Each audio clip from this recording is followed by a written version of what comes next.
Hola, chicos, ¿cómo estáis todos? Espero que os vaya bien a todos.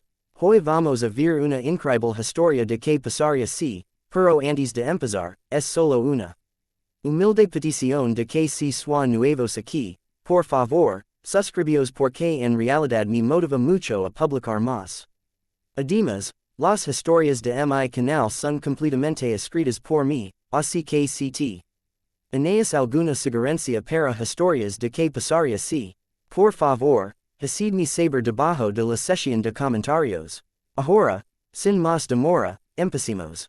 Y si Harry Potter despierta el poder y el conocimiento perdidos de Merlín. El peso del sexto año y el susurro de la piedra. El reloj sobre la chimenea de la sala común de Gryffindor hacía tic-tac más fuerte de lo que tenía derecho a hacer. Cada sonido se clavaba en los nervios de Harry. El fuego crepitaba. Los estudiantes rían cerca del sofá del fondo. Los piezas de ajedrez discusión sobre movimientos ilegales, y aún así todo lo que podía ver. En su cabeza era una mano pálida cayendo en agua negra y un anillo brillando en un dedo muerto. Se pasó una mano por el pelo y se quedó mirando la mesa que tenía delante. Había libros esparcidos por todas partes. Volúmenes gruesos sobre magia de sangre, antiguas líneas familiares, ritos de sucesión, historia oscura que ni siquiera Hermione se había molestado en estudiar antes de este año. La mitad de las páginas estaban marcadas con trozos de pergamino y esquinas dobladas. Nada de eso había ayudado. Ron se dejó caer en el sillón frente a él con un fuerte golpe.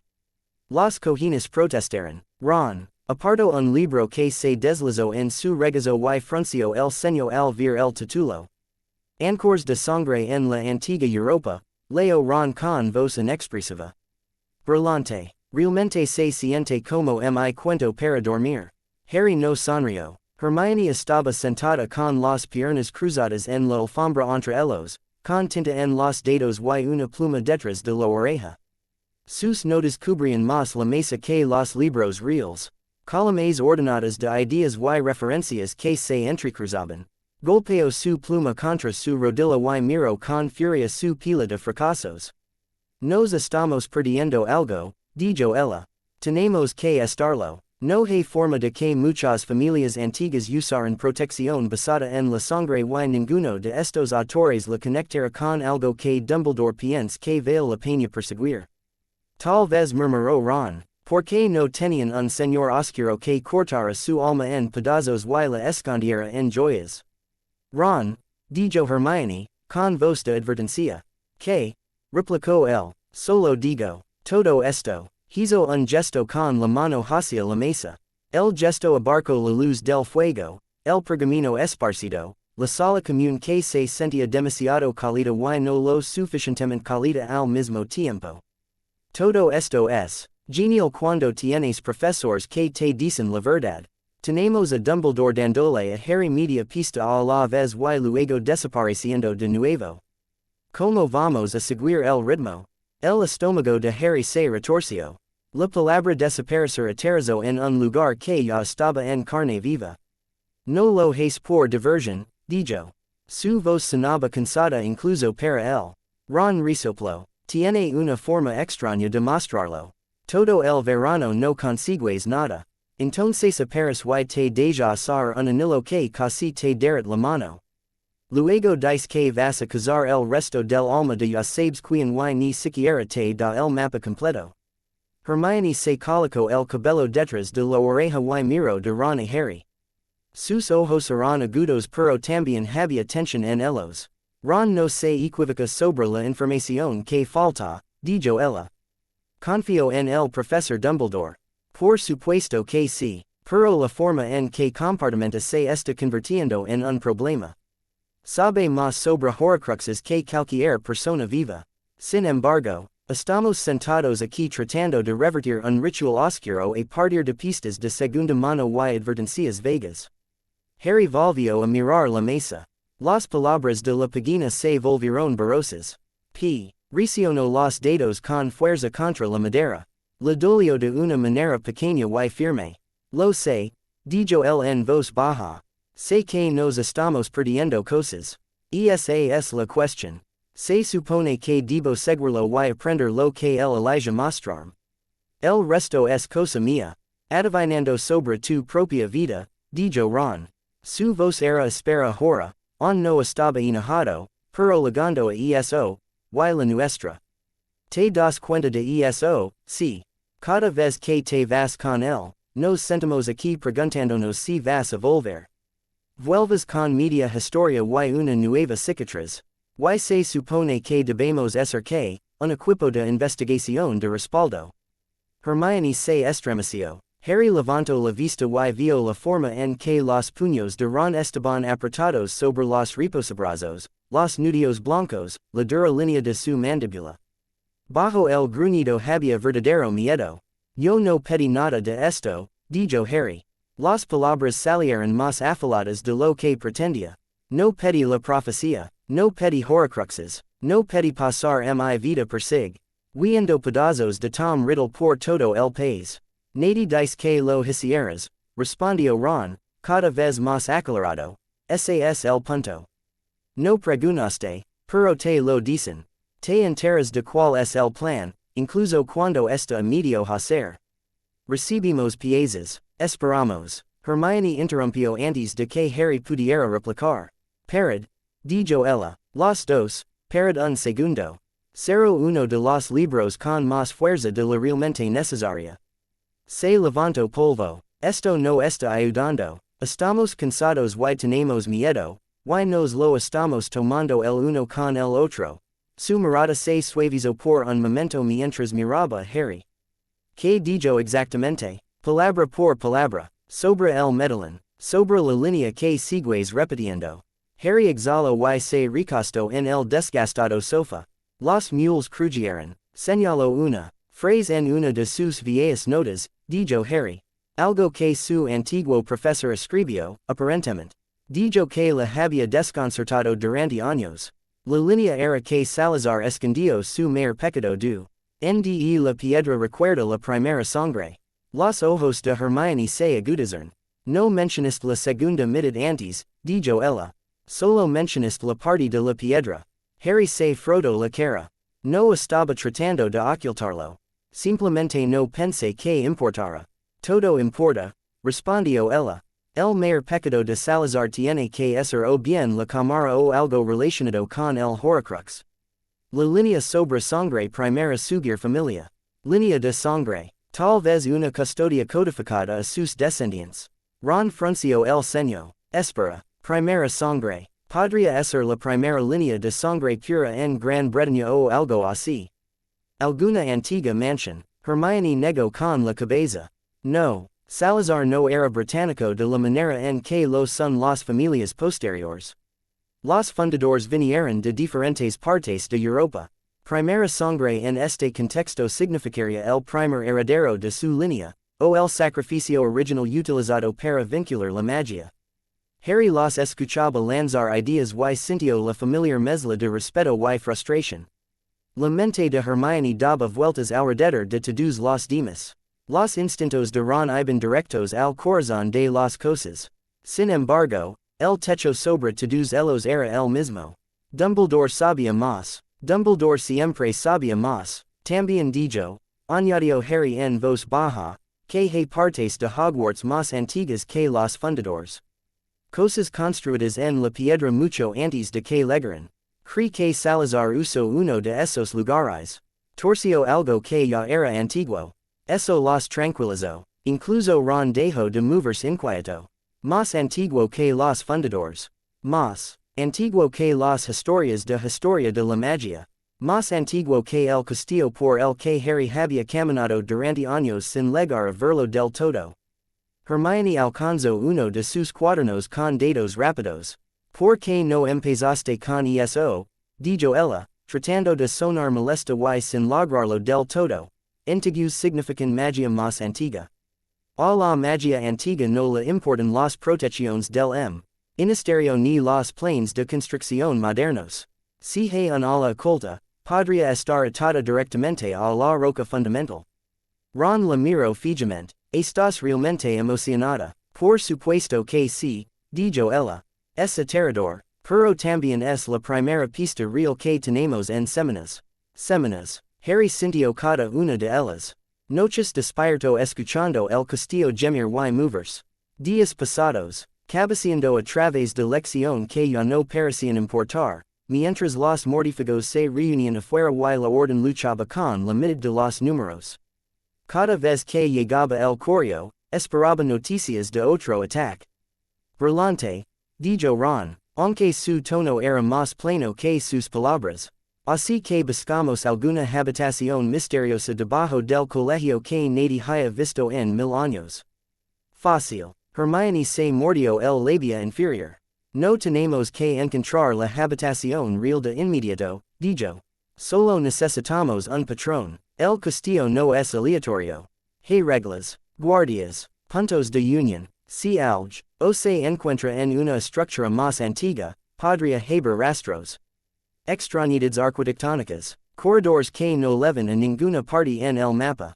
Harry dejó que sus voces lo inundaran por un momento.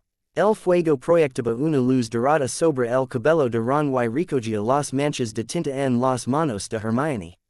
A su alrededor, el resto de la sala común continuaba.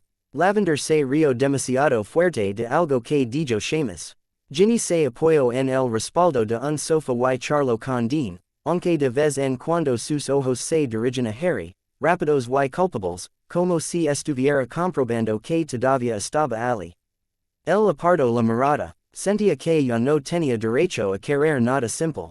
No cuando cada conversación con Dumbledore terminaba con más peso sobre sus hombros. Vosotros dos seguís hojeando los libros, dijo de repente. Ron parpadeó. ¿Qué? ¿Por qué? ¿A dónde vais? Caminar, dijo Harry. Se puso de pie, sentía las piernas rígidas. Necesito pensar. Despejar la cabeza. Tal vez el castillo haga esa cosa en la que ayuda por una vez. Hermione abrió la boca para discutir. Entonces lo miró bien. Lo que sí que vio en su rostro le hizo tragarse el discurso. No te acerques al bosque, dijo en su lugar. Why no te acerques a Snape? No estaba planeando invitarlo a dar un paseo, dijo Harry.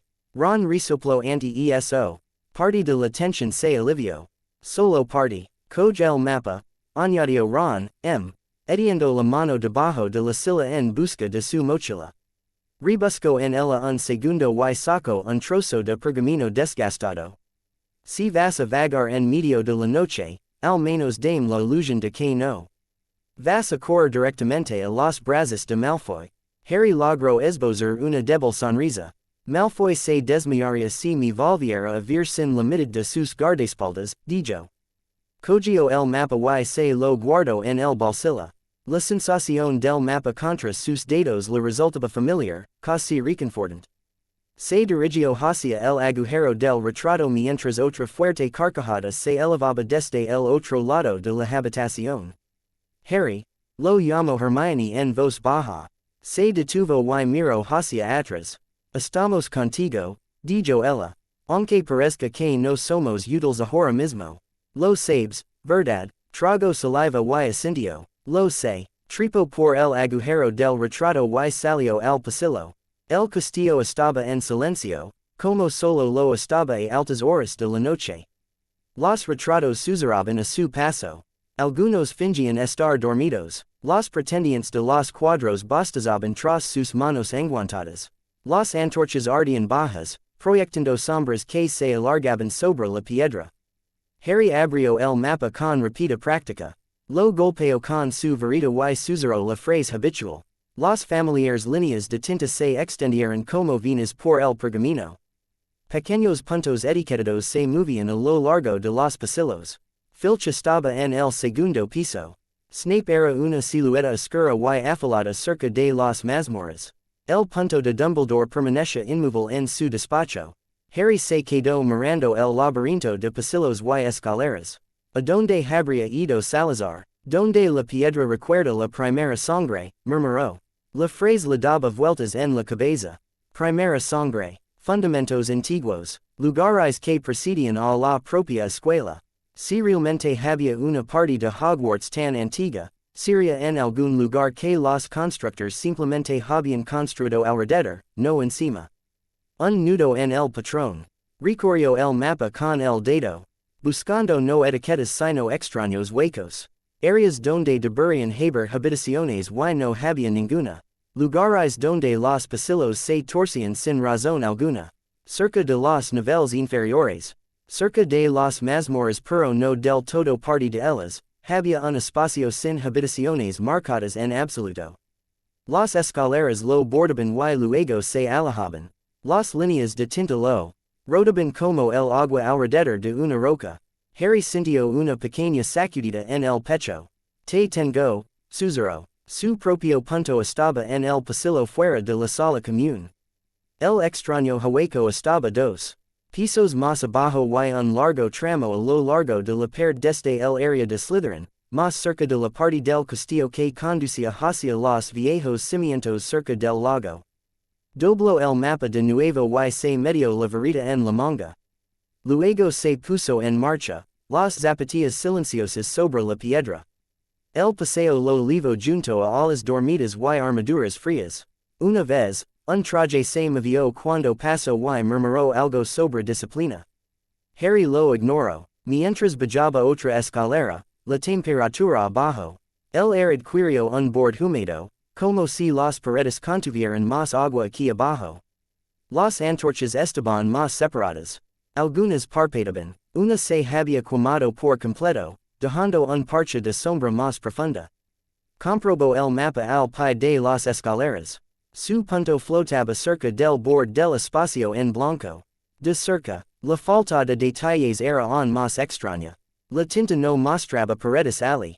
Simplemente se negaba a marcar nada, como si el propio castillo no quisiera admitir que algo existiera en ese tramo. Muy reconfortante, dijo Harry en voz baja. Levantó la vista. El pasillo que tenían delante parecía normal al principio. Suelo de piedra, paredes de piedra, una fila de viejos retratos a un lado. Todos vacíos a esta hora de la noche. Al otro lado, la pared estaba desnuda excepto por un único tapiz descolorido de un duelo medieval. El tapiz colgaba un poco torcido, como es.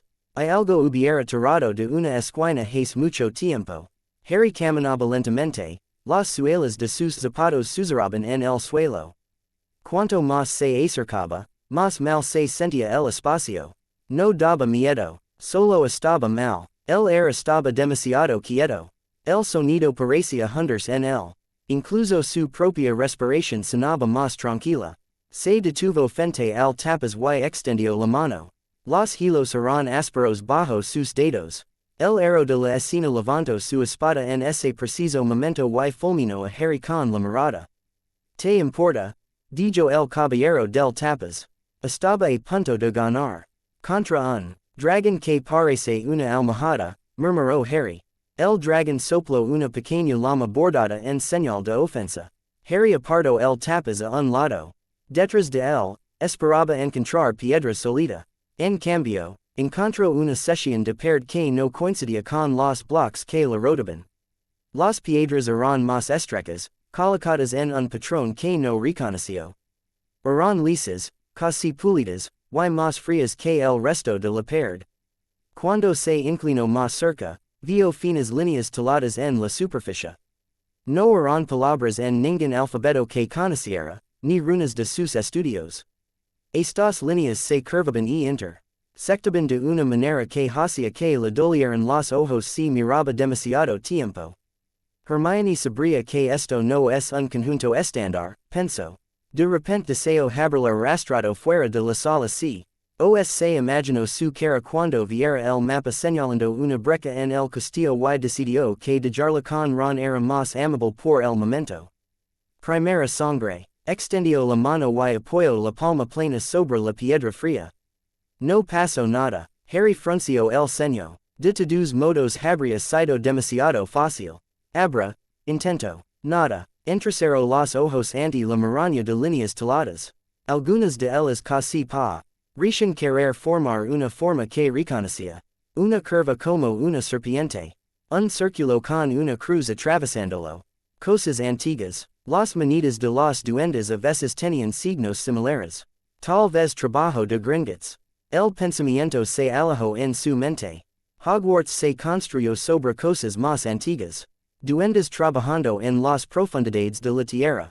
Si alguien hubiera necesitado ayuda para aider una cámara muy antigua, podría haber acudido a las únicas personas que trataban la piedra como un contrato vivo. Definitivamente no eres un problema escolar estándar, le dijo Harry a la perd. Apretó la mano contra ella de nuevo. Esta vez permitiéndos pensar en el lago frío bajo el castillo, en el lecho rocoso debajo de él, en el largo peso de la escuela por encima. En cómo se había sentido. O el castillo cuando tenía 12 años y hablaba parcial con tubos ocultos. Mi conoces, dijo en voz baja. Ya has bebido mi sangre antes. Abrit. Por un instant, nada. Entonces una de las líneas taladas se calentó bajo su palma. Se estremeció pero no se apartó. El calor se extendió a lo largo del patrón, trazándolo como un fuego lento. Las líneas comenzaron a brillar débilmente, un oro apagado que se iluminó hasta que coincidió con el color de la luz del fuego arriba. La piedra se estremeció. Harry dio un pequeño paso atrás. Con el sonido chirriante de la roca que no se había movido en siglos. La sesión de la pared se movió hacia dentro. El polvo se derramó de los bordes como aliento viejo. Las líneas de luz se extendieron a lo largo de las grietas y luego se desvanecieron. Más allá de la abertura había oscuridad. No completa. Un débil resplandor venía de algún lugar más adentro, constante y pálido. El aire que fluía fuera era más frío que el pasillo pero seco, no húmedo. Olía a viejo de una manera limpia. Como pergamino que había sido mantenido selado. Harry tragó saliva. Su corazón latía más fuerte que antes. No era el mismo pánico que cuando entró en la cámara de los secretos años atrás. Esto se sentía más lento y más pesado, como si estuviera entrando en una historia que lo había estado esperando. Querías una pista, murmuró para sí mismo. Enhorabuena. Sacó su varita de nuevo y susurró pidiendo luz. La punta brilló. Cruzó el umbral. El pasillo más ala era estrecho. El techo lo suficientemente bajo como para que incluso él sintiera su peso. Las paredes eran de la misma piedra lisa. Su superficie cruzada con más de las extrañas líneas. Su luz recogió polvo, pero no mucho. Este lugar no había sido perturbado a menudo, pero no se sentía abandonado. Se sentía dormido. Caminó lentamente. Sus pasos resonaban de una manera que no coincidía con la distancia. El sonido iba delante de él y regresaba como si viniera de un espacio mucho más grande. Después de un corto tramo, el pasillo se abrió de repente en una cámara más amplia. Harry se detuvo en el borde y levantó su varita más alto. La habitación era circular y mucho más grande de lo que había esperado. El techo se elevaba hacia las sombras. Las paredes estaban cubiertas con las mismas marcas desconocidas, pero aquí eran más grandes, más deliberadas. Formaban anillos y espirales que atraían la mirada hacia el centro del espacio. Ali, sobre una plataforma elevada de piedra lisa, se alzaba un monolito. Tenía una forma sencilla, un bloque rectangular alto, casi tan alto como Hagrid, aunque no tan ancho. Su superficie estaba pulida y negra. No reflejaba su luz de la manera en que lo hacía la obsidiana común.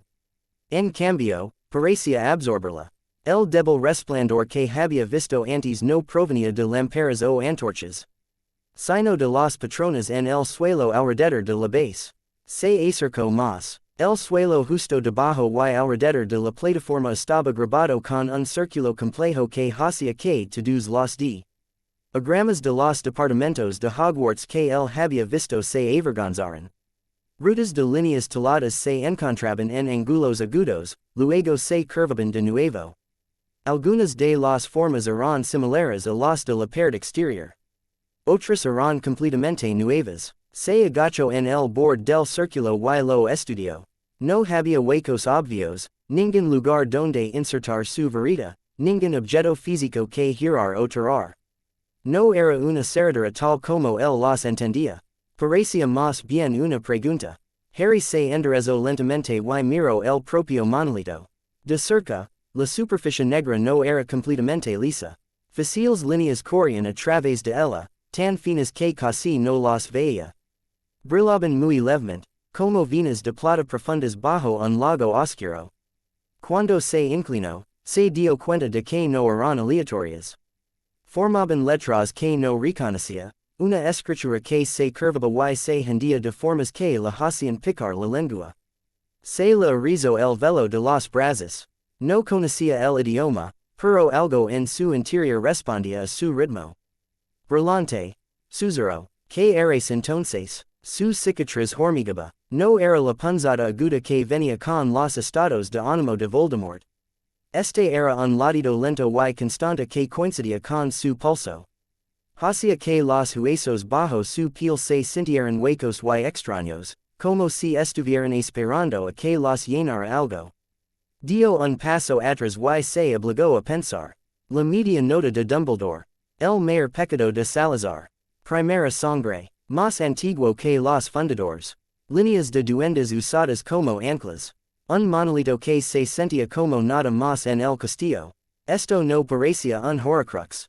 Si lo era muy extraño. No había señal de una mente viva dentro.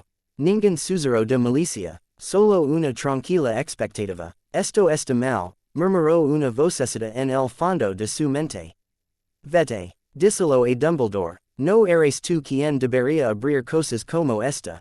Otra voz, mucho más vieja y agitada, respondió. Dumbledore esperara. Dumbledore probara. Para cuando decida, la gente podría morir. Otra vez, las manos de Harry se curvaron a sus costados. Podía ver rostros cuando cerraba los ojos. Sirius cayendo a través de un velo. Cedric en la hierba, estaba tan cansado de llegar demasiado tarde. Respiró lentamente. Bien, dijo al aire vacío. Si eres una trampa antigua, me voy a enfadar mucho. Dio un paso al borde del círculo talado. Nada explotó. Ninguna protección se encendió. La luz de su varita parpadeó una vez y luego se estabilizó. Se acercó a la base de la plataforma y se quedó allí un momento, mirando el monolito. Se alzaba sobre él, silencioso y paciente. Más cerca ahora, las débiles líneas en la piedra parecían moverse. Por un instante, creyó ver formas que le resultaban casi familiares. Un bastón, un dragón enroscado alrededor de una torre. Una varita, más delgada que cualquier varita moderna. Símbolos de historias que había oído de niño. Podría haber sido todo en su cabeza. Harry levantó la mano. Su palma flotaba unos centímetros de la superficie. El aire entre su piel y la piedra se sentía frío y espeso, como agua. Su corazón latía con fuerza. Tenía la boca seca. Todos los instintos que lo habían mantenido vivo hasta ahora le gritaban. Que tocar artefactos mágicos desconocidos encontrados en habitaciones ocultas bajo una escuela maldita era una idea terrible. Pensó en el anillo en la mano ennegrecida de Dumbledore. La carne marchita. La forma en que el director había sonrido y le había dicho que había valido la pena. Pensó en el rostro de Ron en la sala común, tenso por la ira y el miedo. La frustración de Hermione. El círculo cada vez más cerrado de la guerra. La profecía que decía que estaba bien, murmuró Harry. Si esto me mata, me voy a enfadar mucho. Apoyó la mano plena contra la piedra. Lo primero que sintió fue frío. Un frío real y punzante que se hundió en su piel como si hubiera estado esperando allí. Le subió por el brazo, lo suficientemente agudo como para hacerle dir. Entonces el frío desapareció. El calor rugió en su lugar. No era fuego. El fuego ardía de una manera que él entendía. Esto era diferente. Esto era presión y luz y peso a la vez. Se disparó a lo largo de sus nervios y en su pecho. Su columna vertebral se enderezó. Su visión se volvió blanca en los bordes. Su cicatriz explotó de dolor. No delgado, como una lanza de dolor como las visiones habituales. Esto era una inundación. Una marea que se estrellaba contra una pared. Gritó, o pensó que lo hizo. No podia war su propia voz por encima del sonido impetuoso en sus oídos. La habitación se desvaneció. Por un instant, no estaba en ninguna parte. O en todas partes. No podía saberlo. Tuvo la sensación de ser sin moverse. De ser arrastrado a través de algo tan vasto que su mente no podía captar ningún borde. Las imágenes parpadeaban ante él. Una torre en una colina. Golpeada por la lluvia. Un círculo de piedras erguidas bajo un cielo lleno de estrellas. Un hombre con una larga barba y ojos brillantes y cansados de pie sobre una mesa cubierta de pergaminos. Palabras que no eran inglesas ni latinas ni nada que reconociera golpeaban sus tímpanos. Llevaban peso, no solo significado. Cada una aterrizó en su pecho y se quedó allí. Abierto. Aceptar. Recuerda. Intento retirar la mano. No pudo. La piedra lo sostenía. O él sostenía la piedra. Ya no podía decir en qué dirección iba el contacto. La luz se reunió en el monolito y brotó hacia afuera. Desde fuera, podría haber parecido simple. Un chico con túnicas escolares gastadas de pie solo en una cámara oculta, con la mano presionada contra un bloque de piedra negra. Una línea de oro corriendo por su brazo. Un destello que hizo que la cámara se iluminara como el día. Desde donde estaba Harry, era todo. Una luz dorada salió disparada del monolito y se derramó en él. Corrió a lo largo de su piel como metal fundido y luego se hundió, desapareciendo en músculo y hueso. Sus venas ardían, su corazón latía lo suficientemente fuerte como para doler. Su cicatriz se sentía como si se estuviera partiendo. Tropezó, pero la piedra mantuvo su mano en su lugar. El susurro se hizo más fuerte. Le llenó la cabeza, no con una voz sino con muchas voces antiguas, firme, paciente, divertida, furiosa. Todas superpuestas en un rugido de conocimiento. Las runas se reorganizaron detrás de sus ojos. Las protecciones se desplegaron y volvieron a plegarse. El castillo a su alrededor se iluminó en su mente como líneas de poder. Las vio correr bajo los suelos, a través de las paredes, hacia arriba hacia las torres y hacia abajo hacia la fría tierra. Vio puntos donde se encontraban, se separaban, se cruzaban.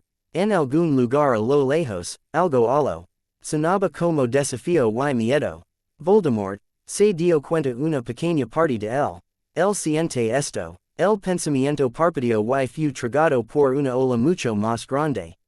Esto es demasiado, pensó Harry salvajemente. No puedo soportar esto. No estoy hecho para esto. A la luz no le importó. Corrió por su brazo, por sus hombros, hasta su cabeza.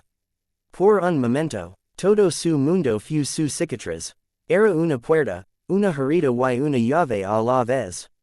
La luz dorada se estrelló contra ella, luego a través de ella, destrozando algo que había estado allí durante años. La conexión que lo unía a Voldemort ardió blanca y caliente. Entonces se rompió. Harry gritó. El sonido no salió de su garganta, pero todo su cuerpo se estremeció. El mundo desapareció en un resplandor dorado. Luego no hubo nada en absoluto. Una piedra fría se presionó contra la mejilla de Harry. Durante un rato eso fue lo único que existía. Piedra y el lento goteo de agua en algún lugar de la oscuridad.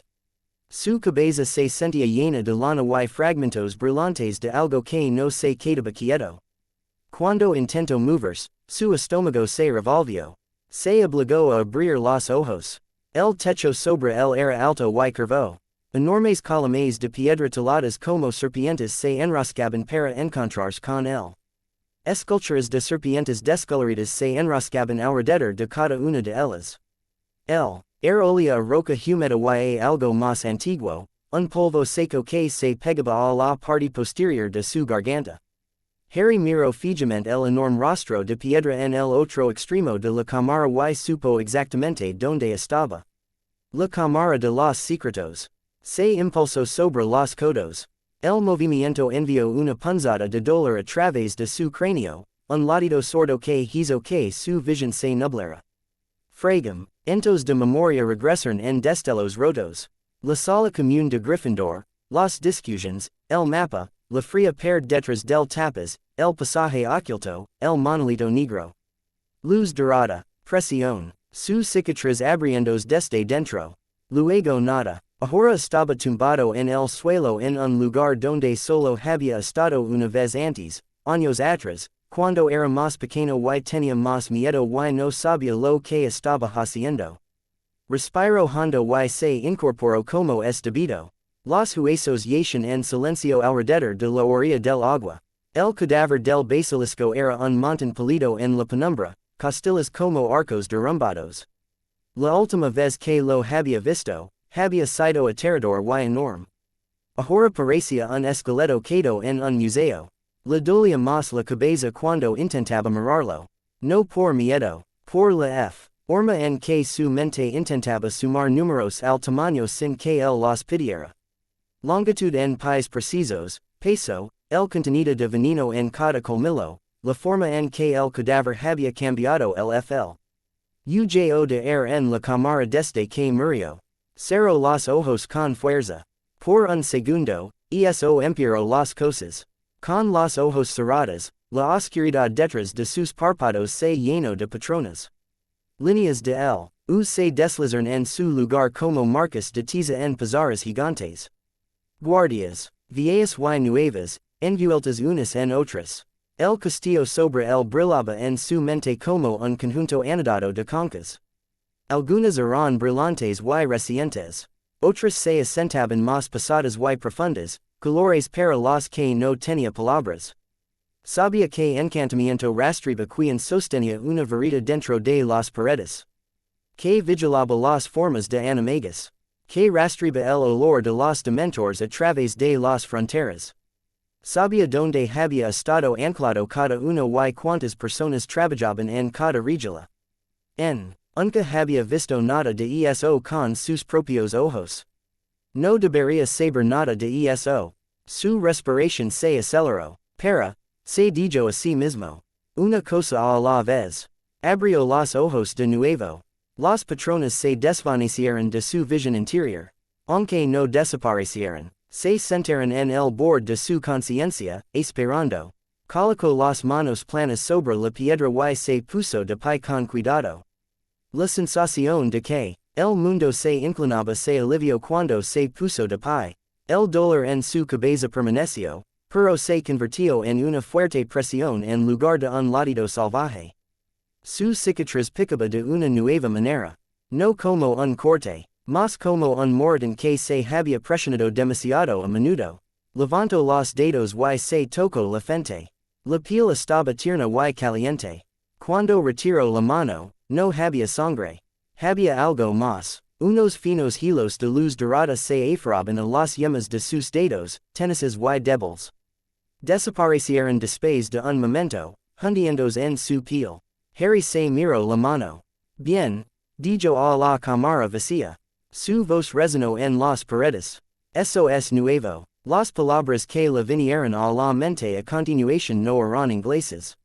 Una vieja frase se formó detrás de sus dientes, llena de consonantes duras y finales suaves. Se sentía como una orden y un saludo a la vez. Sin pensarlo, la pronunció en voz alta. El sonido apenas abandonó sus labios antes de que algo en la piedra a su alrededor respondiera. El aire deslizó. El leve frío húmedo retrocedió. El lento goteo del agua se estabilizó. Por un instante, todos los guardianes que tocaban este espacio se volvieron y lo miraron. No con ojos, con atención. Un pensamiento claro se deslizó por su cabeza que no era suyo, pero encajaba ali como si hubiera estado esperando. Emrys reconocía, portador aceptaba, se balanceó. El nombre se asentó en su mente con el peso de los siglos.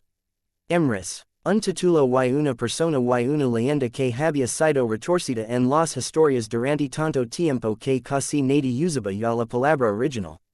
Merlín, as imágenes se agolparon de nuevo bajo sus párpados. Un hombre vestido de lana espera con los dedos manchados de tinta, de pie en un círculo de piedras erguidas. Una ciudad de piedra a medio construir, sus defensas crudas y brillantes. Un esqueleto de poder esperando ser llenado. Una cámara del consejo iluminada por antorchas, rostros con túnicas encapuchadas girados hacia una única figura en el centro. Harry se agarró a la calama más cercana y se aferró a ella. Los recuerdos no eran suyos. Él lo entendía, sentía la diferencia de la misma manera que podía distinguir una vereda de otra.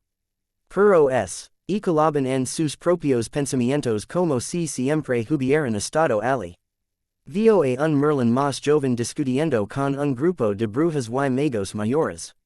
Sus acentos eran fuertes, sus túnicas estaban cortadas en estilos que habían desaparecido mucho antes de que Hogwarts fuera un plan. Estaban furiosos con él, podía escuchar porque en un idioma que nunca se había enseñado en la escuela, pero entendía cada palabra.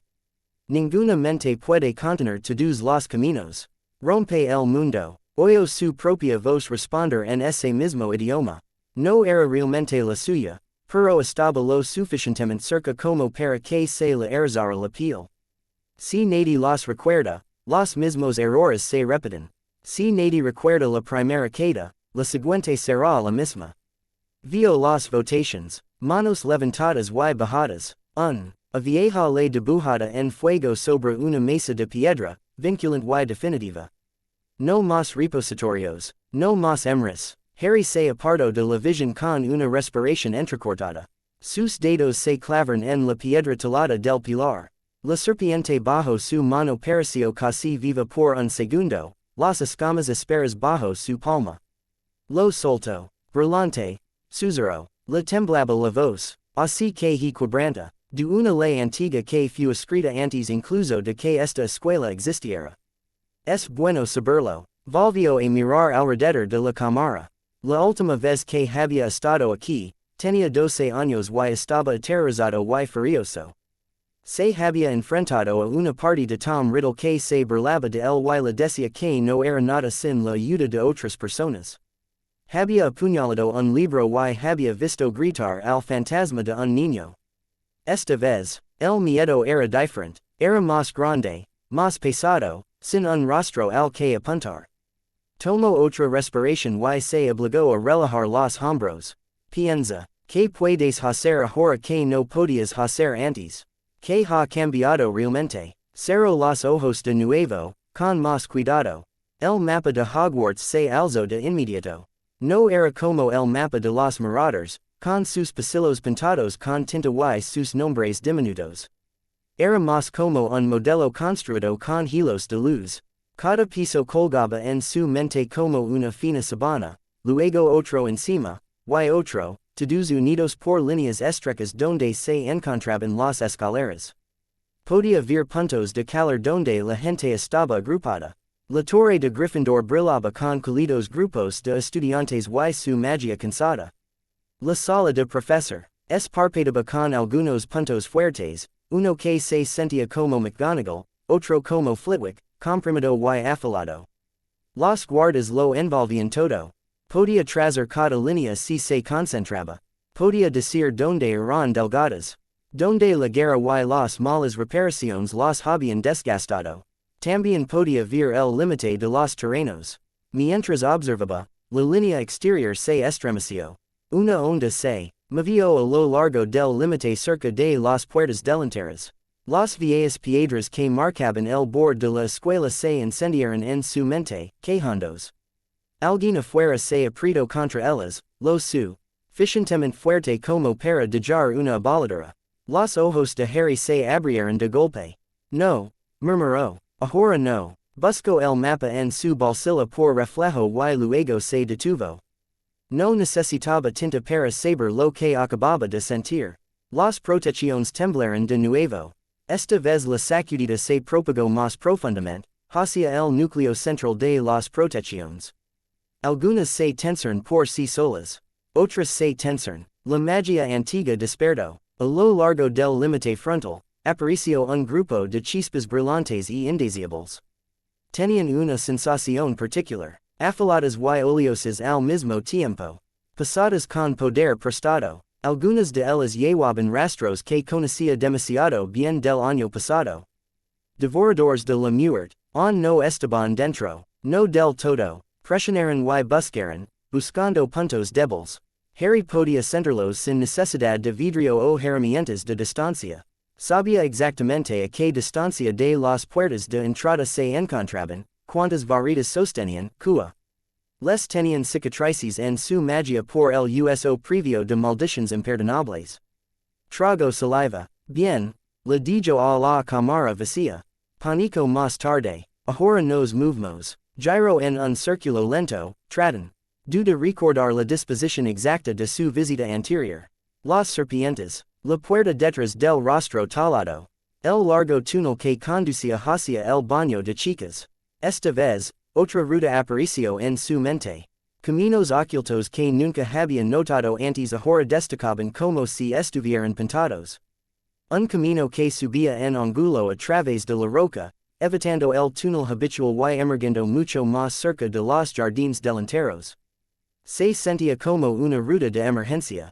Algo que Merlín había talado antes de que la escuela tuviera siquiera estas paredes, adaptado con el tiempo por personas que entendían completamente lo que estaban atravesando. Se dirigió hacia ella sin una elección consciente. Sus pies se movían sobre la piedra como si hubiera caminado por este camino durante años. La cámara parecía moverse, doblando esquinas que no habían estado allí antes. Las paredes taladas por serpientes dieron paso a piedra más antigua, más áspera y oscura. El aire se volvió más cortante, menos húmedo. El poder zumbaba bajo sus plantas, familiar ahora que sabía que buscar. Líneas le susurró una parte de su nuevo conocimiento. Flujos naturales de magia, formatos y anclados. Subió. El pasaje se retorcía y se estrechaba. Luego se ensanchaba. En un momento tuvo que agacharse bajo un arco bajo. Antiguas palabras británicas estaban taladas en él, desgastadas casi hasta quedar lisas. Sus ojos los leyeron en un instante sin que él lo intentara. Primer camino. Solo en caso de necesidad. Paso por debajo. El mundo se tambaleó. Durante un lapso de 3 latidos del corazón estuvo en ninguna parte y en todas partes de nuevo. Como había estado frente al monolito. El poder se deslizó a su alrededor en un bucle apretado. Entonces salió tambaleando al aire frío de la noche. Se encontró a mí. Dio camino entre el castillo y las puertas delanteras, detrás de una línea de arbustos que nunca había visto desde este ángulo antes. El castillo se alzaba a su izquierda. Las puertas y el camino a Hogsmeade se extendían frente a él. Los gritos se extendían por la noche. Líneas rojas y verde cortaban la oscuridad. El olor a humo y magia aguda viajaba en el viento. Alguien gritó, alto y sin palabras. Otra voz gritó un hechizo. Harry se agachó, oculto en la sombra de un viejo hito de piedra, y contempló la escena. Un grupo de figuras encapuchadas con máscaras se abrió paso desde la puerta. Las protecciones exteriores no los habían dejado pasar por completo, pero habían abierto una brecha, una herida abierta en el aire que crepitaba en los bordes. Se apretujaron a través y se extendieron, con las varitas levantadas. Frente a ellos, cerca de la base de los jardines, varios bastones habían formado una línea tosca. Hagrid estaba de pie al frente, una enorme silueta contra el cielo. Detrás de él, McGonagall lanzaba escudo tras escudo, con la mandíbula apretada. Flitwick parpadeaba de un lugar a otro, su pequeña forma casi borrosa, desviando maldiciones que habrían golpeado a los demás. Un puñado de estudiantes mayores que habían salido tarde, probablemente de patrulla, añadieron sus propios hechizos, con los rostros pálidos.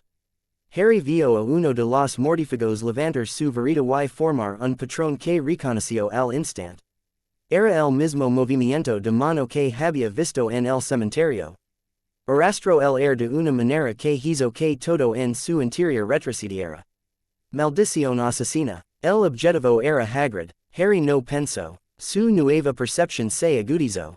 Vio la forma del hechizo incluso antes de que la luz verde abandonara la varita. No solo el destello, la estructura detrás de él. Capas de intención y patrón. Palabras antiguas mal utilizadas. Un núcleo de fuerza vital retorcida. Colgo en el air durante una fracción de un latido del corazón, más brillante que cualquier otra cosa. Esperando ser liberada correctamente, Harry extendió la mano, no levantó su varita, no recordaba haber elegido las palabras. Su boca se abrió y el antiguo brazonic se derramó, limpio, agudo y furioso. Desvincular. Volver a la forma. La orden rodeó el patrón de la maldición en su raíz. En el instant en que el mortífago pronunció la última palabra del hechizo de muerte, la estructura que había construido se agrietó. La luz verde que debería haberse lanzado directamente hacia Hagrid vaciló. Se rompió en el aire en líneas de color más pequeñas. Esas líneas perdieron su dirección. El peso pesado en ellas se desprendió. En un abrir y cerrar de ojos, la maldición asesina ya no era una maldición asesina. Lo que quedó fue pura fuerza mágica sin objetivo ni forma. Debería haber explotado hacia afuera en una oleada salvaje, golpeando cualquier cosa cercana. En su lugar, Harry empujó. Sintió el hechizo como podría sentir una cuerda que se debatia en sus manos. Torció las hebras y las suavizó. De la misma manera que alguien podría apartar un latigo de un niño y bajarlo al suelo. La luz verde se desvaneció hasta convertirse en una niebla gris opaca, y luego en nada. La energía se empapó inofensivamente en la hierba. La varita de los mortífagos gritó. Harry lo oyó, aunque ningún oído normal lo habría hecho. El núcleo de la madera se encogió ante el repentino desenredamiento. El metal que albergaba se rebeló. La varita se partió con un chasquido que resonó por todo el césped. El hombre enmascarado gritó y cayó de rodillas, agarrándose la mano. Todo el campo se congeló por un segundo. Todas las cabezas se volvieron. Hagrid miraba fijamente el lugar donde la maldición debería haberlo golpeado. Su barba se movió ligeramente con la brisa. Un mechón de cabello que debería haber ardido cayó ileso. La profesora McGonagall miró de la varita rota a las sombras donde Harry estaba agachado, con los ojos muy abiertos. Los mortífagos vacilaron. Harry salió de detrás de la lápida. El aire de la noche le golpeó el rostro. El viento tiró de su túnica. Camino por la ladera pendiente hacia la pelea con la lenta certeza de alguien que ya sabía donde estaba todo el mundo y lo que planeaban hacer. No era arrogancia, era simplemente verdad. Sabía que figura enmascarada de la izquierda estaba a punto de intentar una maldición cortante. Sabía que la de la derecha tenía una batalla de veneno concentrado metida en el cinturón y estaba pensando en romperla. Sabía que si dejaba que el ataque se desarrollara normalmente, 3 estudiantes resultarían gravemente heridos y un miembro del personal perdería una mano. No iba a dejar que eso sucediera. Potter, gritó McGonagall. Su voz se quebró un poco. Vuelve al castillo inmediatamente. Sus palabras golpearon un muro sólido dentro de él y se deslizaron. Oyó el miedo debajo de ellas. Lo respetaba. Dio un paso adelante de todos modos. Quedate detrás de mí, le gritó. Por favor, no levanto mucho la voz, pero se transmitió. El nuevo pod, dentro de él agarró el air y arrastró el sonido. Un mortífago cerca del centro se rió. Mira quién es, gritó. El chico. Acércate, chico. El señor oscuro te quiere muy vivo.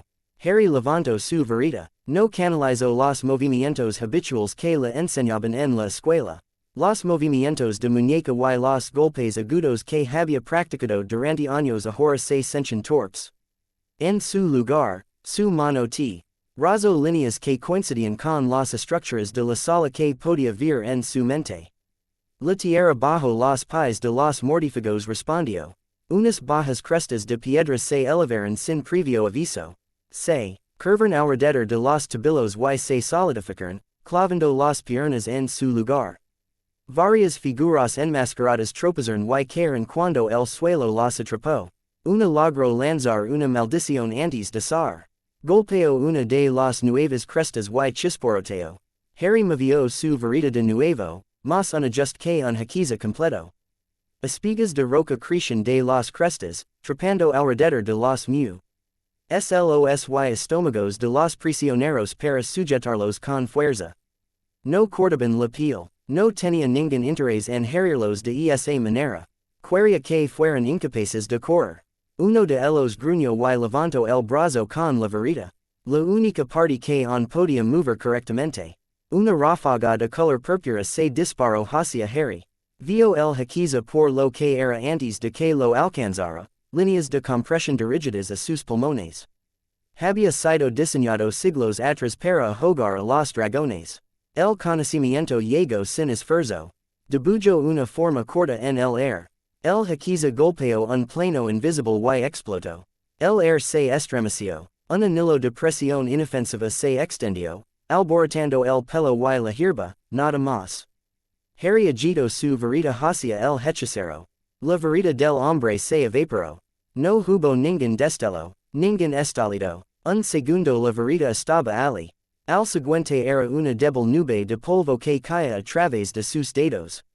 El mortífago se quedó mirando, conmocionado. Para, dijo Harry. No gritó. La palabra salió de su boca con intención organizada. El sonido se levó con ella, pero también el significado. Golpeó a los atacantes reunidos como una presión en sus mentes más que en sus oídos. Por un momento, cada maldición en sus labios se quedó allí. Hagrid y los profesores detrás de él se quedaron mirando. Ellos también sintieron algo, pero para ellos fue diferente, menos invasivo. Una mano firme en el hombro en lugar de un agarre en la garganta. Varios mortífagos lucharon contra el efecto. Harry vio claramente las formas de su resistencia. Muros de clemencia, levantados apresuradamente y mal selados. Siglos quemados en la parte interior de los brazos para aumentar el valor. Ancoras atadas a la marca en su piel. Él también los tocó, no suavemente, los Iguas palabras británicas se elevaron de nuevo, esta vez sin sonido. Se formaron en sus pensamientos y se movieron a través del espacio entre él y sus enemigos como un segundo viento. Cortar lazos. La marca se encendió en cada antebrazo frente a él. La tinta negra se retorció y trató de profundizarse. El viejo canal entre seguidor y señor se tensó contra sus nuevas restricciones. Harry no intentó romperlo directamente. Eso se extendería demasiado. En lugar de eso, lo ahogó. Envolvió cada eslabón en un nudo simple y brutal que no podía desatarse fácilmente desde el otro lado. Reconoció el diseño de inmediato. Era uno que Merlín había usado durante una rebelión que ocurrió siglos antes de que la mayoría de las familias de magos mantuvieran registros escritos. Evitaba que los reyes obtuvieran poder directamente a través de soldados marcados. La ola de resistencia del otro extremo lo tuvo que apoyar los pies. Por un segundo, volvió a estar de pie en ninguna parte. Entonces no era Harry en el césped de Hogwarts. Estaba mirando a través de los ojos de alguien en una habitación oscura muy lejos. La sensación del lugar vino primero. Paredes frías y cerradas. Una gran serpiente enroscada cerca de una chimenea. Libros, viejos y nuevos, apilados sobre una mesa. Una varita en una mano pálida. Anillos en dedos delgados que se clavaban en la piel. La ira vino después. No una rabia ardiente, más fría que eso. Una conmoción indignada de que algo se hubiera atrevido a interferir. Quien se atreve. El pensamiento cesió a través del vínculo. Harry no veía una imagen clara de Voldemort, pero lo sentía. Sentía la forma en que la magia de los señores oscuros se enroscaba alrededor de su mente y se tensaba en los caminos bloqueados. En ese instante, la espiral se giró y miró hacia atrás a través del vínculo. Esperaba encontrar una mente pequeña, fácil de aplastar. Una conexión familiar, abusada durante mucho tiempo. En lugar de eso, se estrelló de cabeza contra algo vasto y despierto. Por la más mínima fracción de momento, Voldemort vio lo que había detrás de los ojos de Harry ahora. No todo, ninguna mente humana podría ver tanto de una vez. Pero él vio lo suficiente. Una red de guardas más antiguas que la escuela, iluminadas desde el interior. Un cielo lleno de líneas de fuerza unidas en patrones deliberados. Filas de hechizos que nunca había aprendido porque habían sido prohibidos. Dos cuando el consejo había prohibido los repositorios. Un anciano de rostro arrugado y mirada aguda de pie frente a un monolito, con la mano apoyada en él como si se despidiera. La visión golpeó a Voldemort como un golpe en el pecho. En el césped, Harry no vio nada más que un destello blanco en el borde de su conciencia. Lejos, en alguna cosa segura o garrida, Tom Riddle se tambaleó y se agarró a una mesa. Su marca ardía con un dolor que no había sentido antes. Esto no es Dumbledore, se dio cuenta esa mente fría. Esta cosa no se mueve como Dumbledore. No se aparta de las viejas leyes. Es la ley. El miedo que siguió fue agudo y simple. Por primera vez desde que se había llamado a sí mismo Lord Voldemort, vio algo que no podía tocar para su propio uso. El vínculo que una vez había unido la cicatriz al fragmento de alma había desaparecido. Lo había sentido romperse antes, una extraña suavidad vacía donde siempre había habido un hilo de odio familiar. Había asumido algún efecto secundario de sus rituals. Ahora veía que ese vacío se llenaba con algo más. Una luz dorada que no cedía. Voldemort retrocedió. En el césped de Hogwarts, las marcas en los brazos de sus seguidores se encendieron al rojo blanco. Luego se quedaron extrañamente entumecidas. Varios mortífagos gritaron. Uno se desmayó. Harry también retrocedió. No siguió el vínculo hacia la guarida de los señores oscuros. Todavía no. Su instinto le gritaba que si presionaba más ahora, revelaría demasiado de sí mismo. No estaba preparado para eso. El mundo volvió a reducirse a la lucha que tenía delante. Las figuras enmascaradas estaban desorganizadas ahora. Algunos habían dejado salir sus varitas. Algunos aún luchaban en sus ataduras de piedra, gruñendo. Unos pocos en el borde no habían sido completamente atrapados. Entraron darse la vuelta y correr de vuelta hacia la puerta. Harry movió su varita en un arco suave y bajo. La hierba a sus pies se convirtió en cadenas. Finas y flexibles bandas de verde vivo se dispa. Raron hacia arriba y se entrelazaron con botas redondas y tabilos. Se endurecieron hasta convertirse en algo parecido al hierro, zumbando con la misma estructura de protección que había sentido bajo el castillo. Serían fugitivos lanzados hacia adelante que golpearían el suelo de cara primero. Uno de ellos escupió sangre, lo maldijo en un idioma que Harry reconoció como una forma bastardizada de una lengua más antigua. Respondió en el original, quedate quieto. El hombre se quedó inmóvil, con los ojos muy abiertos detrás de la máscara. Sus músculos se negaban a obedecer. El campo se quedó en silencio. El humo de un trozo de hierba quemada flotaba perezosamente en el aire. La breca rota en las protecciones exteriores crepitaba, tratando de cerrarse alrededor de los cuerpos encajados en ella. Harry respiraba con dificultad, el sudor le resbalaba por la nuca.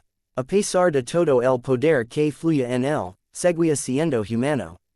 Sus pulmones necesitaban aire, sus piernas temblaban un poco por el esfuerzo. No dejó que el agotamiento le ligara a la cara. McGonagall dio un paso adelante lentamente, con la varita todavía en la mano. Sus ojos estaban en los atacantes inmovilizados, luego en Harry. Luego en la superficie del césped que brillaba débilmente donde la maldición asesina había muerto. Potter, dijo. Su voz sonaba más débil de lo habitual. ¿Qué has hecho? Harry abrió la boca. La cerró de nuevo. ¿Cómo exactamente se suponía que debía responder a eso? Podía describir el giro de la estructura de la maldición asesina. Podía hablar de la forma en que su antiguo nombre había ido torcido a lo largo de los siglos hasta que su forma actual era más carne de maldición que alma de maldición. Podía explicar que simplemente la había forzado a volver a la magia cruda y amorfa y luego había dejado que eso se hundiera. O podría decir algo más. Lo detuve, dijo en voz baja. Su boca se apretó en una línea. Ya lo vio, respondió ella. ¿Cómo? Hagrid se acercó a ella, enorme y sólido. Miró a Harry con ojos preocupados. Parecías como si apenas te hubieras movido, gruñó. Entonces ese rayo verde se ablandó. Nunca había visto nada igual, Harry. Harry trago de nuevo. El fondo de su garganta sabía a metal. De repente se dio cuenta de cómo estaban de pie todos los demás. Flitwick, todavía medio escondido detrás de una roca, con la varita preparada. El puñado de estudiantes mayores, mirándolo con las bocas ligeramente abiertas. Incluso los mortífagos lo miraban ahora. No con desprecio, con algo más cercano a una cautelosa confusión. Aprendí algo, dijo, esta noche. Bajo el castillo, la profesora McGonagall le lanzó una mirada aguda. Bajo, repitió ella. Harry asintió. La escuela se encuentra sobre cimientos más antiguos, dijo. Más antiguos que los fundadores. Algunos de los primeros pabellones están allí abajo. No solo el trabajo de Hogwarts. Antes de eso. Antes de que la magia británica tuviera el aspecto que tiene ahora. McGonagall miró brevemente a los mortífagos inmovilizados, luego al castillo. Sus hombros estaban muy rectos. Hablaremos de esto en algún lugar privado, dijo ella. Más tarde, ella giró ligeramente la cabeza. Phileas, Ottawa desarma adecuadamente a estas criaturas. Quitales las máscaras una vez que estén bajo custodia, no antes. Hagrid, ayúdalo a moverlas. Señor Finnegan, Señor Thomas, vayan al vestibulo de entrada y avisen al resto del personal. Sus órdenes descongelaron a los demás. La gente se movió. Flitwick salió de detrás de su cobertura. Con unos cuantos movimientos precisos de su varita, añadió ataduras adicionales a cada prisionero. Comprobando las ataduras de piedra de Harry con ojos rápidos y un pequeño seño de interés académico. Harry dio un paso atrás y los dejó trabajar. Podía sentir las protecciones alrededor de los terrenos tratando de asentarse. Todavía zumbaban con las marcas del asalto. Podía ver exactamente donde necesitaban refuerzos, que formas apoyarían las secciones sobrecargadas. Las runas bailaban detrás de sus ojos, deseando que se acercara y reparara. No hizo nada. Oh no, un suave estallido sonó detrás de él. El aire adquirió un leve aroma a limón y algo más antiguo. La piel de Harry se erizó. Se dio la vuelta. Dumbledore estaba de pie unos metros de distancia, con la túnica ligeramente desordenada como si hubiera venido con prisa. Sus ojos recorrieron el césped con una sola mirada amplia la hierba rota. Los mortífagos atados, los estudiantes, Harry. La mirada se detuvo en él. Harry, dijo Dumbledore. Su voz era suave, como siempre. Había una nueva tensión en sus bordes. Harry sintió una extraña doble imagen. Durante años había visto a Dumbledore como el mago más poderoso de cualquier habitación. La persona que podía doblar el aire con un simple movimiento, que podía convertir una vacía de piedra en un lago de memoria, que podía entrar en un ministerio lleno de enemigos y salir con la cabeza alta. Ahora, una parte de él media las protecciones de los directores y los encontraba deficientes. No débiles, nunca eso, pero construidas sobre un conjunto de reglas que estaban obsoletas. La magia de Dumbledore se asentaba en su cuerpo como una biblioteca bien organizada. Todo en su lugar, indexado, disponible. No llegaba tan lejos como las viejas líneas que corrían bajo el castillo. Nunca le habían permitido tocarlas directamente. Había tenido que trabajar alrededor de ellas. Harry pudo verlo en un instante. Odiaba la idea, profesor, dijo. Su voz salió más ronca de lo que le habría gustado. Dumbledore se acercó. Su mirada se dirigió una vez al trozo de hierba en liger. Ament marcado donde había muerto la maldición asesina. El azul de sus ojos se enfrió. McGonagall se reunió con él a mitad de camino y habló en voz baja y rápida. Harry no podía escuchar cada palabra. No necesitaba hacerlo. Sabía lo que estaba diciendo. Devoradores de la muerte en la puerta. Guardias tenses. Harry ligando y haciendo algo que nadie reconocía. Observó el rostro de Dumbledore. Al principio hubo sorpresa. Luego alivio, cuando vio a Hagrid ileso y a los estudiantes vivos. Luego, lentamente, algo más pesado. Calculation. Dumbledore despidió a McGonagall con un pequeño movimiento de Cabeza y se acercó para pararse directamente frente a Harry. El director estaba cansado. Las arrugas alrededor de sus ojos parecían más profundas en la luz pálida. Su mano, la dañada, se retorcía ligeramente a su lado. ¿Está herido? Preguntó Dumbledore. La pregunta era simple. Había verdadera preocupación en ella. Harry casi se rió. No lo hizo. Me duele la cabeza, dijo. Mi cicatriz. Todo lo demás está bien. Dumbledore estudió su rostro, luego su cicatriz. Su mirada se detuvo en el débil brillo dorado que parecía estar bajo la piel de Harry. Sentí algo, dijo Dumbledore en voz baja.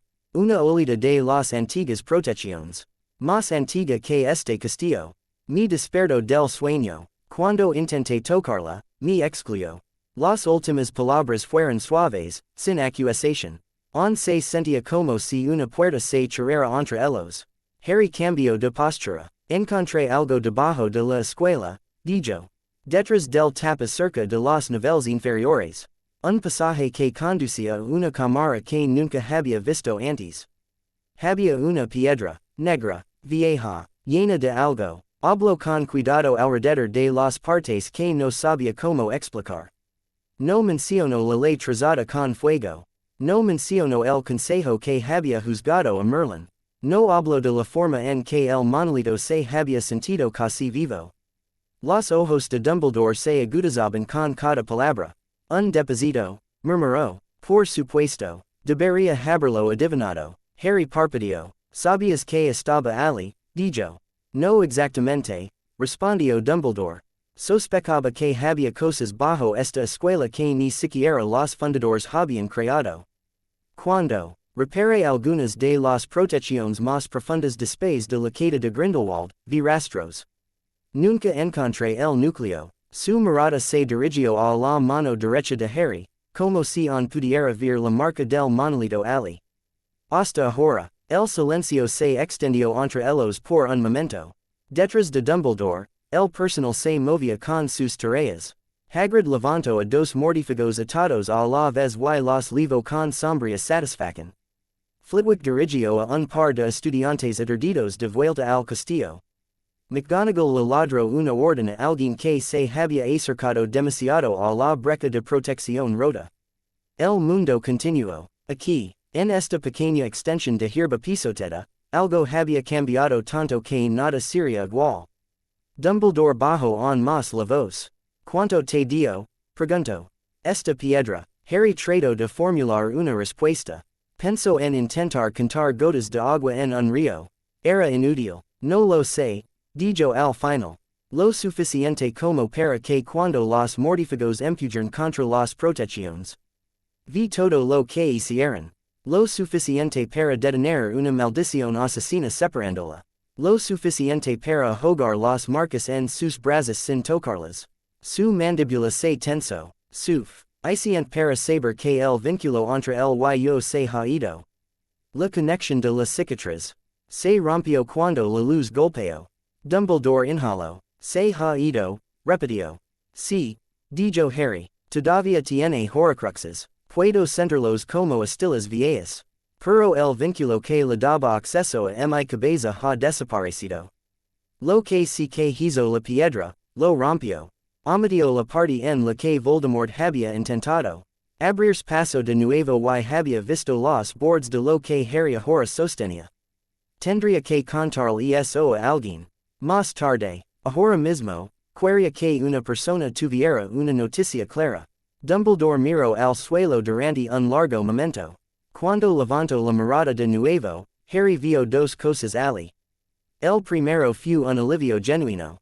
Un peso que había estado sobre los hombros de los directores de que Harry llegó por primera vez a la escuela se alivió, solo una fracción. La idea de que el chico frente a él ya no tenía que servir como puerta abierta a la mente de su enemigo importaba. La segunda era el miedo. No el miedo a Voldemort.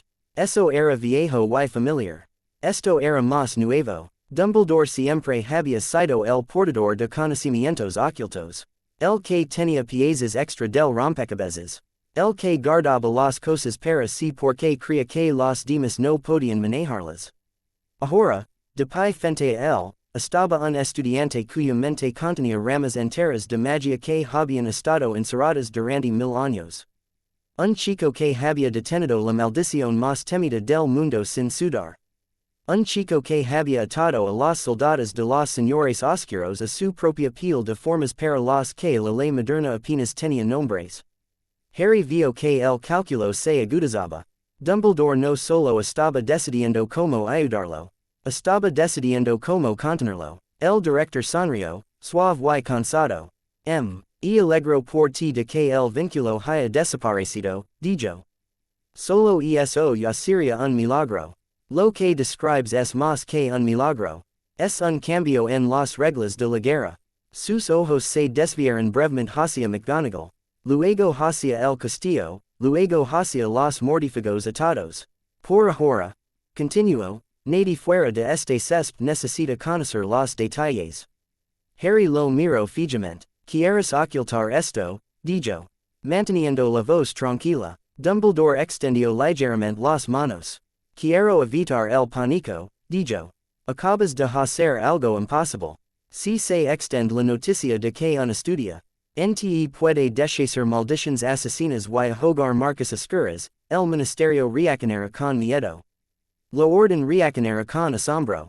Algunos intentaron usarte. Algunos intentaron encarcelarte por tu propia seguridad. Suspiro. Me gustaría tener una comprensión más clara de lo que este repositorio te ha hecho antes de que dejemos que el mundo afile sus cuchillos. Harry sintió que algo se endurecía en su pecho. Así que mentamos, dijo. Lo simplificamos, corrigió Dumbledore en voz baja. Decimos que las antiguas protecciones se despertaron. Que el propio Hogwarts rechazó el ataque con más fuerza de la esperada. Que tú estabas cerca y ayudaste. Todo cierto, en cierto sentido. Harry pensó en la vieja ley escrita en fuego.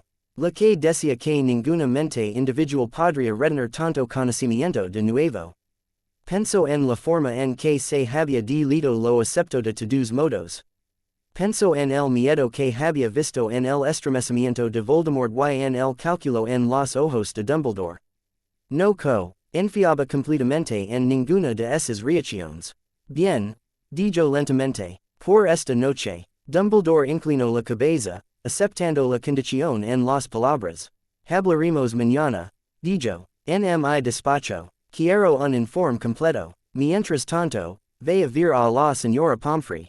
Debería examinar la cabeza. Dile que estuviste a punto de sufrir una reacción adversa. Harry casi se rió de nuevo. Otra simple verdad, murmuró. Dumbledore lo oyó. El anciano sonrió, cansado y agudo. A veces las verdades simples son las más seguras de decir, dijo. Se dio la vuelta para ayudar a coordinar el traslado de los prisioneros. Harry se quedó solo durante unas cuantas respiraciones. El césped era un revoltijo de habelas y manchas chamuscadas. La noche volvía a estar en silencio, salvo por las voces bajas.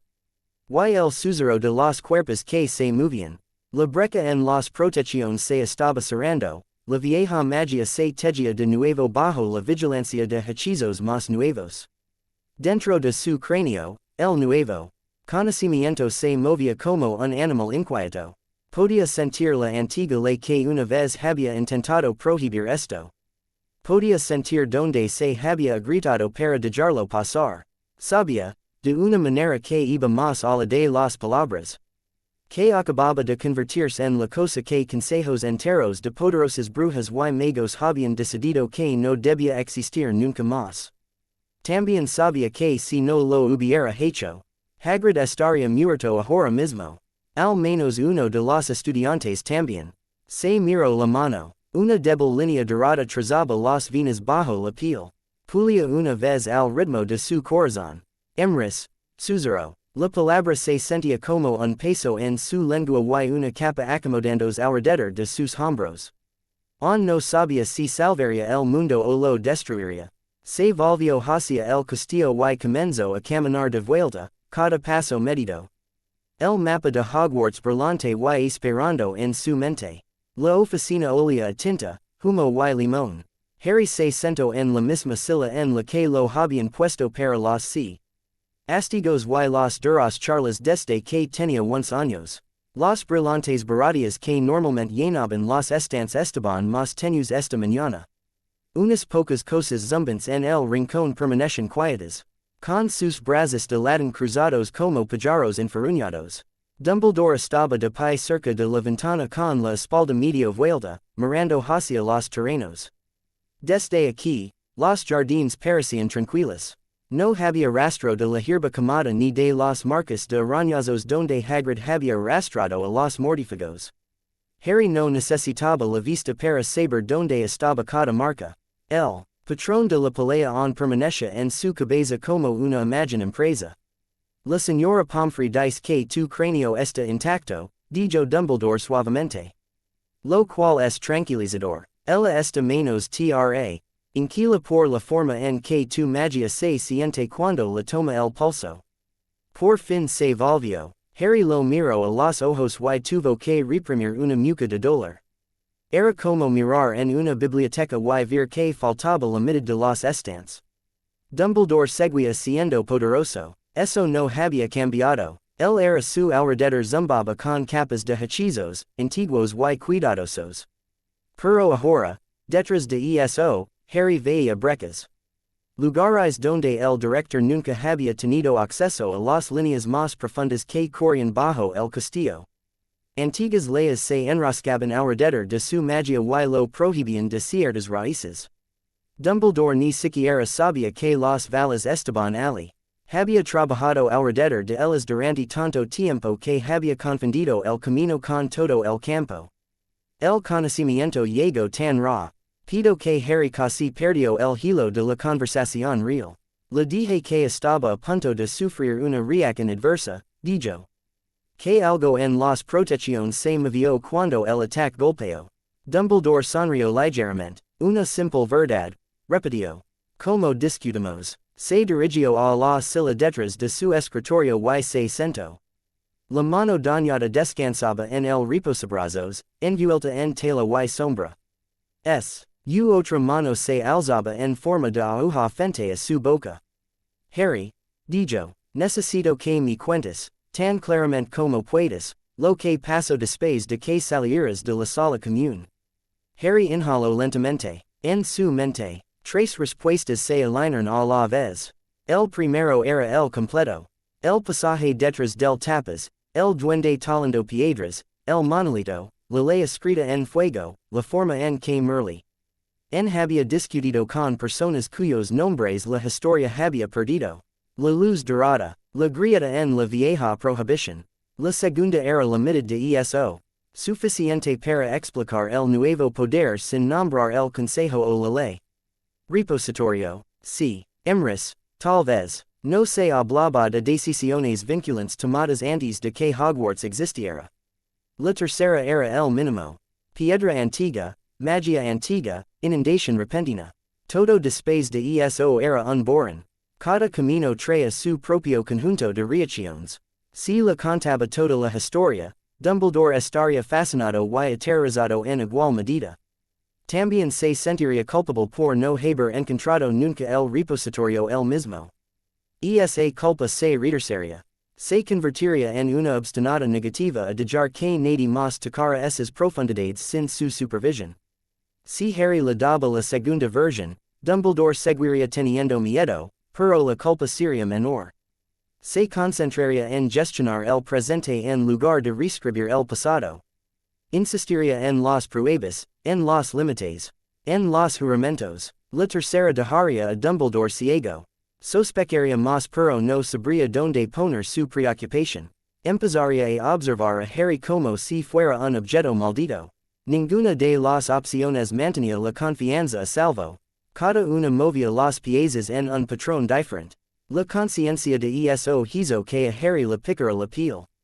Él eligió el camino del medio. Habló sobre el ala oculta.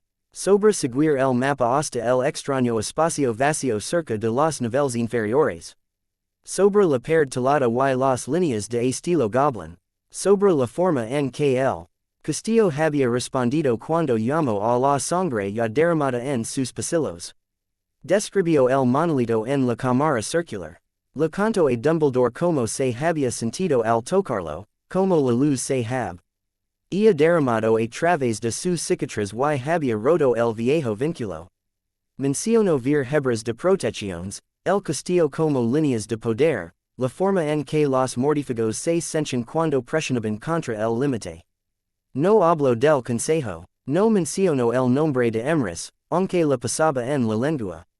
No hablo de la ley que prohibía los depósitos ni de la forma en que la ley se había torcido. Dumbledore asuco sin interrumpir, solo sus ojos se movían, pasando del rostro de Harry a sus cicatriz y viceversa. Cuando Harry terminó, el silencio se prolongó durante unas cuantas respiraciones. Viejo, murmuró Dumbledore por fin. Muy viejo. Se reclinó hacia atrás, la silla crujió. Una vez me pregunté si Hogwarts produciría un nuevo punto de apoyo, dijo en voz baja. Una persona, un lugar, algo que inclinara el tablero. Había pensado que tal vez sería un niño con un nuevo tipo de don. O un objeto enterrado hace mucho tiempo.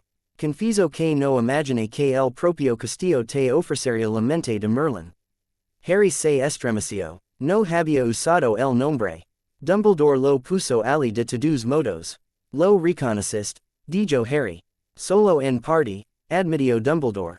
Cuando hablas de ver los encantamientos como líneas. De war una vieja respuesta de piedra en una lengua que ya nadie enseña, me vienen a la mente pistas que he visto en textos muy antiguos. Merlin no solo era un hombre que aconsejaba a los reyes. También era una especie de repositorio. El último, si se pueden creer las historias. Golpeó la tela alrededor de su mano dañada. El cols cosas lo hizo por razones que consideraron buenas, continuó. Creen que ninguna mente debería retener demasiado de la forma de los mundos. Hace que esa mente sea un objetivo. También tienta esa mente a creer que sabe mejor que todos los demás. Su mirada se fijó en Harry. Aguda y triste a la vez. Si lo que dices es cierto, la piedra bajo esta escuela ha quebrantado esa ley. Te ha elegido a ti como su nuevo repositorio. Elegido sonaba mejor de lo que era. Harry recordó la forma en que la luz lo había golpeado, como no había sido capaz de apartarse. No me lo pidió, dijo. Simplemente me agarró. La magia antigua rara vez pregunta, respondió Dumbledore. On deja opciones después. Las manos de Harry se curvaron en su regazo. ¿Cómo que? Preguntó. Dumbledore lo consideró. Ahora poses conocimientos que no pertenecen a esta época, dijo. Hechizos, protecciones, estrategias. Tal vez incluso atisbos de futuros que podrían ser. No puedes simplemente olvidarlos. Tampoco puedes compartirlos libremente sin arriesgar al tipo de colapso que la ley estaba destinada a prevenir. Su boca se estrechó. Estarás tentado, Harry. Tentado a arreglar cosas que ves que van mal antes de que otros siquiera sepan que existe el peligro. Tentado a zagar a todos a tu alrededor por medidas que no entienden. Harry pensó en la sensación en el césped cuando había agarrado la maldición asesina y la había retorcido. La forma en que cada hechiza en ese campo se había desplegado en su mente como un diagrama. La forma en que había visto el siguiente movimiento de cada mortífago antes de que lo hicieran. Pensó en el rostro de Ron, blanco y enojado. Las manos de Hermione temblando mientras preparaba escudos. La delgada línea entre ellos y la muerte en esos segundos. Si puedo impedir que la gente muera, dijo lentamente, ¿por qué no iba a hacerlo? Dumbledore abrió un poco las manos. No he dicho que debes abstener de actuar, dijo. Te estoy pidiendo que consideres como actúas. Y cuanto de tu razonamiento compartes. Ya no eres solo un niño con una profecía. Eres algo que nuestro mundo no ha visto en mucho tiempo. Sus ojos serán muy azules. Lo que hagas a partir de este momento establecerá precedentes, dijo. Otros seguirán el camino que hayas abierto. Si ese camino está talado demasiado profundamente, nadie podrá abandonarlo. Harry miró fijamente el grano del escritorio. Ya veía caminos. Esa era la peor parte. Mientras Dumbledore hablaba, Finas líneas de posibilidad se dibujaban en el aire detrás de sus palabras. Si Harry prometía obedecerlo sin cuestionarlo, un conjunto de líneas se iluminaba. En ese futuro, Dumbledore seguía siendo el filtro. Él decidía que viejos hechizos se podían usar, cuales no, que reformas se permitirían, que secretos permanecerían enterrados. Por ese camino, la guerra terminó, sí. Voldemort cayó. Pero, algunas verdades nunca llegaron al mundo. Algunas leyes permanecieron a medio romper. La siguiente generación nunca aprendió por qué sus mayores habían fracasado tan gravemente. Si Harry decidía ignorar completamente a Dumbledore, se encendía otro conjunto de líneas. En ellas, se movía como una tormenta a través del ministerio y el wizengamot, arrancando podredumbre sin pedir permiso a nadie. Gritaba la verdad en público. Rompía encantamientos frente a las cámaras. La guerra terminó más rápido. También dejó al mundo asustada de él. Había susurros de cárceles con su nombre en ellas. Entre esos extremos había un camino estrecho y difícil en el que actuaba sobre lo que sabía pero trataba de llevar a otros con él. Era un caos. La gente se enfadaba. Algunos se iban. Algunos lo llamaban arrogante. Algunos lo seguían. El camino intermedio dolía más. También parecía menos probable que terminara en un desastre. Harry, dijo Dumbledore en voz baja, no te estoy pidiendo que seas menos de lo que eres. Te estoy pidiendo que no camines solo. Harry levantó los ojos. Entonces deja de dejarme en la oscuridad, dijo. Deja de decidir cuánto puedo saber y cuándo. Si estoy destinado a llevar esto, ne. Necesito personas que realmente sepan lo que estoy llevando a mi lado. No solo observando desde el borde. Dumbledore se estremeció. Solo un pequeño movimiento alrededor de los ojos. Eso, dijo, es un reproche justo. Dudo. Luego asintió una vez, como si estuviera de acuerdo con algo dentro de sí mismo.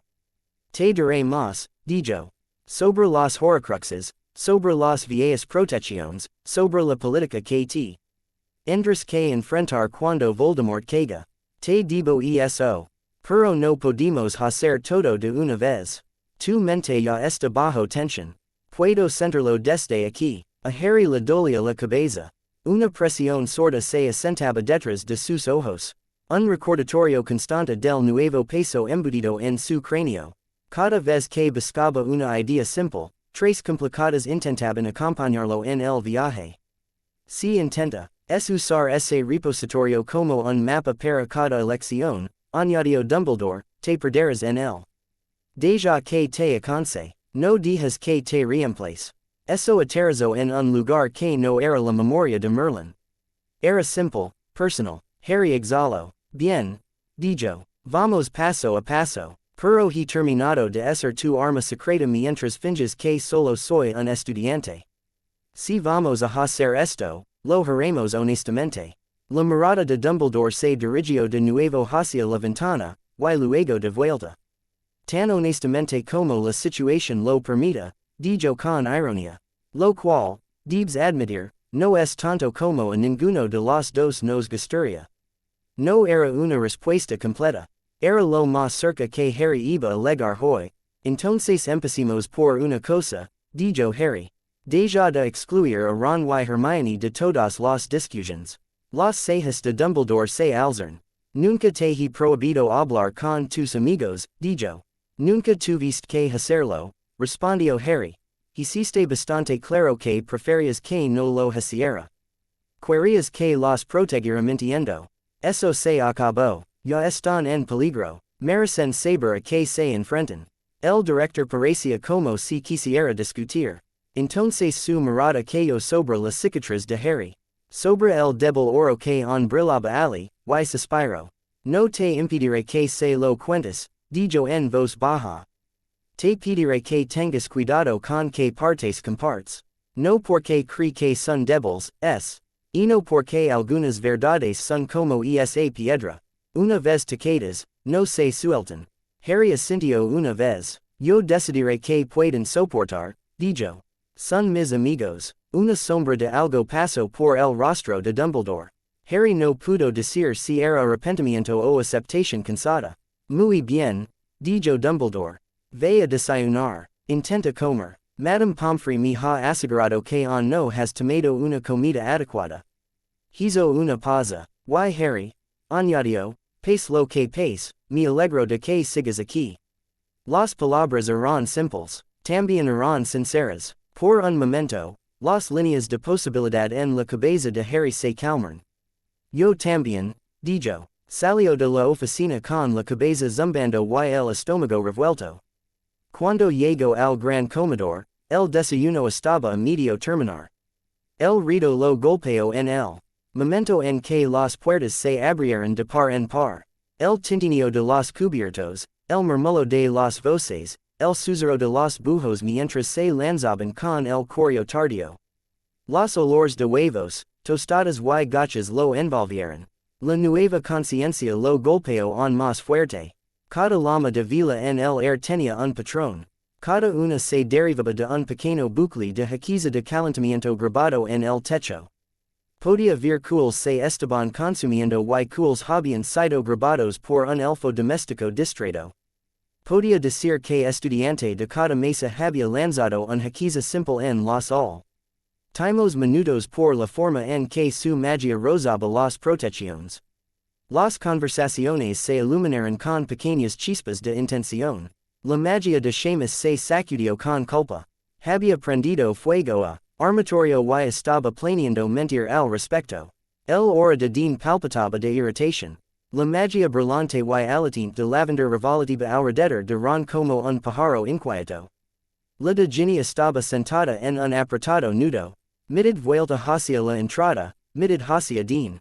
Harry se detuvo bruscamente. Por un segundo, pudo ver pequeños senderos ramificados sobre cada cabeza como débiles líneas de luz.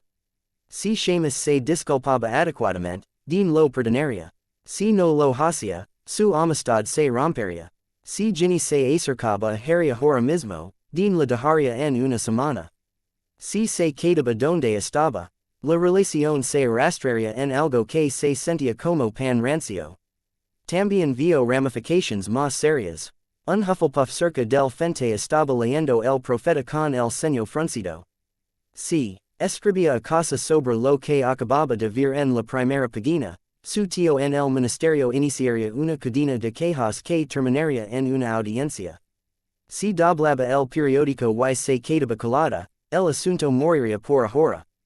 Parpadeó con fuerza. Las líneas no desaparecían. Se desvanecían cuando él se obligaba a concentrarse en algo simple, como la tostadora, pero volvían en el momento en que su mente divagaba. Se obligó a caminar. Ron lo vio primero. Su rostro se iluminó con alivio y preocupación y un destello de resentimiento que Harry sintió tan claramente como el calor del fuego. Colega, dijo Ron, empujando su plato para hacer espacio. Entonces Pomfrey te ha dejado salir. Tienes un aspecto horrible. Gracias, dijo Harry secamente, dejando caer en el banco. Hermione se inclinó hacia él. Tenía manchas oscuras bajo los ojos por la falta de sueño. En su plato había un montón de migas de tostada, sin tocar. ¿Cómo está tu cabeza? Preguntó. ¿Qué te dijo? ¿Qué fue lo de anoche? Harry se sirvió un poco de zumo de calabaza, más para tener algo que hacer con las manos que por verdadera sed. Se había prometido a sí mismo en las escaleras que les diría más. Ahora, con sus rostros tan abiertos y preocupados, el peso de lo que estaba a punto de dejar sobre ellos se sentía más pesado. En el aire sobre ellos, parpadeaban líneas tenues. Si no les contaba nada, veía silencio y una lenta distancia. La sospecha de Hermione creciendo como una grieta, el temperamento de Ron estalando de formas más pequeñas y feas. Si les contaba todo sin filtro, veía conmoción y un tipo diferente de distancia. Uno en el que lo miraban y veían algo no del todo humano. El camino del medio era estrecho. Encontré algo bajo el castillo, dijo en voz baja. Algo viejo. Se despertó cuando lo toqué. De ahí vino lo nuevo. Si lo que si esto. Ron resopló. Magia nueva, dijo. Te refieres a la parte en la que decisiste una maldición asesina en el air y convertiste el césped en esposas. C. ESO. Hermione le lanzó a Ron una mirada aguda. Se serio, dijo ella, y luego se volvió hacia Harry. ¿Qué quieres decir con algo antiguo? Más antiguo que la cámara. Más antiguo que los fundadores. Sí, dijo Harry. Más antiguo que ellos. Parecía que habían construido parte de la escuela a su alrededor. Dumbledore cree que es un repositorio. Un lugar donde se almacenaba el conocimiento de alguien. Hermione contuvo la respiración. Sus ojos se abrieron de par en par. Almacenado. Repitió. Es decir, todo en un solo lugar. Harry asintió. Los cejas de Ron se juntaron. ¿De quién? Preguntó. Harry vaciló una fracción de segundo. De Merlín, dijo. La palabra cayó como una piedra entre ellos. El silencio se prolongó. El ruido del pasillo continuó alrededor de su pequeña burbuja sin tocarla. Ron fue el primero en moverse. Se rió. Un sonido breve y incrédulo. Claro, dijo. Por supuesto. Fred y George están detrás de esto, sí. Saliste dar un paseo a medianoche y tropezaste con el ala de Merlín. Tira del otro. Hace sonar las campanas. Harry no sonrió. No estoy bromeando, dijo en voz baja. Ron lo miró fijamente. Si hablas en serio, dijo, entonces que, tienes su libro de hechizos en la cabeza ahora. Todo. Harry tragó saliva. No solo hechizos, dijo. Formas de ver la magia. Estructuras. Antiguas leyes. Guardias en las profundidades del castillo. Es como si alguien me hubiera metido una biblioteca en el cráneo y se hubiera olvidado de dejar espacio para mis propios pensamientos. Hermione se llevó una mano a la boca. Por eso parecías así anoche, susurró. Cuando saliste al césped, o solo estabas adivinando cómo funcionaban esas maldiciones. Las viste como el profesor Flitwick ve patronas de duelo. Solo que más. Harry asintió una vez. La maldición asesina está construida sobre una estructura antigua que nunca estuvo destinada a ser utilizada de esa manera, se oyó decir. Su forma original era un corte para cortar los hilos entre un alma y una maldición, no una persona y una vida. Alguien la torció. Yo solo la torcí hacia atrás. Lo miraron fijamente. Solo se dio cuenta después de un momento de que su voz se había vuelto plena, como si estuviera recitando de un libro. Los ojos de Hermione se llenaron de lágrimas. Harry, dijo ella, escuchad. Se obligó a cerrar la boca. Las líneas en el aire sobre ellos se iluminaron. Si suavizaba lo que decía ahora, si hacía una broma, Ron se relajaría por un tiempo. Hermione seguiría preocupada, pero lo precisaría como estrés. Si él seguía hablando de estructuras y hilos del alma, ella haría lo que siempre hacía y intentaría ponerse al día. Eso le destrozaría la mente. Él ya podía ver la tensión. Su magia zumbaba a su alrededor como estática. Lo siento, murmuró. Es difícil explicarlo sin sonar enfadado. Ron se pasó una mano por el pelo. Esa es una palabra para describirlo, dijo. No había verdadera mordedura, pero había una nueva distancia en sus ojos. Así que ahora tienes un supercerebro. Eso es bueno, ¿verdad? Puedes ver lo que sabes quien va a hacer. Detenerlo antes de que lo haga, fan de la guerra, todos tienen un día libre. No es tan sencillo, dijo Harry. Hermione frunció el ceño. ¿Qué quieres decir? Preguntó ella. Si puedes ver las protecciones y los hechizos y la forma en que encajan entre sí, puedes predecir muchas cosas. Eso es bueno. Eso es lo que nos hemos estado perdiendo todo este tiempo. Siempre hemos estado reaccionando. Ahora puedes actuar primero. Harry los miró a ambos. Puedo ver más que eso, dijo lentamente. No futuros exactos. No como Trelawney. Más como, patronas, ramas. Si esto, entonces secuelo. Si el ministerio continúa como esta, puedo ver donde se romperá la ley. Si Dumbledore guarda ciertos secretos, puedo ver cool se volverán contra él. Si te digo una cosa ahora en lugar de otra, Puedo ver tres filas diferentes que podríamos tener más tarde. No tenía intención de decir esa última parte. Se la escapó, impulsada por alguna honestidad espera que aún se sentía como suya. La expresión de Ron se cerró. Así que ahora nos estás leyendo, dijo él, genial. Eso es lo que todo tipo quiere que haga su mejor amigo. Hacer cálculos de probabilidad sobre sus sentimientos. Hermione se puso rígida. Nadie ha dicho eso, comenzó ella. El lo hizo, intervino Ron. Simplemente lo hizo. Puede ver que pelea tendremos si dice la cosa equivocada, así que nos va a manejar, sí. Asegurarse de que solo hagamos lo que se ajusta su plan. Eso no es lo que dije, espero Harry. Estoy tratando de no hacer eso. Ese es todo el punto. Te lo estoy diciendo porque no quiero convertirme en un titiritero. Hermione se pellizcó el puente de la nariz. Calmaos todos, dijo ella. Ron, está claramente abrumado. Harry, suenas como si estuvieras a medio camino de una prueba de aritmencia. Respira hondo. Harry apretó los dientes. Estoy respirando, dijo. He estado respirando desde que esa piedra me agarró. No ha cambiado el hecho de que cada vez que miro a alguien ahora, veo como podrían morir si despierta en lugar de dos. Eso aterrizó. La mandíbula de Ron se tensó. Hermione se quedó muy quieta. ¿Qué quieres decir? Preguntó ella en voz baja. Harry se pasó una mano por el pelo. Quiero decir, dijo, que cuando entré en este pasillo, pude ver tres caminos diferentes que podrían haber seguido anoche si no hubiera encontrado esa cámara. En todos ellos, ustedes dos estaban aquí fuera con los otros estudiantes. Y al menos uno de ustedes terminó en la hierba. Miro directamente a Ron. Dijiste dos pasos hacia adelante cuando esa maldición asesina salió mal, dijo. Si no la hubiera separado, habría rebotado en Hagrid y te habría golpeado. Eso no es una suposición.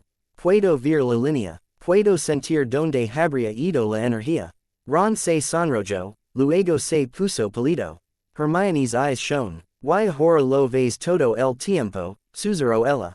Con todo el mundo. Sí, dijo Harry. Incluso con nosotros, insistió Ron.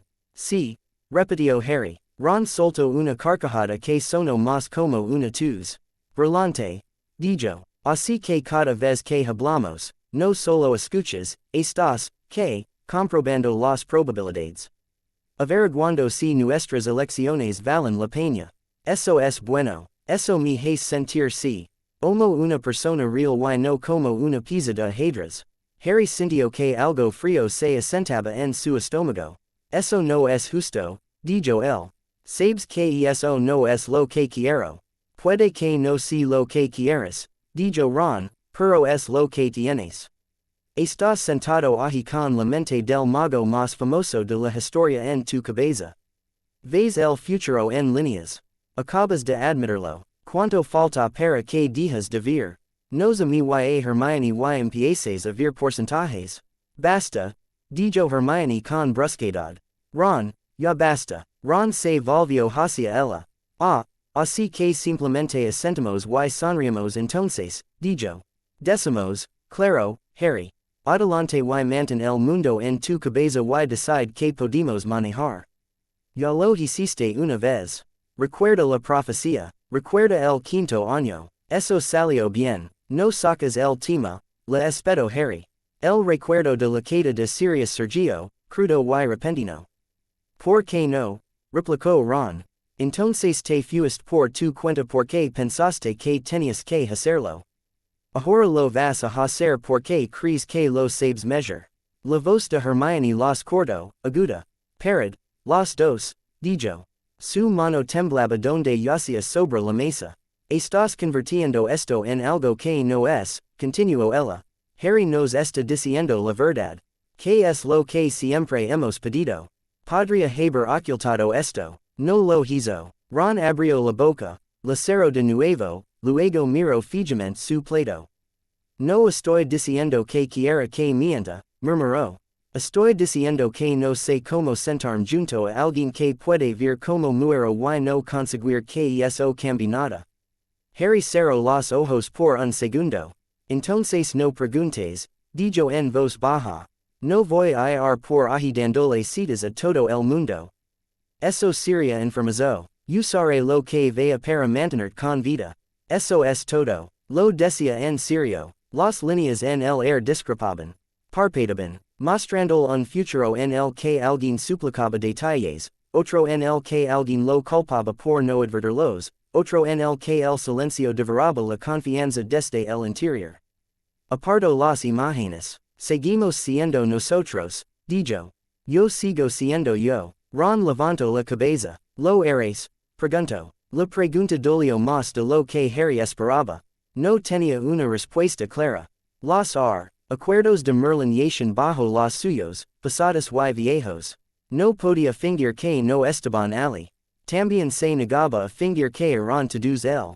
¿Crees que estaría sentado aquí contigo si no fuera así? Dijo en su lugar. Ron lo miró durante un largo momento. No lo sé, dijo, y eso dolió más que nada. Hermione contuvo la respiración. Ron, dijo ella, en voz baja y con tono de advertencia. Se puso de pie, la silla chirrió contra el suelo.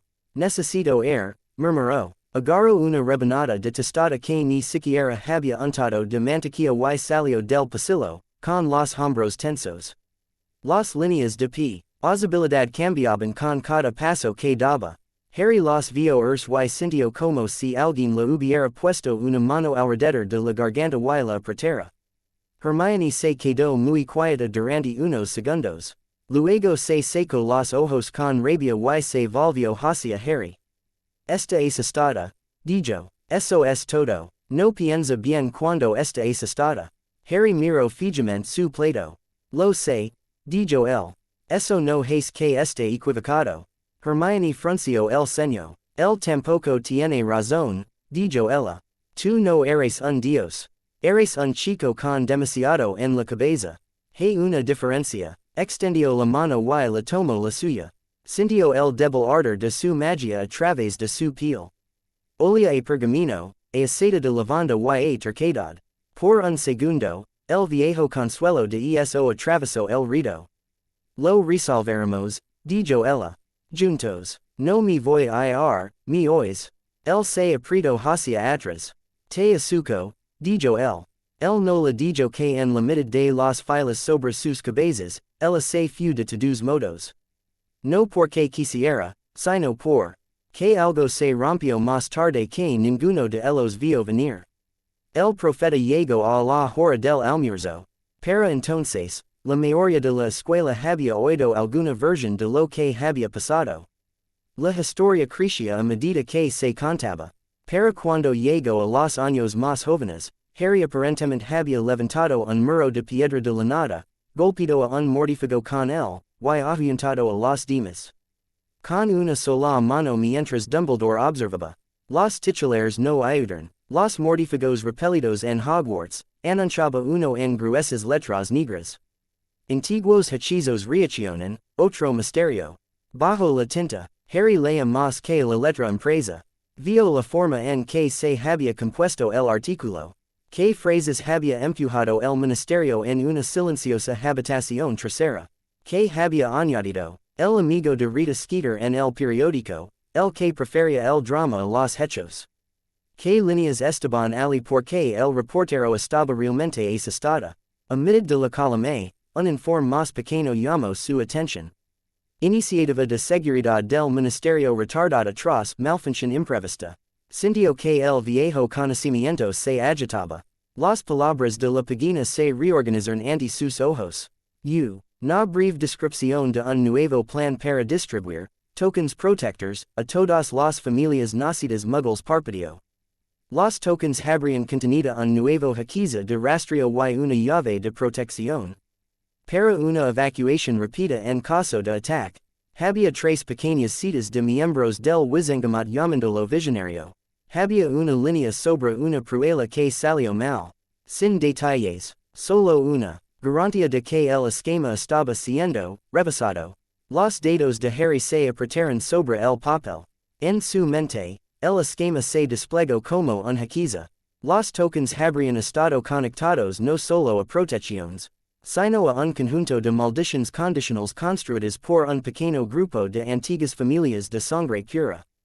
Esas maldiciones habrían permitido al ministerio bloquear cales enteras de una vez.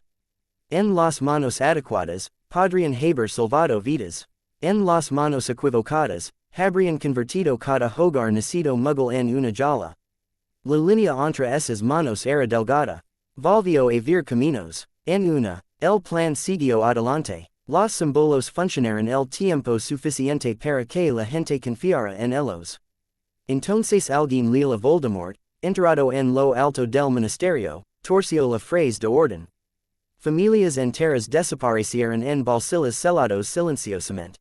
Sin pruebas, sin cuerpos, solo ausencia. En otra, el plan fracasó temprano y fue descartado. El Wizengamot perdió la cara. En su lugar, convirtieron su pánico en leyes de registro más estrictas. Forma diferente, mismo problema. En la rama en la que se encontraba ahora, la prueba ya había salido mal. Lo vio sin enrio tranquilo en el departamento de misterios. Tres tokens moldidas sobre una mesa. Un innombrable con ojos cansados alargando la mano para activarlos. Las maldiciones disparandos mal y bloqueando la mitad del suelo. Alarmas. Maldiciones contrarias mezcladas. Una bruja perdiendo dos dedos por un disparo erróneo. La visión se desvaneció como si algo lo hubiera bofeteado. El repositorio dentro de el zumbaba. La vieja le surgió como una marea. Las propias notas de Merlín sobre vínculos y confianza y lo que sucedía cuando atabas a una población a un único punto de fracaso. Había visto ser una ciudad una vez cuando un rey había intentado algo similar con un jaquiza diferente. Harry tragó saliva. Podía dejarlo. Esa era una opción. Dejar que el plan muriera en la revisión interna. Dejar que el ministerio aprendiera cualquier lección superficial que sacara del fracaso. Tenía suficiente con lo que leer sin sumergirse en su desastre. Las líneas le mostraron cómo se veía eso. Dentro de unos años, bajo algún otro ministro, surgiría un plan similar. Forma ligeramente diferente, misma idea. A la gente le encantaban las soluciones ordenadas. Les encantaban las palancas centrales. Nunca aprendían. O él podía presionar. Podía alcanzar a través de las protecciones que entrelazaban el ministerio y rastrear el nuevo patrón de la maldición. Podía añadir un pequeño ajuste que nadie vería. La próxima vez que intentaran activar los tokens, la estructura de la maldición se derrumbaría de una manera que parecería incompetencia, no sabotaje. El Wizengamot sería humillado. El Emma sería abandonado por las razones equivocadas. El pensamiento sabía amargo. También sabía eficaz. Harry, dijo Hermione en voz baja a su lado, te has quedado muy quieto. Parpadeó y se dio cuenta de que lavaba un minuto entero mirando el mismo párrafo. Estoy bien, dijo, demasiado rápido. Ella le dirigió una mirada que decía que no lo creía, pero no insistió. Dobló el papel. La decisión le pasaba en el pecho. Esto era lo que Dumbledore había advertido. Actuar antes de que nadie más viera el peligro, convertir los malos planes de la gente en pequeños fracasos sin decírselo. La tentación, envuelta en ética. Pensó en las familias cuyos nombres nunca aparecerían en las primeras páginas. En los niños que ni siquiera sabrían que eran casi jalas. Tomó una decisión. Esa noche, cuando el yo se había sumido en un suave murmullo de sueño, Harry salió de su cama y se deslizó por los silenciosos pasillos. No necesitaba el mapa, las propias dependencias le mostraban donde merodaban Filch. Y la señora Norris y donde se movía el personal.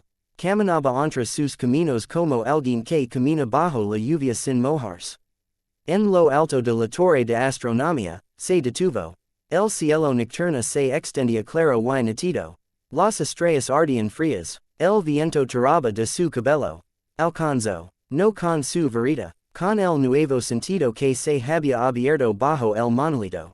Las protecciones del minister. Io no estaban directamente conectadas a Hogwarts. Eso habría sido una tontería. Estaban en Londres, envolviendo una parte de la ciudad como una segunda piel. Para llegar a ellas, tenía que seguir las líneas la hacia afuera. A lo largo de las rutas que conectaban antiguos sitios de magos. Stonehenge, las antiguas murallas romanas, un círculo de piedra medio derrumbado en un campo de Yorkshire. Cad, a punto rozo su conciencia por un instant antes de que se deslizara hacia el siguiente. Entonces llegó, no veía el ministerio como muros y ascensores.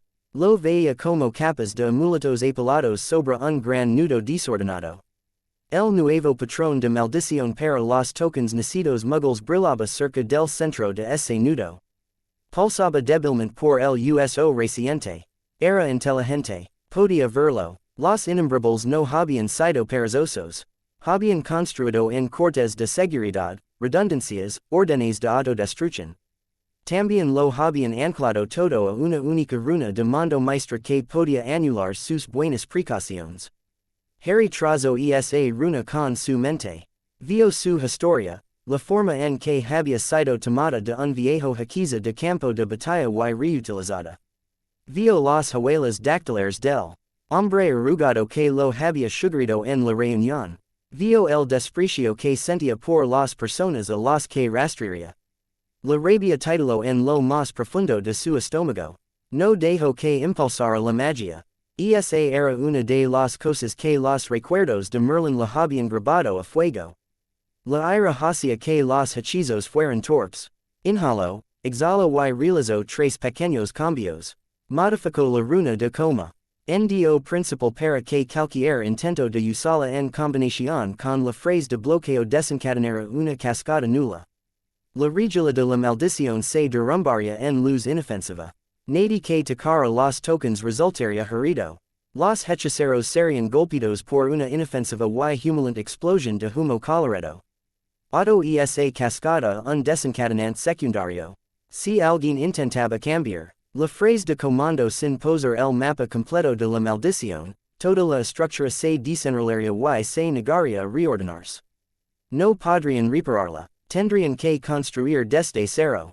Añadió un último gancho. La próxima vez que el Wizengamot discutiera el esquema, las notas de la reunión se filtrarían. No todas. Lo suficiente para llegar a algunos periodistas. Lo suficiente para mostrar lo cerca que habían estado de convertir familias en activos. Era preciso, casi quirúrgico. Nadie moriría. Nadie sería maldecido. El ministerio simplemente se vería obligado a ver como uno de sus grandes planes se desmoronaba ante una audiencia. Oscuro, dijo una vocecita en su cabeza. Necesario, respondió otra. Se apartó de las protecciones y abrió los ojos. Las estrellas seguían allí. El viento seguía soplando. Le temblaban las manos. Se sentó con fuerza sobre la piedra fría y apoyó la espalda contra la pared. Merlín habría hecho peor, murmuró. Los viejos recuerdos coincidían. El profeta 2 días después era casi cómico. Una farsa ministerial, declaraba la primera página. Los tokens de Pruela explotan en humo de colores. Había fotos de varios funcionarios de aspecto sombrío de pie en una nube de brillante púrpura y verde. Con el cabello erizado, el artículo mencionaba una matriz de maldiciones demasiado entusiasta, un lamentable descuido, y investigations en curso. Entonces llegó la filtración, un artículo más pequeño en la página 3 citado de notas de reuniones. Ciertas frases destacaban con tinta negra áspera. Inconveniencia colateral, riesgo aceptable, sacrificio por la seguridad. Hermione golpeó el papel sobre la mesa durante el desayuno. Esto es repugnante, dijo. Iban a etiquetar a la gente como paquitos y luego encerrarla cuando les convenía. Seamus maldijo en voz alta. Dean parecía enfermo. Varios estudiantes nacidos muggles en otras mesas intercambiaron miradas tensas y asustadas. Ron, que había estado manteniendo la distancia desde su pelea, dejó escapar un silbido bajo y impresionado. Espero que encuentren a quien hizo esto, dijo. Merece una medalla. Hermione lo fulminó con la mirada.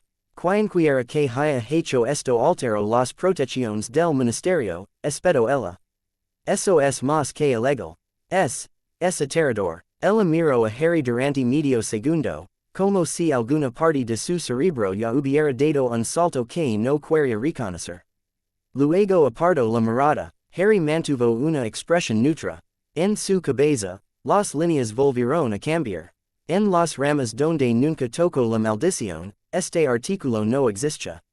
El esquema cogeo, fue remendado, entró en uso parcial. En algunos de esos futuros, no ocurrió nada catastrófico. En otros, algo muy malo ocurrió. En esta rama, el plan estaba muerto. El wizengamot era un hazmarer para un ciclo de noticias. La confianza pública cayó. Otros planes serían más difíciles de pasar desapercibidos. Intento no pensar en el hecho de que había hecho nada. Ron captó su mirada. Por un segundo, Harry pensó que estaba a punto de preguntar. Había conciencia ali. Sospecha. Una mezcla de admiración y miedo. Entonces Ron bajó la vista hacia su plato.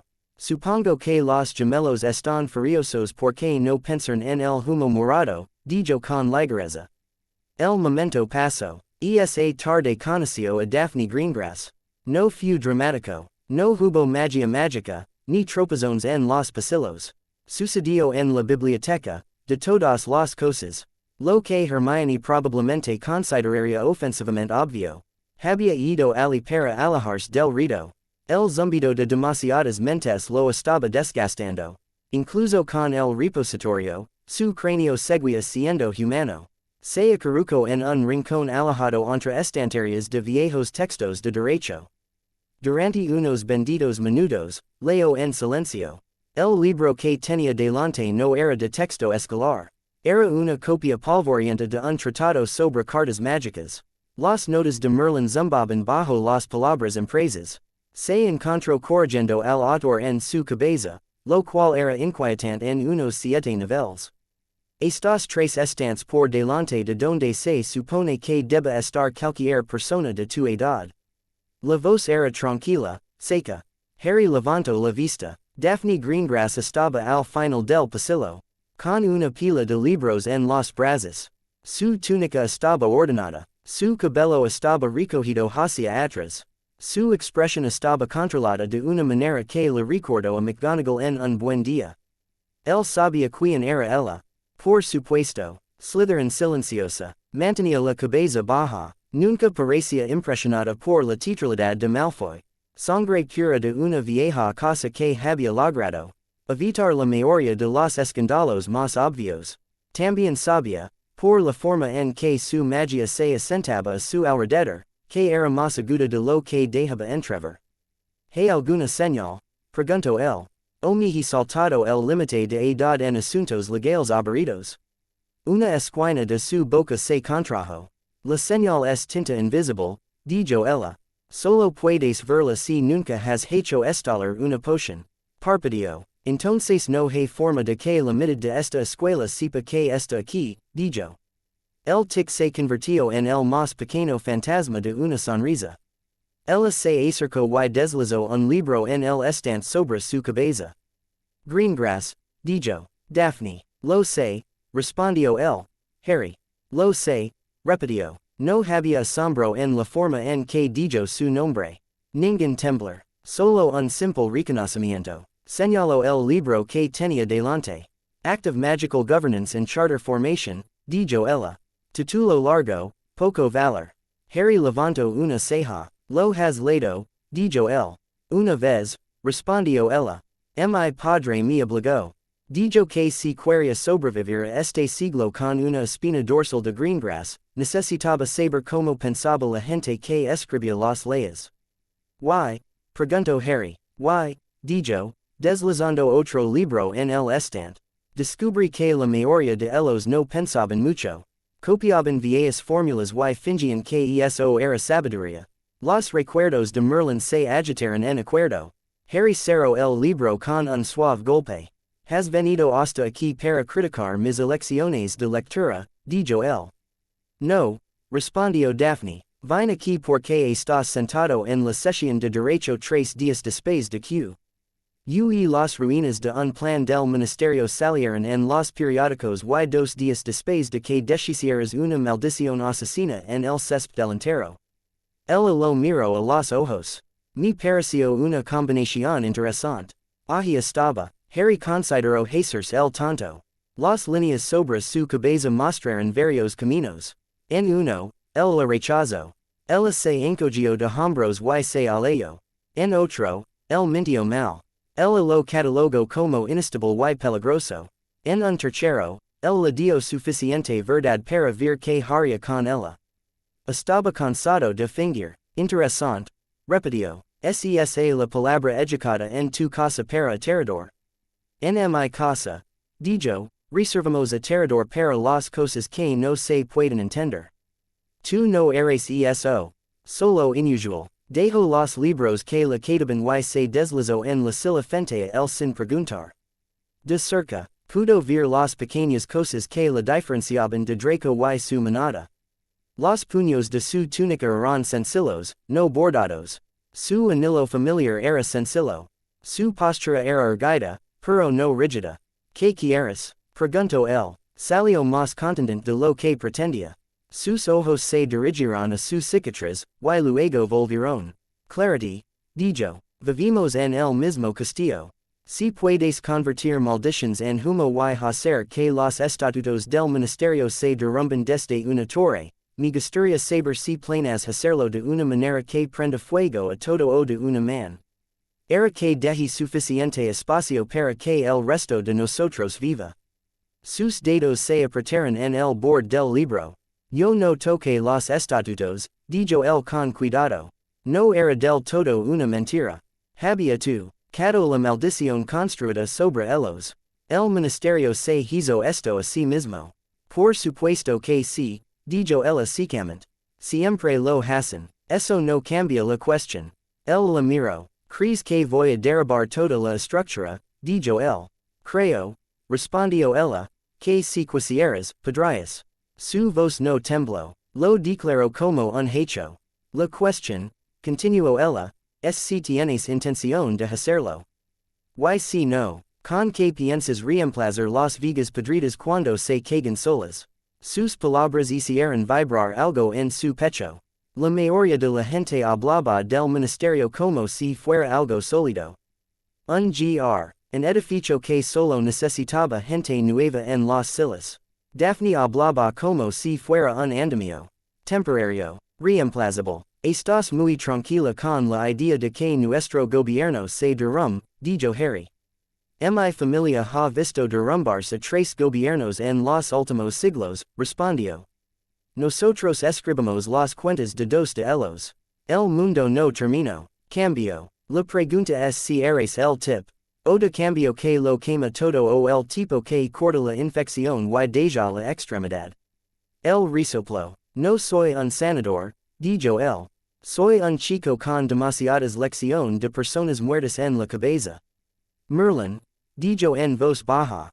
Se puso rígido. Su mirada permaneció firme. ¿Crees que el resto de nosotros no podemos hacer el trabajo de patronas? Dijo ella. Antiguos repositorios se despiertan. El chico que vivió sale de ellos. La maldición asesina se convierte en humo.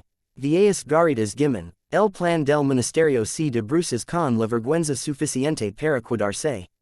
Y los periódicos comienzan a susurrar sobre un nuevo poder en la guerra. Separó un poco las manos.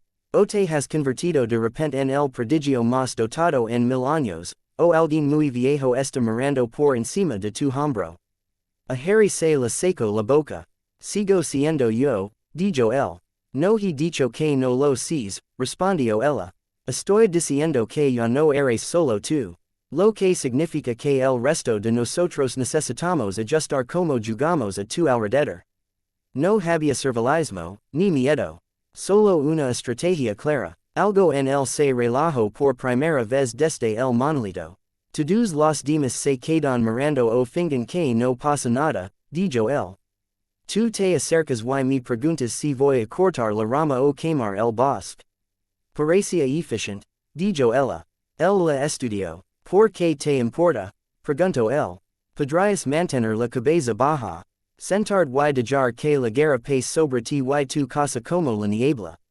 Su mandibula se tenso. Eso es lo que quiere mi padre, dijo ella. Dice que sobrevivimos manteniéndonos neutrales.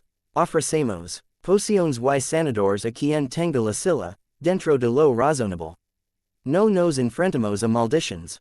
Sus ojos se dirigirán al papel sobre la mesa entre ellos, a las palabras inconvenientes colaterales.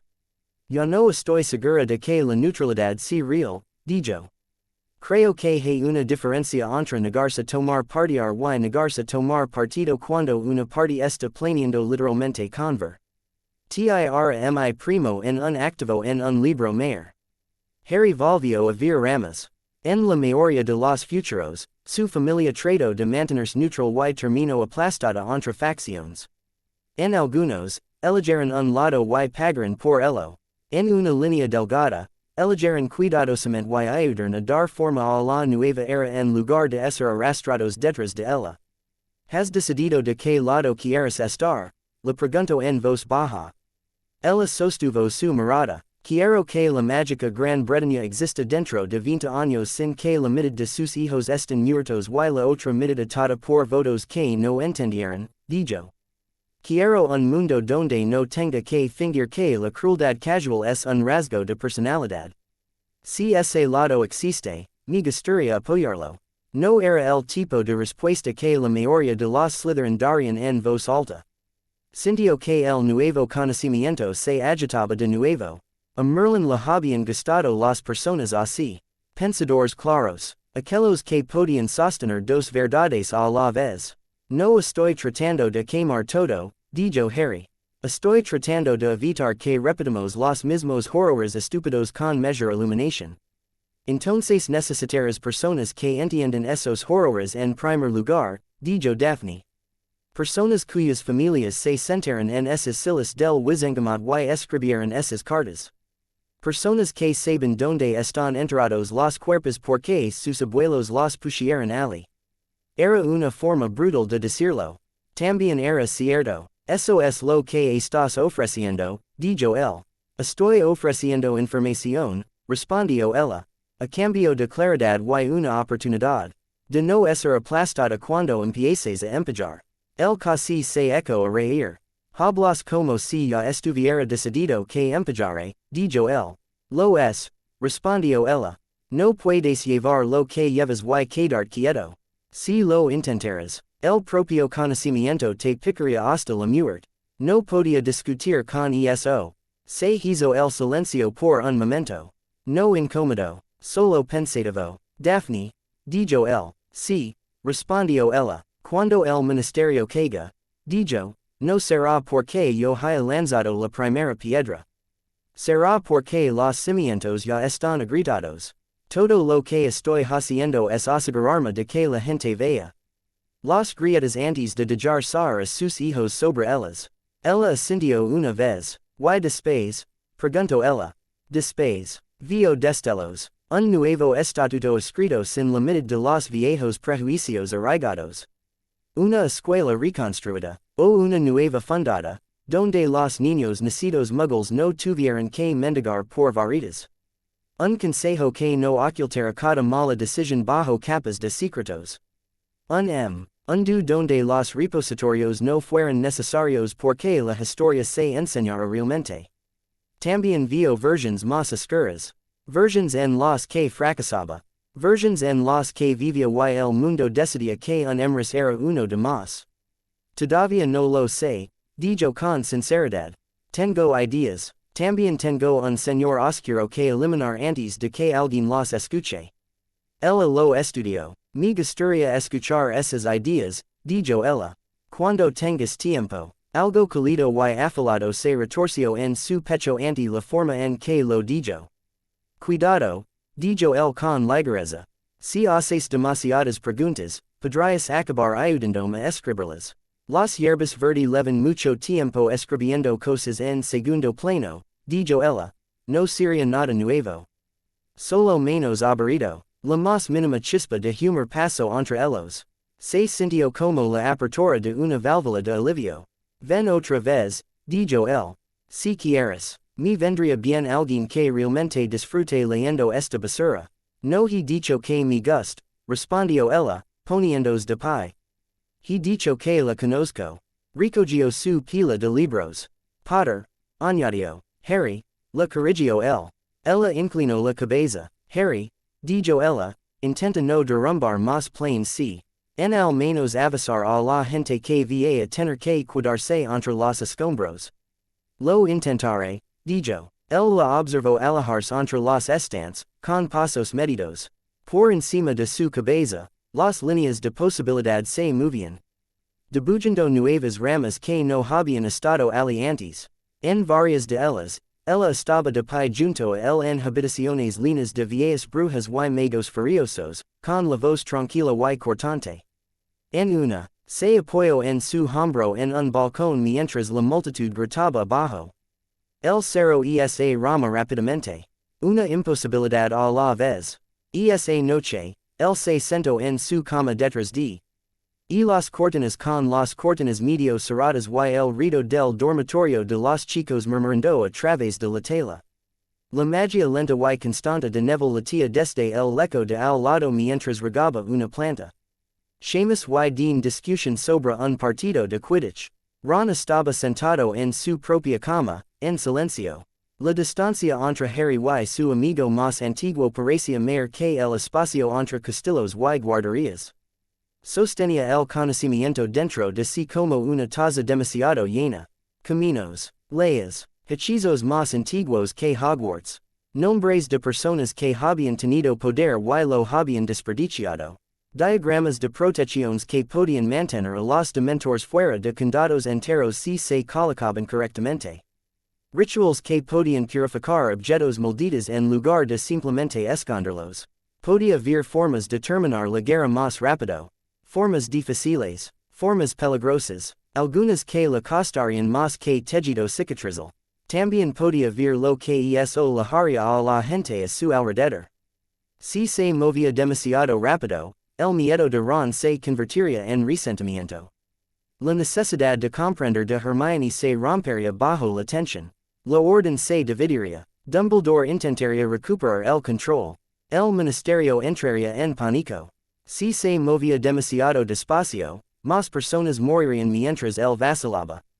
La paradoja del lector omniscient, susurró él. A voz seca de Merlín desde algún estante profundo de la memoria. Ver demasiado es quedar paralizado, a menos que Elijah's que ceguera aceptar. Harry miró fijamente la cortina. No quería quedar paralizado, no quería ser un dios. Quería ser un chico que pudiera meterse en una pelea y saber que había hecho todo lo posible para mantener vivos a sus amigos. Pensó en el rostro de Ron en el desayuno, atrapado entre la ira y el miedo. Pensó en la mano de Hermione sobre la suya.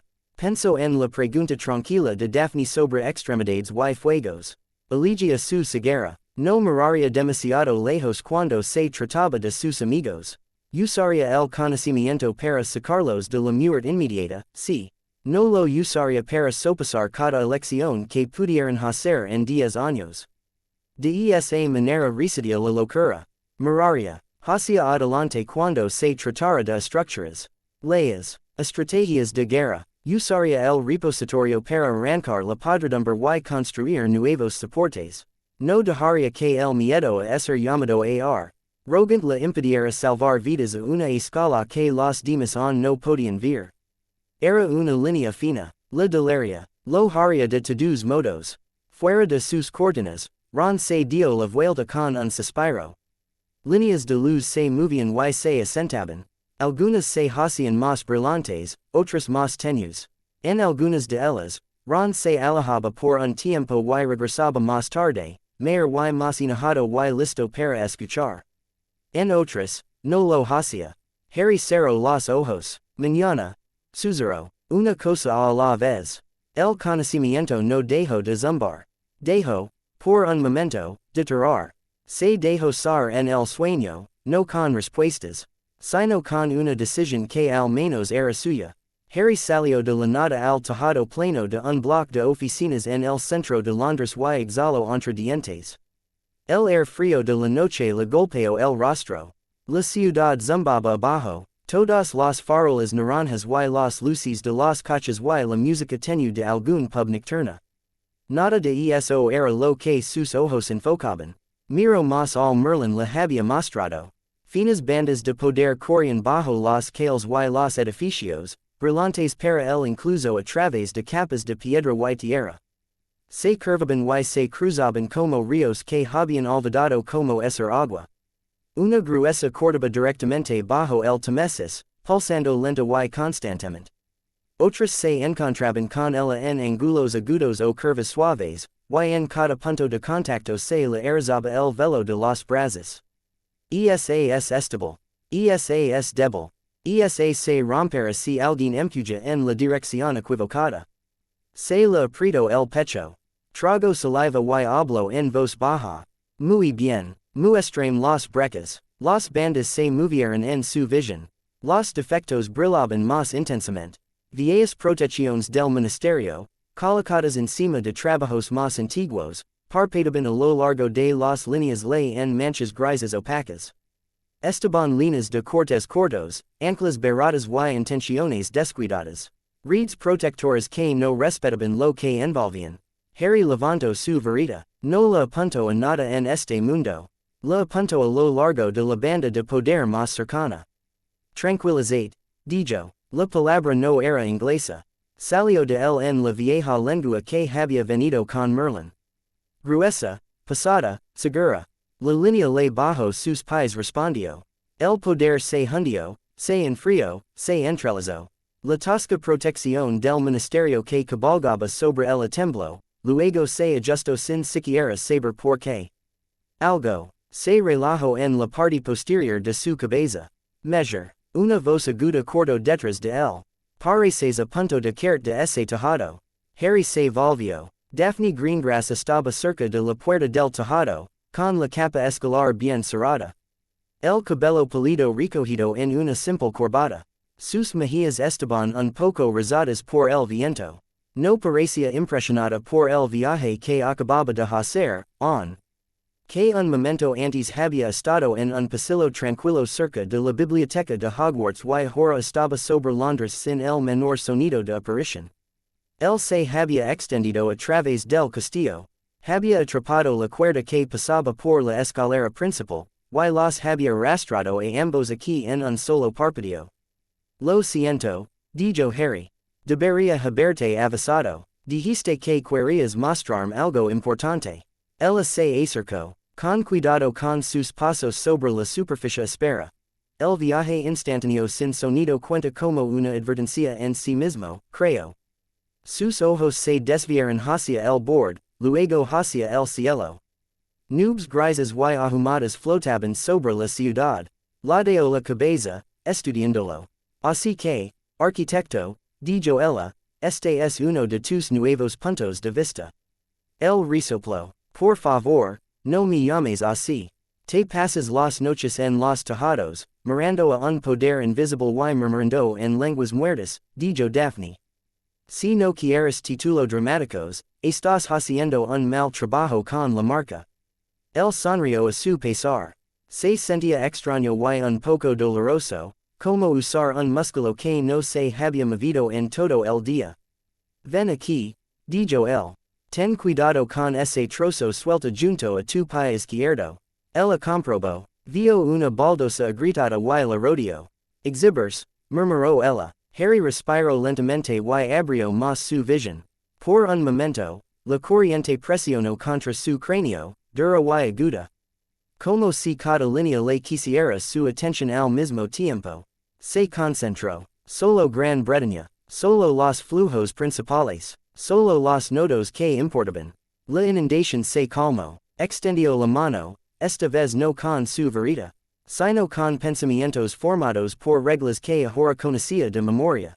El techo bajo ellos se volvió borroso, mientras un débil resplandor ascendía alrededor de sus tabilos.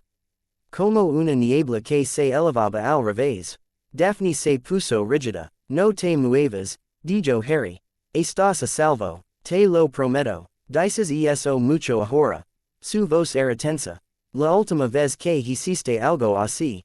Rebotó una maldición asesina. No había una respuesta adecuada eso, así que no lo intento.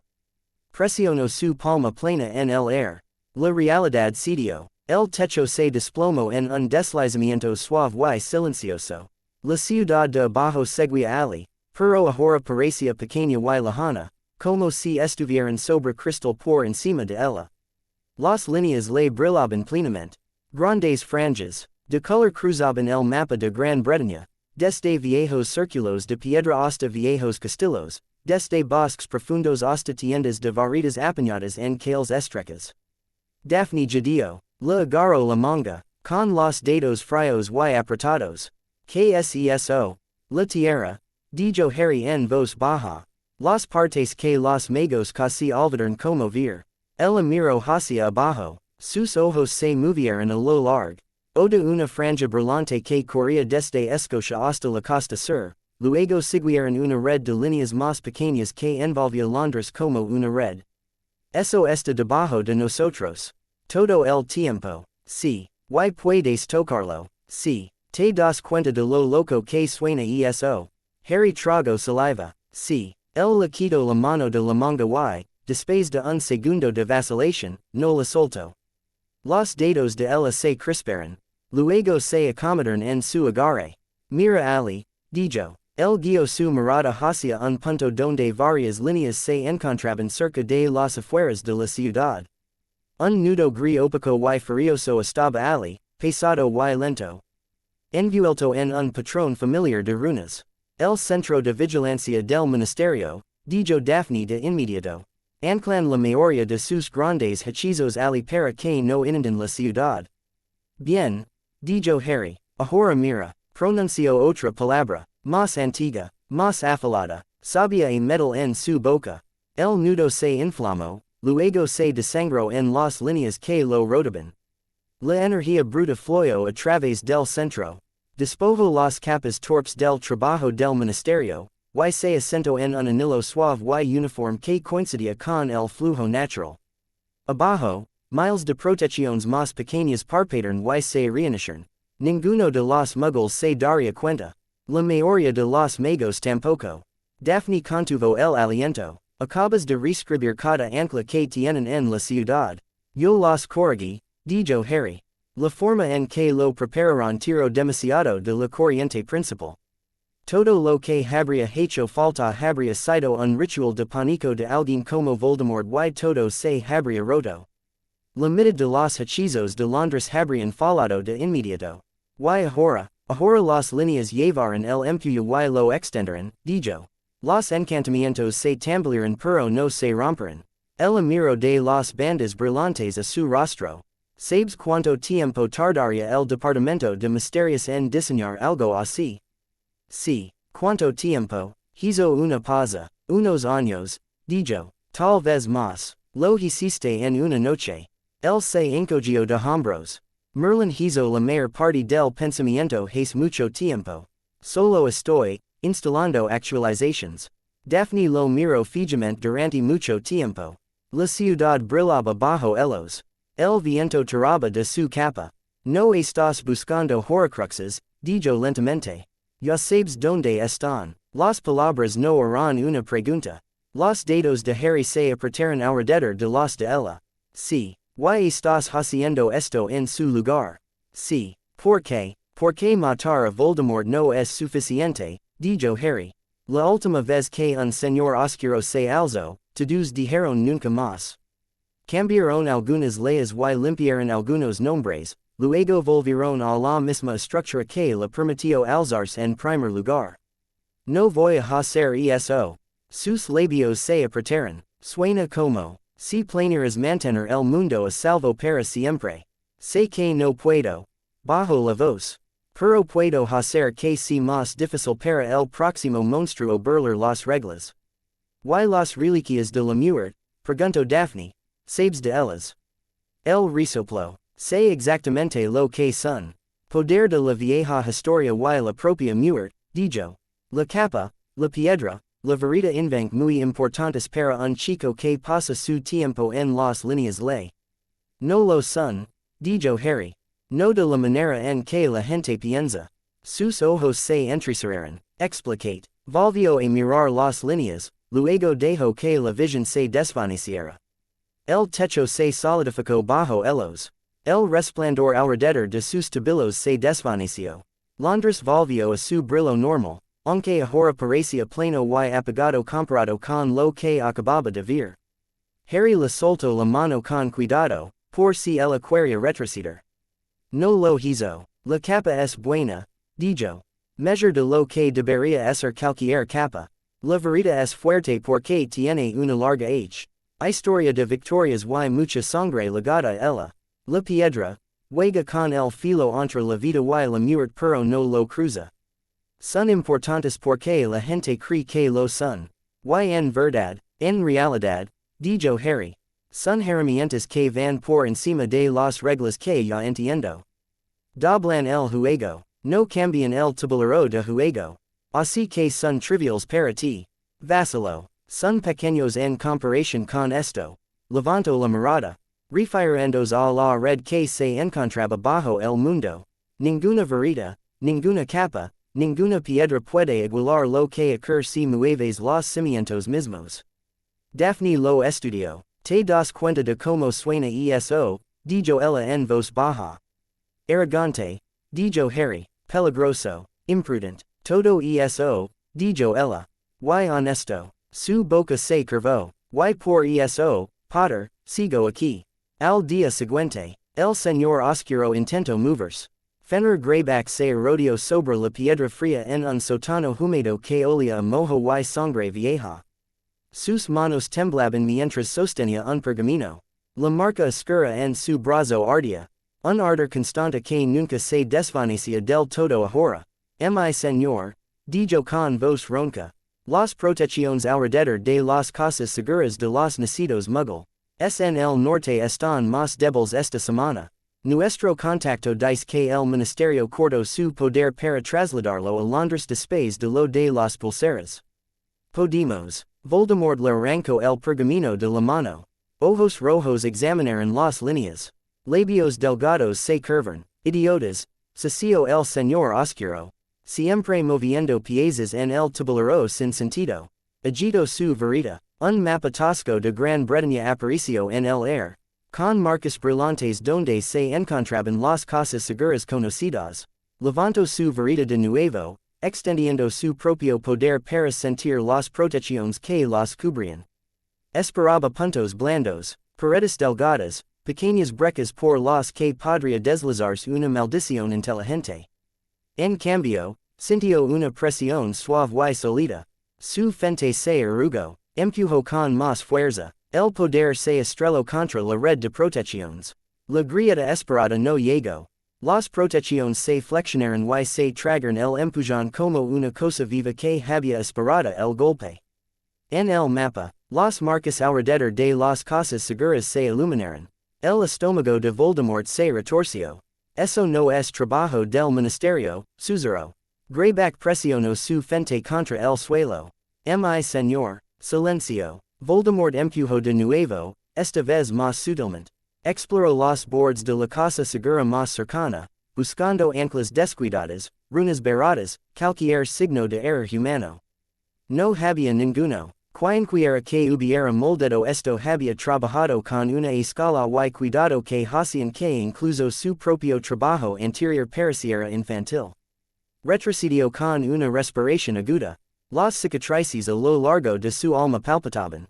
El extraño y frío eco que había sentido en el cementerio y en la escuela volvió a encenderse, aquí en este sótano, cabalgando las líneas le como una risa que no podía localizar. No una risa, una firma, una respuesta del propio mundo. Potter, escupió. El nombre se sentía mal en su boca. Demasiado pequeño. Voldemort se giró hacia Greyback. ¿Cuántas veces has fallado en traerme al chico? Greyback se estremeció. Mi señor, las protecciones, el castillo, Snape dijo. La luz verde se encendió.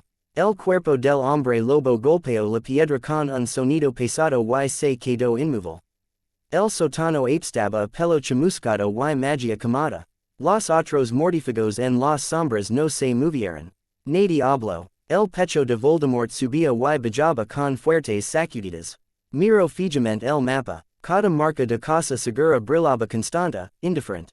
Las protecciones zumbaban a lo largo de las líneas en un tono que no coincidía con ningún haquiza que el conociera. El chico había hecho algo.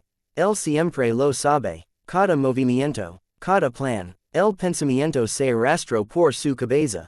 Intentó aplastarlo, pero se le quedó pegado. Había construido su ascenso over la afirmación de que controlaba el miedo.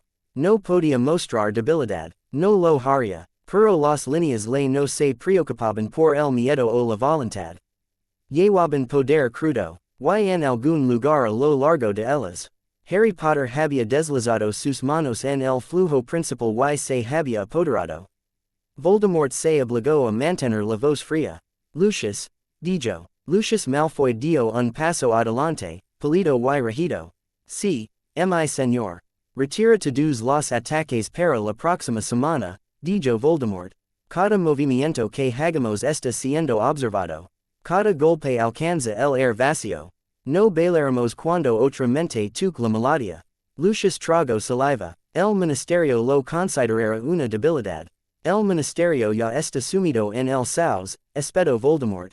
Se han metido sus juguetes en las propias muñecas. No pueden cantar más ala de su propio pánico. No es el ministerio lo que importa. Entonces, ¿quién? Voldemort levantó su varita y la pasó por el mapa. Las marcas se desdibujaron. Una figura permaneció en su mente.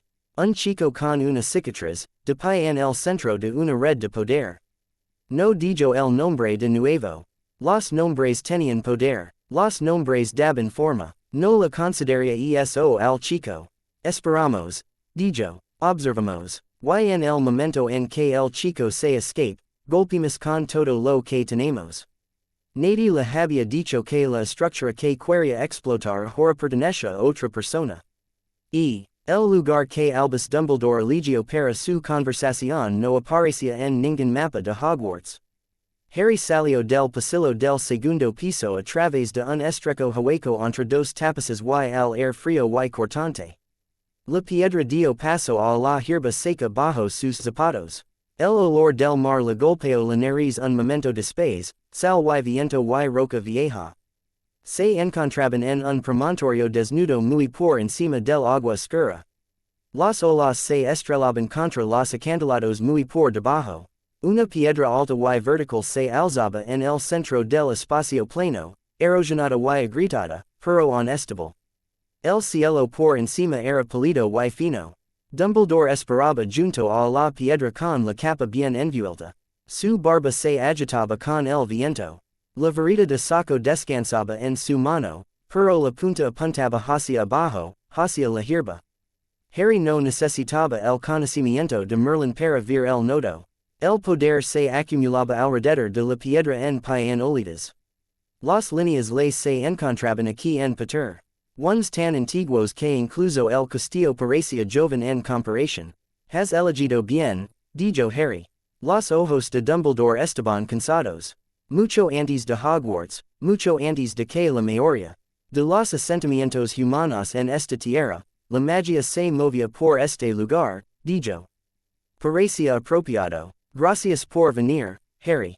Harry se acercó hasta quedar frente a él con la piedra entre ambos. El viento le tiraba del pelo y de la capa. Me llamaste, dijo. ¿Qué quieres? Los dedos de Dumbledore se apretaron alrededor de la varita. Quiero hablar de lo que estás haciendo, dijo. Y de lo que no debes hacer. Harry se rió una vez. Salió cortante. Debes, repitió. Después de todo lo que me has ocultado, sigues abierto al deber. El mago mayor se estremeció. Es justo, dijo Dumbledore en voz baja. He tomado muchazo. Algunas de ellas estaban equivocadas. Muchas te hicieron daño. Por eso, lo siento, Harry. De verdad, el viento rugía bajo el acantilado. En algún lugar del mar, un pájaro gritó. No estás aquí para disculpar, dijo Harry. No, admitió Dumbledore. Estoy aquí para suplicar. Harry parpadeó. Eso, al menos, no lo había esperado del todo. Suplicar. Dumbledore levanto la mirada, el brillo habitual había desaparecido. En su lugar se encontraba el miedo desnudo.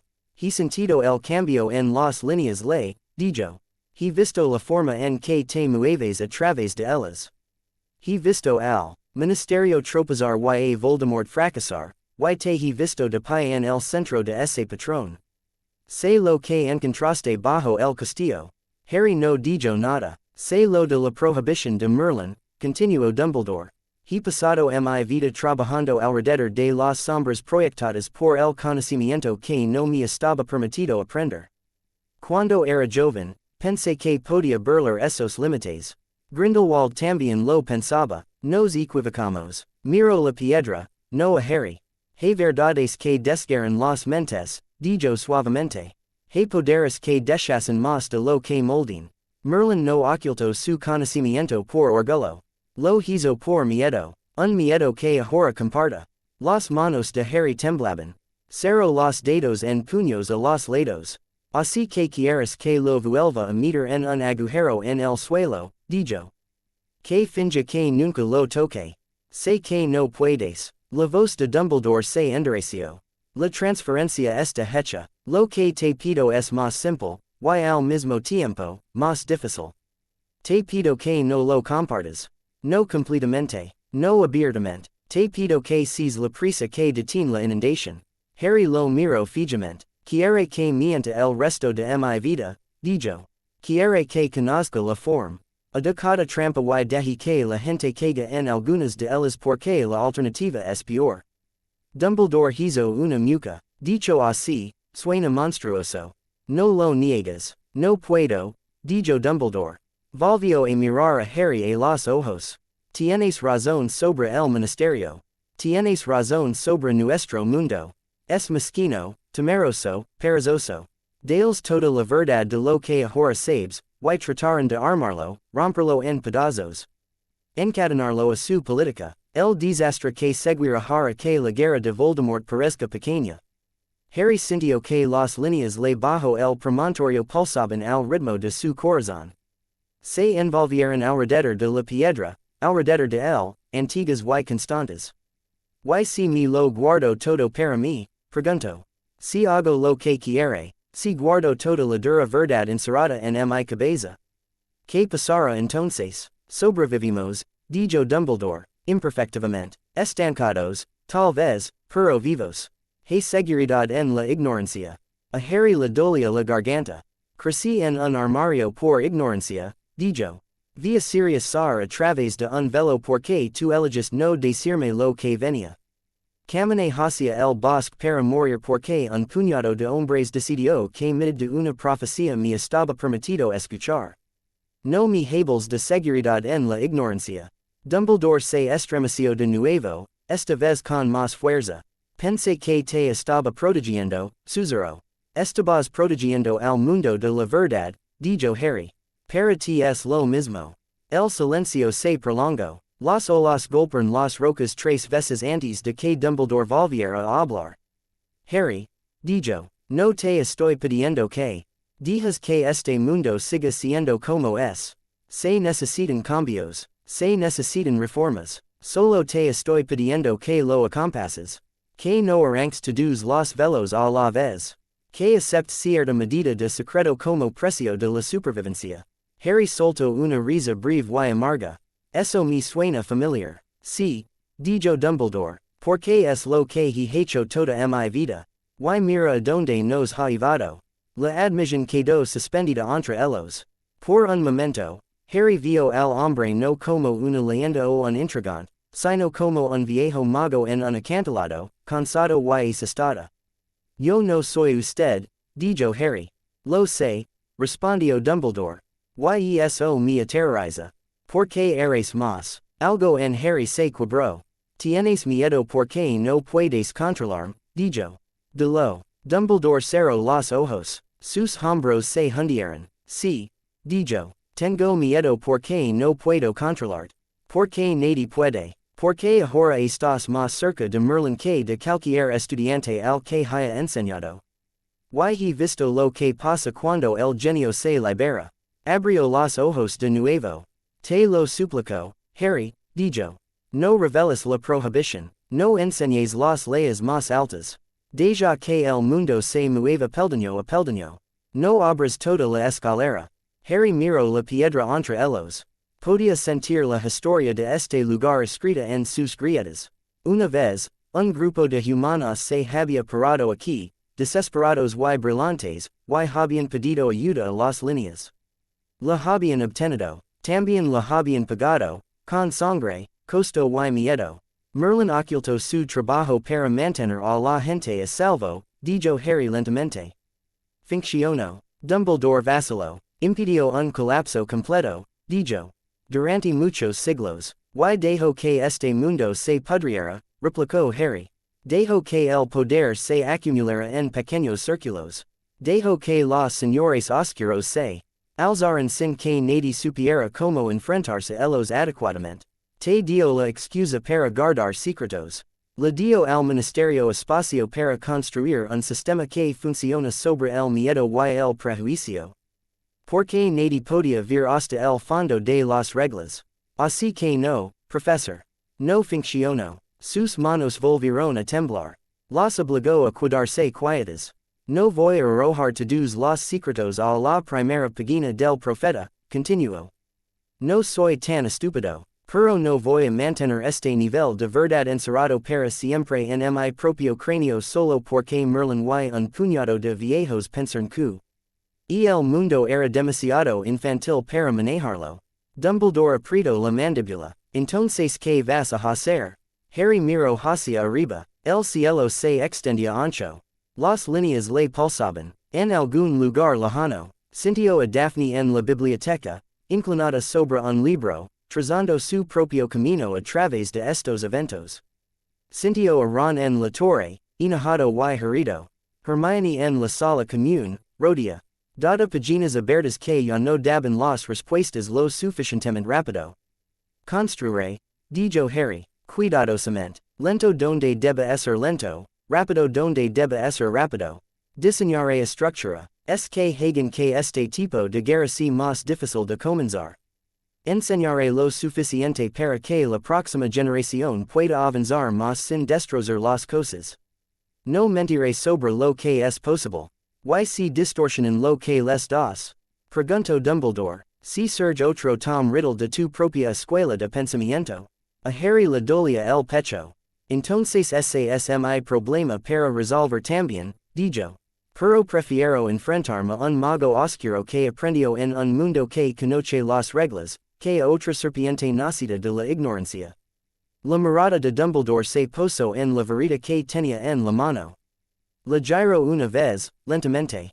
Pensativo. Las reliquias estaban destinadas a ser un camino, murmuró. Un truco, sí, pero también una prueba. Dominio sobre la muerte, sobre el secreto, sobre el poder. Pensé, una vez, que podrías caminar por ese camino. Harry negó con la cabeza. No necesito una historia que me diga cómo manejar la muerte, dijo. Ya he visto suficiente de ella. La capa es un consuelo. La varita es un trozo de madera con demasiada atención. La piedra es una manera de empeorar el dolor. Son juguetes comparados con lo que está bajo nuestros pies. Algo en el rostro de Dumbledore se arrugó. Realmente los ves como trivials, susurró. Sí, dijo Harry, porque he visto las leyes sobre los que cabalgan. Usted se ha pasado la vida persiguiendo símbolos. Yo estoy tratando de arreglar la cosa en. Dumbledore se tambaleó. Por un segundo, Harry pensó que podría caerse. Entonces el anciano se enderezó. Entonces aquí es donde nuestros caminos se dividen, dijo. Tu caminas huya, adelante con un conocimiento que yo no puedo soportar. Yo me quedo atrás con un miedo que no puedo soportar. Tal vez, dijo Harry en voz baja. O tal vez nos quedamos en lados opuestos del mismo trabajo. Usted rechina los pies idiotas en los boards. Yo trato de elevar el nivel. Una sonrisa triste tocó los labios de Dumbledore. Siempre tuviste un don para la esperanza imposible, dijo. Muy bien, no puedo bendecir lo que harás. Pero puedo elegir no interponerme en tu camino. Por ahora, Harry sintió el peso detrás de esas dos últimas palabras. por ahora, repetio, permanecieron en silencio, el mar rugía, las líneas le zumbaban, por un momento, el tiempo pareció estirarse, como si el mundo estuviera esperando a ver hacia qué lado se inclinarían. Entonces Harry se apartó de la piedra erguida. Tengo trabajo que hacer, dijo. Lo sé, respondió Dumbledore. Ten cuidado, Harry. Harry no respondió. Se puso en la fila más cercana y dejó que se lo llevara. Más tarde esa noche, en un rincón tranquilo de la sala común de Slytherin que Daphne había talado con miradas penetrantes y algunos cojines cuidadosamente colocados, se sentaron uno al lado del otro. Un pequeño fuego ardía bajo en la chimenea. Las lámparas verde proyectaban una luz suave sobre los estantes de libros antiguos. El chasquido de las piezas de ajedrez y el murmullo bajo de los años más jóvenes llegaban desde el otro lado de la habitación. Pero nadie se acercó a sus sillas. Harry tenía las manos alrededor de una taza de té que no tenía verdadero deseo de beber. El calor ayudaba. Observó cómo subía el vapor y intentó no ver patronas en él. Entonces, dijo Daphne por fin, que tan malo fue. Exhaló un suspiro. Me suplicó, dijo Harry. No me lo esperaba. Dumbledore, sus cejas se alzaron. Eso es nuevo. Quiere que sea un muro, dijo Harry. Que contenga todo lo que sé. Que acepte que algunas personas permanecen en la oscuridad para siempre para que no se incendien. Y tú dijiste que no. Dije que no mentiría, dijo Harry. No de la manera que él quiere. Iré despacio, pero no fingiré que el mundo se limita a los libros de hechizos de tercer año cuando conozco la disposición completa. Daphne estudió su rostro. ¿Estás bien? Preguntó. Estuvo a punto de decir que sí. La palabra se le quedó en la lengua, pasada y falsa. Se la tragó. No, dijo en su lugar. Estoy cansado. Estoy enojado. La mitad del tiempo estoy aterrorizado. Cada decisión se siente como si viniera con tres posibles desastres si me pierdo un dedo. Su voz se volvió áspera. Y al mismo tiempo, no puedo quedarme quieto. Puedo ver los puntos débiles. Puedo ver los caminos que conducen a más guerra. Si no hago nada, eso también es una elección. Alguien se el herido porque no me moví cuando podría haberlo hecho. Daphne se echó hacia atrás, sin apartar los ojos de su rostro. ¿Sabes cuál es la peor parte de ver hacer todo esto? Preguntó ella. Él le dedicó una sonrisa breve y sin humor. Por favor, illuminame. Lo peor, dijo ella, es que te creo.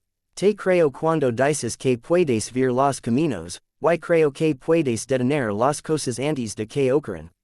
Creo que si te alejas, morirá más gente. Eso significa que estás atrapado. Él la miró fijamente, confortant, murmuró él. No es para consolarte, dijo. Es para explicarte por qué no voy a decirte que pares. Harry se miró las manos. Sus nudillos estaban blancos alrededor de la taza. ¿No me tienes miedo? Preguntó él en voz baja. Por supuesto que lo estoy, dijo Daphne de inmediato. Cualquier persona cuerda lo estaría. Te pones en medio del flujo principal de magia y iras de él como un niño tira de un hilo suelta. Eso debería asustar a todo el mundo.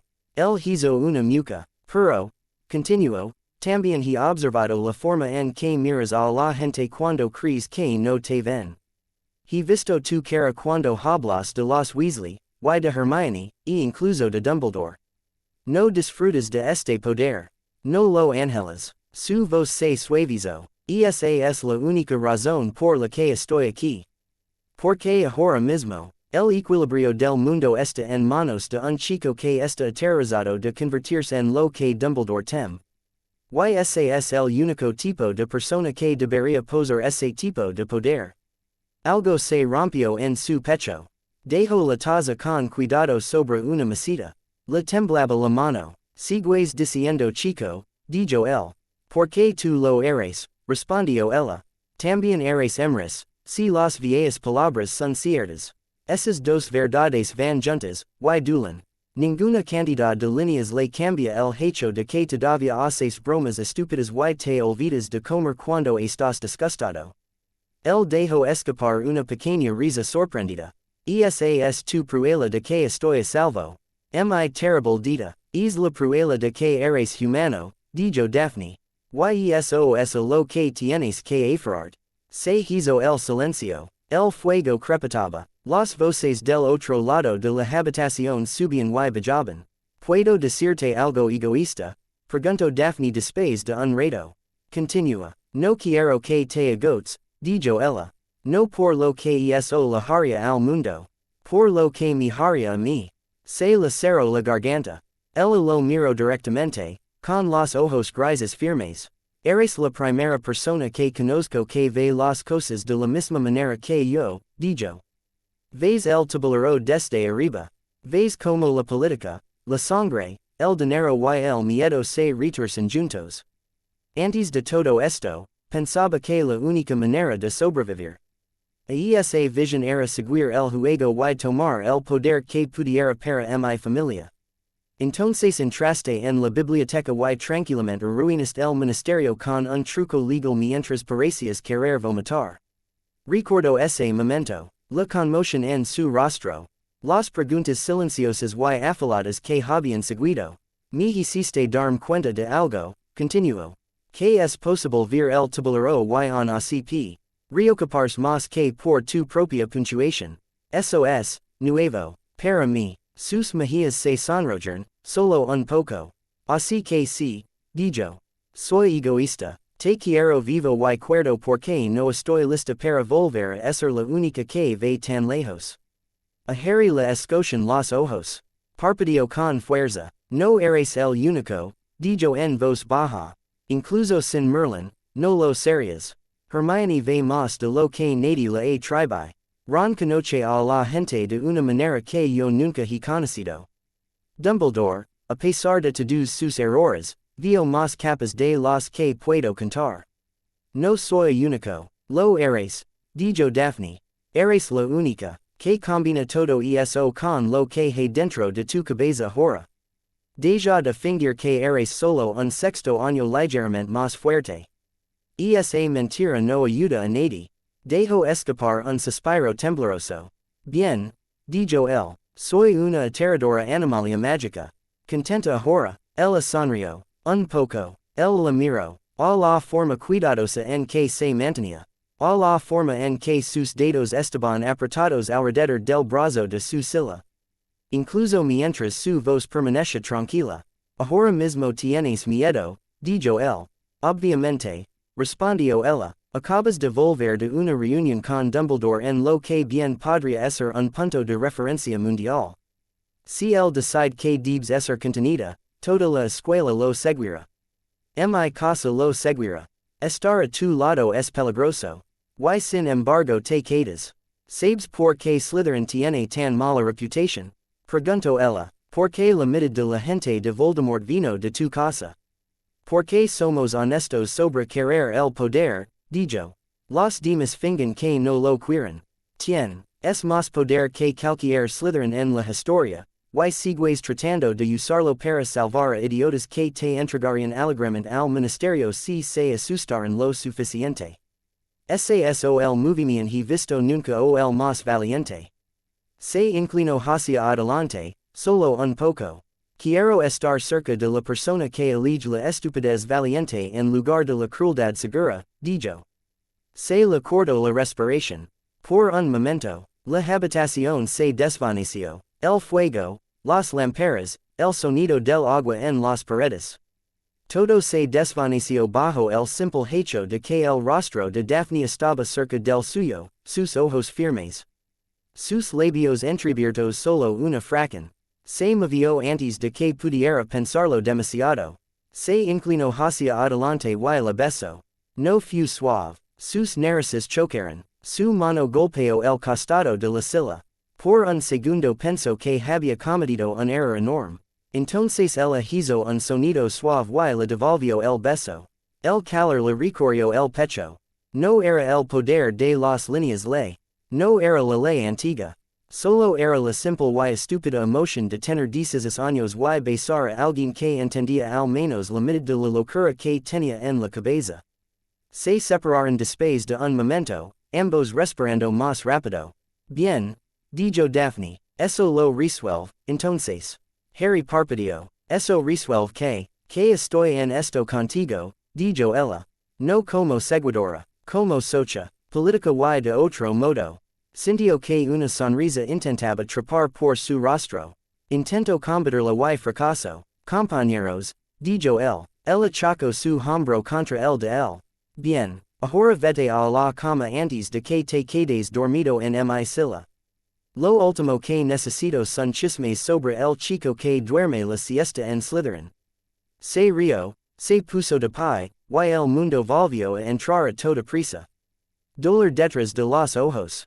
Un dolor sordo en los huesos de un día pasado tirando de cuerdas. 5 sitios más que estabilizar mañana, murmuró. La mano de Daphne le agarró la muñeca. No, dijo ella. 2. Luego divers. Luego comida. Luego sueño. No eres un espíritu invulnerable. Sigues siendo Harry. El vaciló, luego asintió. 2. Acepto. Por ahora, a lo lejos, en un sótano oculto lleno de marcas de quemaduras y humo. Voldemort estaba sentado solo. Los mortífagos se habían ido, enviados lejos por una orden secreta. El cuerpo de Greyback yacía frío contra la pared. El mapa colgaba en el aire, ahora vacío, excepto por un único resplandor débil en el centro de Gran Bretaña. Por muchas veces que intentara borrarlo, el resplandor regresaba. Se presionó los sienes con los dedos. Le palpitaba el cráneo. Cada latido le dolía. Un extraño eco donde su alma debería estar entera se extendía a través de él en finas grietas. Muy extreme, susurró. Las líneas no le respondieron. Nunca lo habían hecho. Pero ahora, le susurraban a alguien más. Y ese era el pensamiento que le impedía dormir. Harry se limpió el polvo de tiza de los dedos y se apartó del suelo de piedra. El círculo rúnico ocupaba casi toda la clase abandonada. Finas líneas blancas se enroscaban y se cruzaban, tejiendo alrededor de 3 anillos más estrechos marcados con siglos más pequeños. Un cuarto círculo se encontraba en el centro exacto, vacío por ahora. El débil tirón de la magia del castillo subió a través de sus pies y hasta sus huesos. Podía sentir la línea ley bajo Hogwarts como una respiración lenta y profunda. Otra vez, dijo Hermione. Su voz era plena, pero sus ojos eran feroces. Desde el principio, esta vez sin saltar partes. Estaba de pie en el lado izquierdo del círculo con los brazos cruzados. Tenía manchas oscuras bajo los ojos y tinta en los dedos. Un pesado libro de referencia yacía abierto en un escritorio cercano, cubierto con sus notas. Daphne se apoyó contra la pared del fondo, con la varita suelta en la mano. Mirando el círculo en lugar de Harry. Parecía alerta, no relajada, como si estuviera observando una negociación que no podía salir mal. Harry movió los hombros. Le dolían los músculos. Sentía la cabeza pasada después de un día tirando de las cuerdas y discutiendo con Dumbledore en un acantilado que no resonaba en su mente. Lista de escena, pensó, por costumbre. Harry, Hermione, Daphne. Nada más. Muy bien, dijo. Nada de atajos. Se acercó y señaló el anillo exterior. El objetivo no es destruir los horcruxes, dijo él. No estamos quemando los libros. Estamos forzando las palabras de vuelta a la cabeza del escritor. La boca de Hermione se contrajo. Una imagen encantadora, dijo ella. Sigue. El anillo exterior mapea la línea ley debajo de nosotros y la conecta con los otros Q. Y allí anclado a través de Gran Bretaña, dijo Harry. Me permite extraer energía de toda la red sin destrozar ningún lugar. SAS el combustible. Toco 3 puntos donde las líneas se encontraban. Estos son nuestros estabilizadores. Tú y nos quedaréis aquí y aquí. Daphne tomará el tercer punto y vigilará las interferencias. Daphne levantó las cejas. Interferencia significa que exactamente, preguntó ella. Piezas sueltas de alma, un señor oscuro enojado, o idiotas del ministerio que eligieron una noche muy mala para romper. Todo lo anterior, dijo Harry. Si alguien llega al círculo que no está destinado a hacerlo, Podría distorsionar la intención. No podemos permitir que eso suceda. Hermione descruzó los brazos y se acercó. Siguió las líneas con los ojos, moviendo los labios me. Entras emparejaba símbolos con significados. Y los anillos interiores, preguntó. El primer anillo interior ata al objetivo, dijo Harry. En este caso, cada fragmento del alma de Tom Riddle. Cada celo aquí se conecta con un ancla. Su cuerpo. El fragmento en mi cicatriz. Cualquier residuo en Nagini. Cualquier conexión persistente con los recipientes que uso en el pasado. Puedes llegar a los es. En tenerlos delante de ti, dijo Hermione. No era una pregunta. Sí. Ella tragó saliva. Y eso no infringe tus preciosas leyes de la magia. Harry exhaló lentamente. No. Dijo. No estoy invocando los países. Estoy diciendo a los líneas le que los tratan como un único patrón por un momento. Ya llevan el registro de cada haquiza que uso para hacerlas.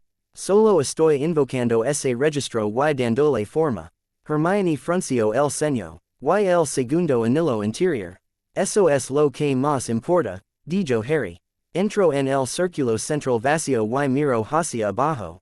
La tiza ali formaba un símbolo simple. Una forma curva que significaba sangre y refugio. Otra forma para el sacrificio. Una tercera para la verdad que no se puede eludir. Esto concentra el eco de la protección de mi madre, dijo en voz baja. Ella murió para que yo pudiera vivir. Riddle intentaba torcer ese sacrificio cada vez que tocaba mi cicatriz. Cada horcrux que hacía era un robo a la regla básica de que la vida y la muerte se supone que son integras. Este ritual le devuelve ese robo. Las manos de Hermione habían quedado a sus costados. Así que vas a hacer sentir remordimiento, dijo ella. No por elección.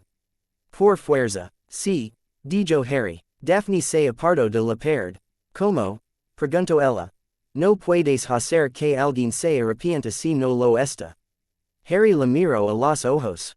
No puedes cambiar su naturaleza, dijo. Pero puedes obligar a su alma a reconocer el cuadro completo. Cuando un mago siente verdadero remordimiento, el alma comienza a repararse a sí misma. Esa es la única manera de deshacer un horcrux de la manera normal. Él nunca elegiría eso. Este ritual no pide elección. Fuerza a cada fragmento a ver toda la verdad de una vez, sin sus mentiras habituales en el camino. La voz de Hermione tembló. Vas a romper su mente.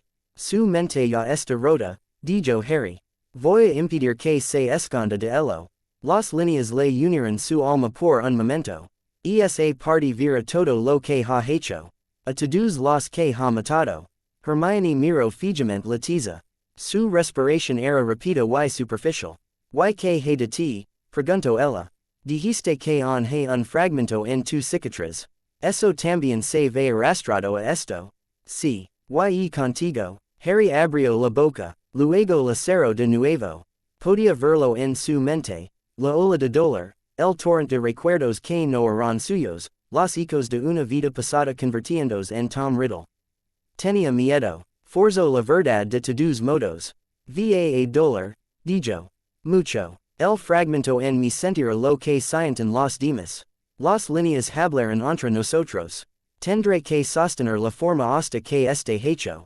Si lo suelta, podría liberarse de nuevo. Así que estás en el centro de un círculo que está aplastando el alma del mago oscuro más poderoso de memoria viva, dijo Daphne. Mientras él está conectado contigo. ¿Y crees que nuestra parte es solo un respaldo? Harry esbozó una pequeña y cansada sonrisa. Tu parte me mantiene con vida el tiempo suficiente para terminar, dijo. Hermione, te necesito en las runas. Si alguna parte del patrón se desvía, corríela. Nadie más puede seguir el ritmo de los ajustes. Ron vigilará el lado físico. Los mortífagos lo sentirán en el momento en que empiece. Vendrán. El vendrá. Ron es el measure para mantener a la gente alejada de mí cuando estoy haciendo algo estúpido. La boca de Hermione se tensó ante esa última palabra. Estúpido es una palabra, dijo ella. Loco es otra. Harry extendió las manos. También te dije el camino lento, dijo. Cazando cada horcrux, uno por uno, destrozando el recipiente y esperando que nada salga mal. Con esto, cortamos su escape de una vez. No le damos tiempo para adaptarse. Ya es inestable. Si lo arrastramos a este estado ahora, mientras este enojado y asustada, no podrá contenerse. Hermione se mordió el labio. Así que esto es todo, dijo ella. Sin copias de seguridad, sin segundo intento, no habrá una segunda oportunidad, dijo Harry en voz baja. Está empezando a entender las líneas. Aún no ve el cuadro completo. Pero siente que alguien más está tirando de la misma estructura. Si se da cuenta de cómo planeo acabar con él, se hundirá más profundamente en las grietas. Entonces incluso esto podría no ser suficiente. El silencio se cerró a su alrededor por un momento. El tic-tac de un viejo reloj del pasillo se filtró a través de la puerta. ¿Dónde estarán?, preguntó Daphne, discutiendo con sus hermanos. No sobre si me he vuelto completamente loco, dijo Harry.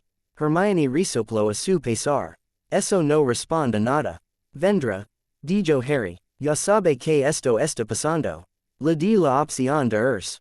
Me dijo que, y me fuera a la mierda y luego preguntó que necesitaba empacar. Se oyó un sonido suave desde la puerta. Así que no destrozaste completamente mi respuesta, entonces, dijo Ron. Todos se volvieron. Ron estaba de pie en la puerta con la varita en la mano y la mochila colgada del hombro. Tenía el pelo revuelto, el jersey con una marca de quemadura en la manga y los ojos enrojecidos. No parecía haber dormido mucho. Hola, dijo. Me he perdido la parte en la que todos nos gritamos unos a otros, oesos más tarde. El rostro de Hermione se arrugó por un segundo, luego se alisó de nuevo. Más tarde, dijo ella. Ahora mismo estamos tratando de evitar que te mueras. Me alegro de que te importe, dijo Ron. Entró en la habitación y dejó caer su bolsa cerca de un escritorio. Miró el círculo y silbó por lo bajo. Eso es nuevo, dijo. Por favor, dime que no tenemos que hacer exámenes escritos sobre nada de eso.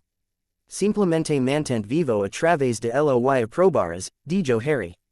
Ron caminó alrededor del borde de las líneas de tiza, con los ojos entrecerrados mientras seguía los bucles y las marcas. Se detuvo en uno de los puntos exteriores que Harry había marcado para un estabilizador. ¿Este es mío?, preguntó.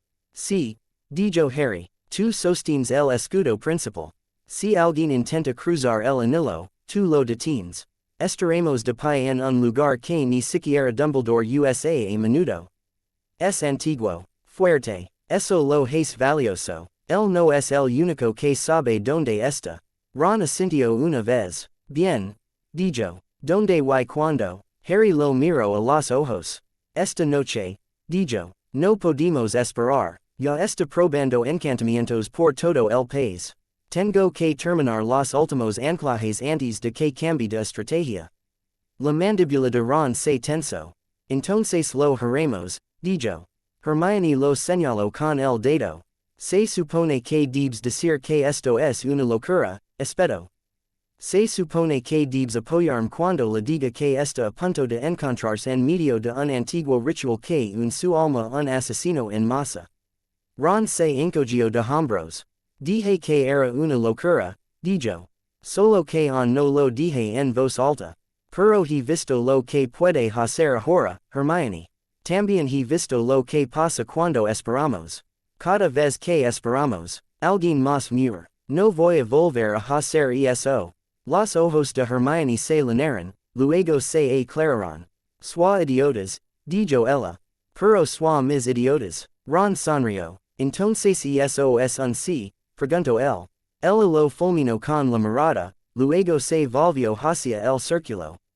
No voy a dejar que ninguno de ustedes se acerque a esta cosa sin que yo la vigile, dijo. Alguien en este grupo tiene que entender la diferencia entre un celo de contención y un bucle de retroalimentación. El pecho de Harry se relajó un poco. La distancia entre ellos seguía allí, pero por ahora, el propósito se imponía sobre ella. Daphne los observo en silencio. Así que ustedes tres siempre han sido así, dijo ella. Insultos, terror y planes temerarios. Más o menos, dijo Ron. El la miro. Estas es. Agora de que quieres estar en el radio de la explosión para esto. Levanto la barbilla. He elegido mi helado, dijo ella. Si esto funciona, el mundo cambiará. No voy a dejar que mi casa se sitúe en el lado equivocado de ese cambio. Ron parpadeó, luego asintió lentamente.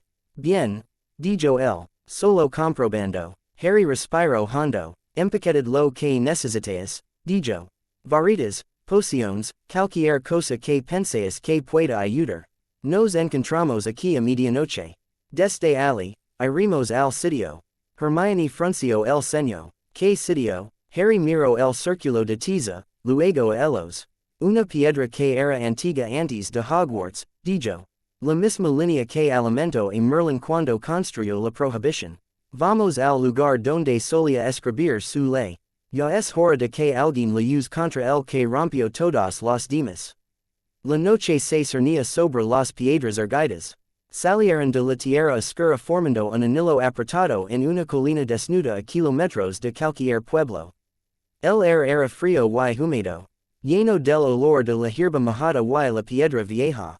Por encima, el cielo era una sabana gris baja que ocultaba las estrellas. Harry sintió la línea de aquí como un peso pesado y constante. Corría directamente bajo el círculo, espesa y lenta, como un río en crecida. Líneas más pequeñas se encontraban con ella en ángulos, luego se deslizaban de nuevo. Los pilares de piedra habían sido colocados con un cuidado ridículo. Cada uno se sentaba en una intersección donde la energía garaba. Lista de escenas. Harry, Hermione, Ron, Daphne. Nadie más. Todavía. Estaba de pie en el centro del círculo C. On la capa abierta y la varita en la mano. El patrón de tiza que había dibujado en el aula ahora brillaba débilmente en el suelo, pero aquí las líneas estaban taladas en la propia piedra, cortadas ha. Si mucho tiempo y ocultas bajo capas de tierra. Las había invocado de nuevo con algunas palabras cuidadosas y un tirón en la línea ley. Los símbolos pulsaban con una luz dorada apagada. En el borde exterior del círculo. Tres blocks de piedra bajos marcaban los puntos de estabilización.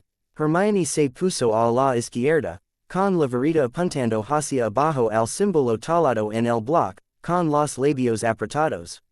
Ron se puso a la derecha, con la varita levantada, con los ojos en el espacio entre las piedras más ala. Daphne tomó el tercer punto, con la capa ya agitándose alrededor viento creciente. Todavía puedes retirarte, gritó Harry. Colate, dijo Ron sin volverse. Hermione soltó una risa corta y aguda. Todos nosotros, o solo tú, preguntó ella. Harry sonrió. Buena pregunta, dijo. Consideralo retirado. Entró en el anillo interior y sintió el cambio de inmediato. El círculo se cerró a su alrededor como un collar apretado. La línea ley bajo sus pies se disparó. El calor la subió por las piernas y la entró en el pecho. La cicatriz de su frente ardía. Cerró los ojos y se inclinó hacia abajo, no con su varita, sino con la parte de él que había estado bajo Hogwarts y había dejado. Que un océano de conocimiento se derramara a través. Formó intención en la lengua antigua, en palabras que no tenían una clara correspondencia con el inglés. Ancla el patrón, dijo. Invoca cada breca, ata cada pieza robada a su fuente.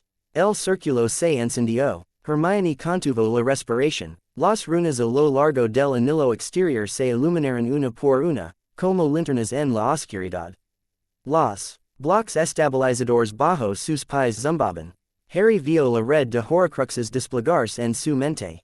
Vio a Nagini, acurrucada en una silla podrida en una casa húmeda, con los ojos amarillos cerrados. Vio el fino hilo de alma envuelto alrededor de su vida. Vio el nudo de poder que se enroscaba a través del propio cuerpo de Voldemort, estirándose y retorciéndose con cada fisura. Vio las marcas de esvanecidas donde antes había estado el anillo y donde el diario había derramado tinta, recuerdos y odio. Vio los debles residuos alrededor del Medellín, la copa y la diadema, ya limpios por el trabajo anterior. Cada grieta en la regla natural de la vida y la muerte, cada lugar donde Tom Riddle había intentado engañar, brillaba ante él. Se aferró, ahora, dijo él, la vereda de Hermione bajo de golpe. Ella comenzó a recitar el patrón de apoyo que él le había enseñado, nítido y preciso. Su magia se hundió en las runas, manteniendo la forma del círculo estable. Ron levantó un encantamiento escud, o que se extendió en una cúpula transparente sobre el anillo. Él era su alrededor brillo. Plantó los pies y apretó la mandíbula. Daphne barrió su varita en un arco lento, sintiendo cualquier torcio. En las protecciones alrededor del lugar. La línea le rugió. El dolor desgarró la cicatriz de Harry. Se dobló con un grito ahogado cuando una presencia fría se estrelló contra su mente. Muchacho, Iseo una voz que había perseguido sus pesadillas durante años. La magia de Tom Riddle se lanzó contra el círculo. Se estrelló contra las runas como una tormenta contra un muro marino. Las líneas resistieron. Harry se enderezó con esfuerzo. Hola, dijo entre dientes. Llegas justo a tiempo. El fragmento de su cicatriz alo. Imágenes estallaron detrás de sus ojos, demasiado rápidas y brillantes. Un niño en un orfanato. Quemando hormigas con magia. Un adolescente encantando a una chica de ojos brillantes y luego robando sus secretos. Un joven entrando en una habitación escondida en Borgen YBU.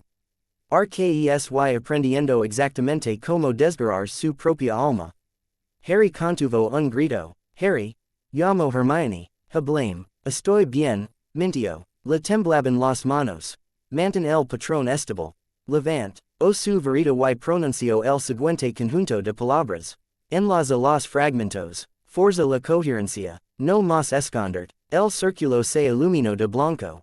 A lo lejos, Nagini se despertó sobresaltada y dejó escapar un silbido penetrante. Su cuerpo se convulsionó. El hilo de alma que la envolvía se tensó, luego se alejó por un camino invisible. En un sótano, Voldemort se tambaleó.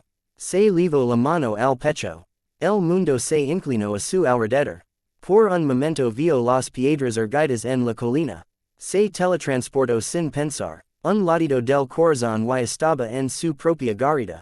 Al siguiente estaba fuera del anillo de piedras. El aire frío cortaba sus finas túnicas.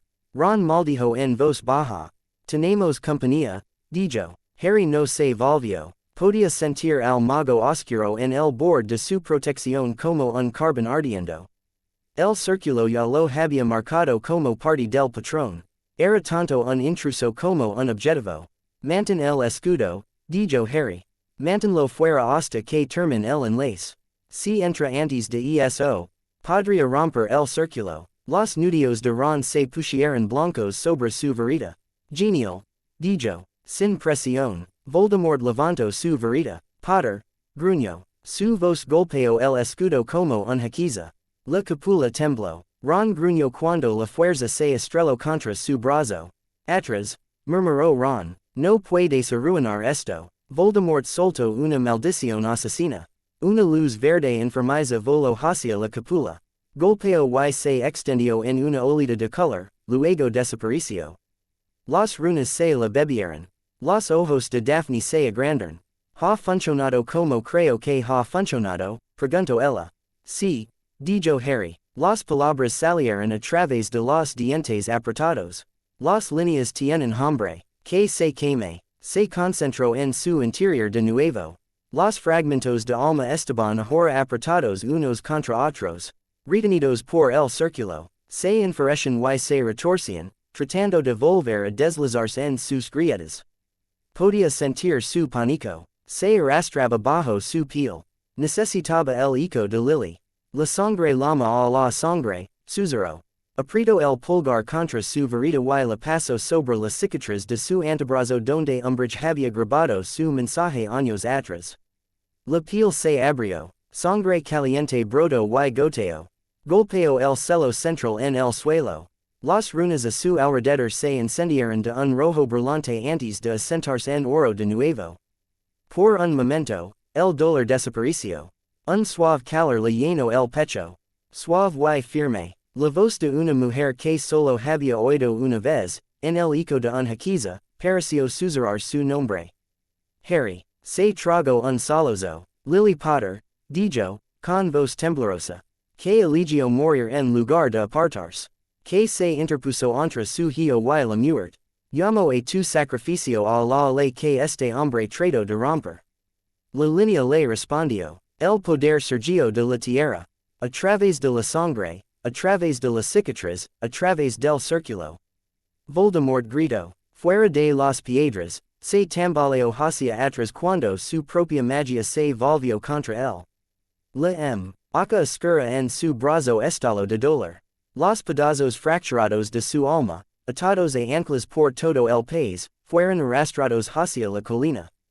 Para, escupió. No tienes derecho. Harry casi se rió. No hay derecho, repitió. Hablas de derecho, empujó. El círculo forzó los fragmentos a unirse.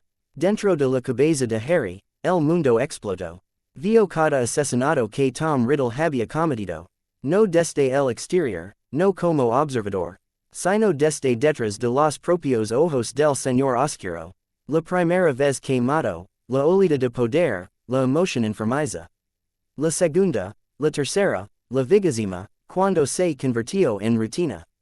Vio salir a la matrona del orfanato, a los Riddle en su sala de estar, a la anciana en Albania cuya cabaña había sido una breve parada.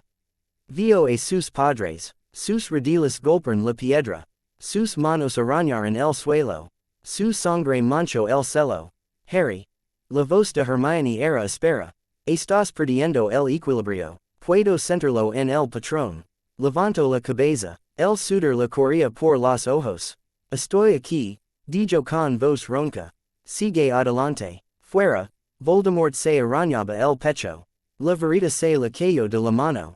El rostro de serpiente se retorció, no de rabia ahora, sino con algo parecido al miedo. ¿Qué has hecho, judío? ¿Qué es esto? La verdad, dijo Harry. La palabra resonó a través del círculo, a través de las líneas a través de los fragmentos del alma. Los piezas dejaron de luchar por un segundo. Nesa pausa, el ritual les empujó imágenes. No los que les gustaban.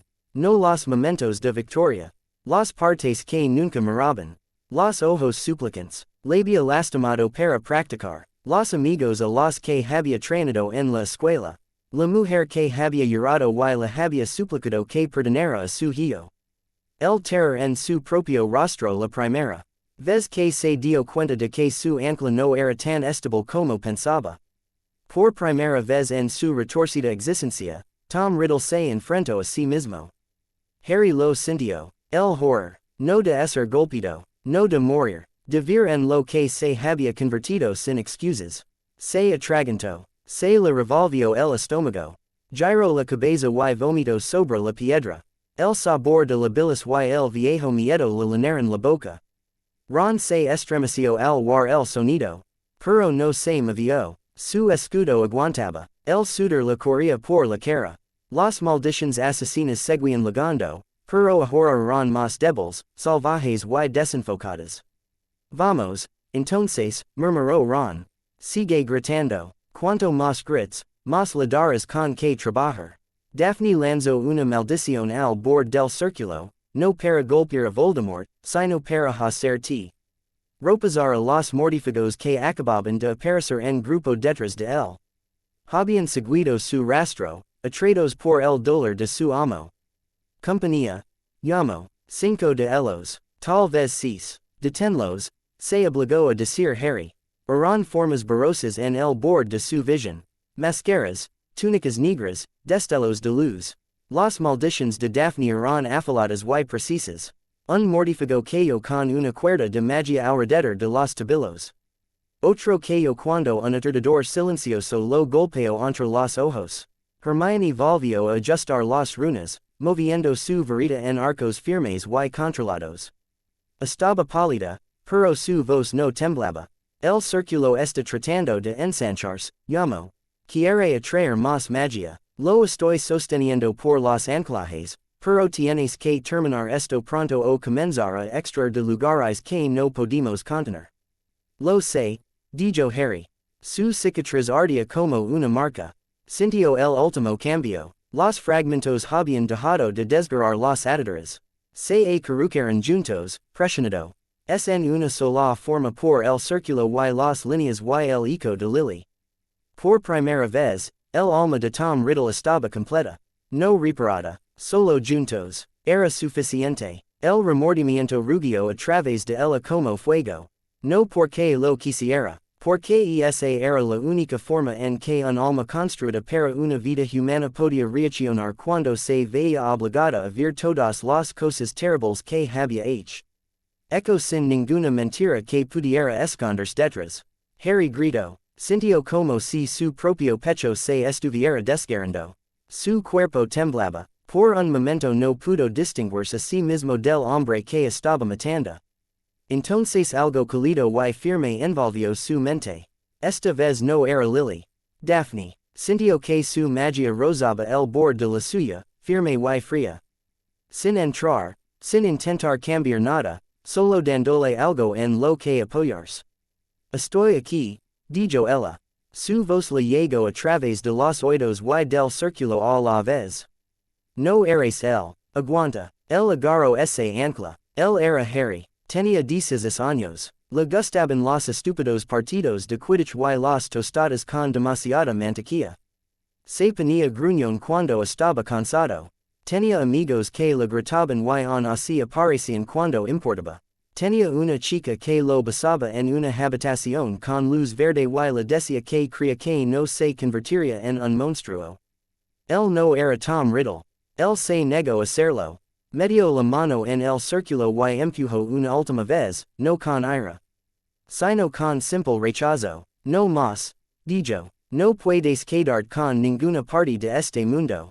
Las líneas le obedecieron. El alma en el centro del patrón se hizo añicos. No hubo un destello de luz. No hubo un grito dramático que rodara por la tierra. El sonido era más pequeño y mucho peor. Era el gemido ahogado y roto de alguien que finalmente entiende lo que ha hecho, justo cuando deja de existir. Fuera de las piedras, Voldemort cayó de rodillas. Su cuerpo se encogió. Los rasgos serpentinos se desvanecieron, dejando a un hombre delgado y pálido con ojos hundidos. Miró a su alrededor frenéticamente, como si esperara que algo lo salvara. Por favor, susurró. No lo sabía. No me di cuenta. Podría haber sido una mentira. Podría haber sido real. No importaba. El círculo ya había decidido. Su cuerpo se desplomó. Sus ojos se quedaron en blanco. No hubo ningún estallido de magia, ningún fantasma, ninguna sombra que se alzara. Su forma simplemente se desplomó y luego se quedó inmóvil sobre la hierba mojada. La marca tenebrosa en los brazos de todos los mortífagos del mundo ardió una vez, luego se desvaneció hasta convertirse en una cicatriz débil y muerta. En el anillo, Harry se desplomó. Las runas se atenuaron. El rugido de la línea le se redujo a un zumbido bajo. El aire frío entró de golpe. Hermione interrumpió su cántico y se aferró al bloque de piedra para mantenerse erguida. ¿Ya está hecho? Preguntó. Ron no bajó su varita. Mantuvo el escudo levantado durante otra larga respiración, luego dos más. Solo cuando nada más chocó contra él lo dejó caer. El mundo permaneció en silencio. Daphne agitó su varita de nuevo. Los mortífagos restantes en el borde de la colina ya se apresuraban a huir. Uno desapareció con un chasquido, otro tropezó y rodó por la pendiente. Luego también desapareció. Ella no los persiguió. Harry, dijo ella, intentó responder y descubrió que su garganta había desaparecido por completo. Su cuerpo no se sentía como el suyo. Los miembros pesados, la cabeza llena de arena. Dio un paso y sus rodillas cedieron. Ron se lanzó hacia adelante, cruzando el círculo muerto en dos zancadas ahora que era seguro. Agarró a Harry por debajo de los hombros antes de que su cabeza golpeara la piedra. Te tengo, dijo Ron. Su voz era áspera. Te tengo, amigo. Fácil. Harry se afero a el porque no había nada más que hacer. El mundo daba vueltas. Lo vi todo. Sucedió cuando su voz volvió en un hilo fino. Todo lo que hizo. A cada persona. Todavía está en mi cabeza. Hermione se acercó tambaleando y se rodeó al otro lado de Harry. Sus manos temblaban mientras le tomaba el pulso, luego presionó la palma contra su cicatriz. Estaba roja y furiosa, pero el dolor que la atravesaba había cambiado. El agudo y frío escozor que siempre había estado allí había desaparecido. En su lugar solo sentía el dolor sordo del uso excesivo de la magia. El fragmento, dijo, sigue allí. Harry se obligó a sentir. En lo más profundo de su mente, donde siempre había habido una fina grieta de otra cosa, no encontró nada. Ningún sacio, ningún susurro, ninguna presencia vigilante, vacío, dijo. Las lágrimas se filtraron por las comisores de sus ojos. Está vacío. El se ha ido. Ron dejó escapar un sonido que era mitad risa, mitad solozo. Lo hiciste, dijo él. Realmente lo hiciste. Eres un idiota loco y brillante. El rostro de Hermione se arrugó de verdad ahora. Se inclinó y lo abrazó, fuerte y torpemente, con el pelo en su cara. No vuelvas a hacer eso nunca más, dijo ella. Nunca. Espero no tener que hacerlo, murmuró Harry contra su hombro. Daphne caminó hacia el centro del círculo. Rodeó la mancha de sangre y vómito en la piedra y miró hacia abajo al cuerpo inmóvil que yacía justo fuera del círculo. Así que ese era Tom Riddle. Ra ser un hombre que había aterrorizado al mundo durante tanto tiempo, parecía dolorosamente pequeño. No sintió lástima, solo un extraño y silencioso alivio. Se volvió hacia ellos, moviéndolo al círculo, dijo. Ron parpadeó. ¿Por qué? Porque el ministerio vendrá aquí, dijo. Alguien sintió lo que hiciste. Quieren pruebas. Si encuentran un cadáver fuera de algún extraño ritual, la historia se escribirá mal. Dirán que lo mataste con magia prohibida. Si lo encuentran dentro de un círculo que usó sus propios crímenes contra él, eso será más difícil de torcer. Hermione vaciló. Podemos hacer eso sin arruinar el patronabeza. El ritual ha terminado, dijo. El círculo no se activará de nuevo. Mover el cuerpo no cambiará lo que pasó. Ella tiene razón. Necesitamos que la verdad sea visible cuando lleguen. Ron hizo una mueca. Eso es repugnante, dijo. Pero está bien. Entre ellos, él y Daphne levitaron el cuerpo. Se sentía ligero. Mal, de alguna manera, como si el poder que una vez lo había ya. Nado nunca hubiera pertenecido realmente allí. Lo dejaron en el centro muerto del círculo ahora oscuro. Tom Riddle yacía de espaldas, con los ojos cerrados, los brazos flacidos a los lados. La cicatriz. En su antebrazo donde había estado la marca estaba pálida y vacía. Harry lo miró. No sintió triunfo, ni alegría exultante. Solo una calma profunda y cansada. Eso es todo, entonces, dijo Ron. Ya no hay más señor oscuro. Por ahora, murmuró Hermione. Harry asintió ligeramente. Siempre habrá otro idiota que piense que las reglas no se aplican a él, dijo. Pero nunca volverá a haber este. El viento se levantó. Olía a lluvia. En algún lugar lejano, un débil estruendo insinuaba la aparición. Tenemos compañía, dijo Daphne.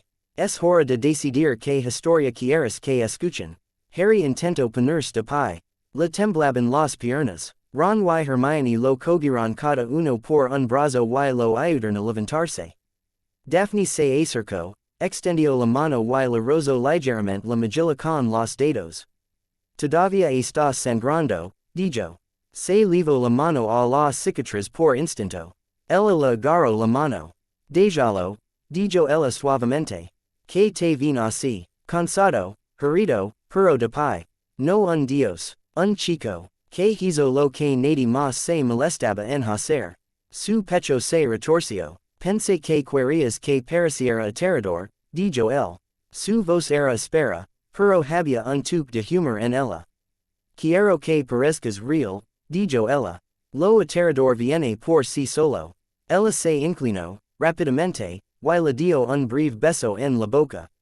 No fue largo ni profundo.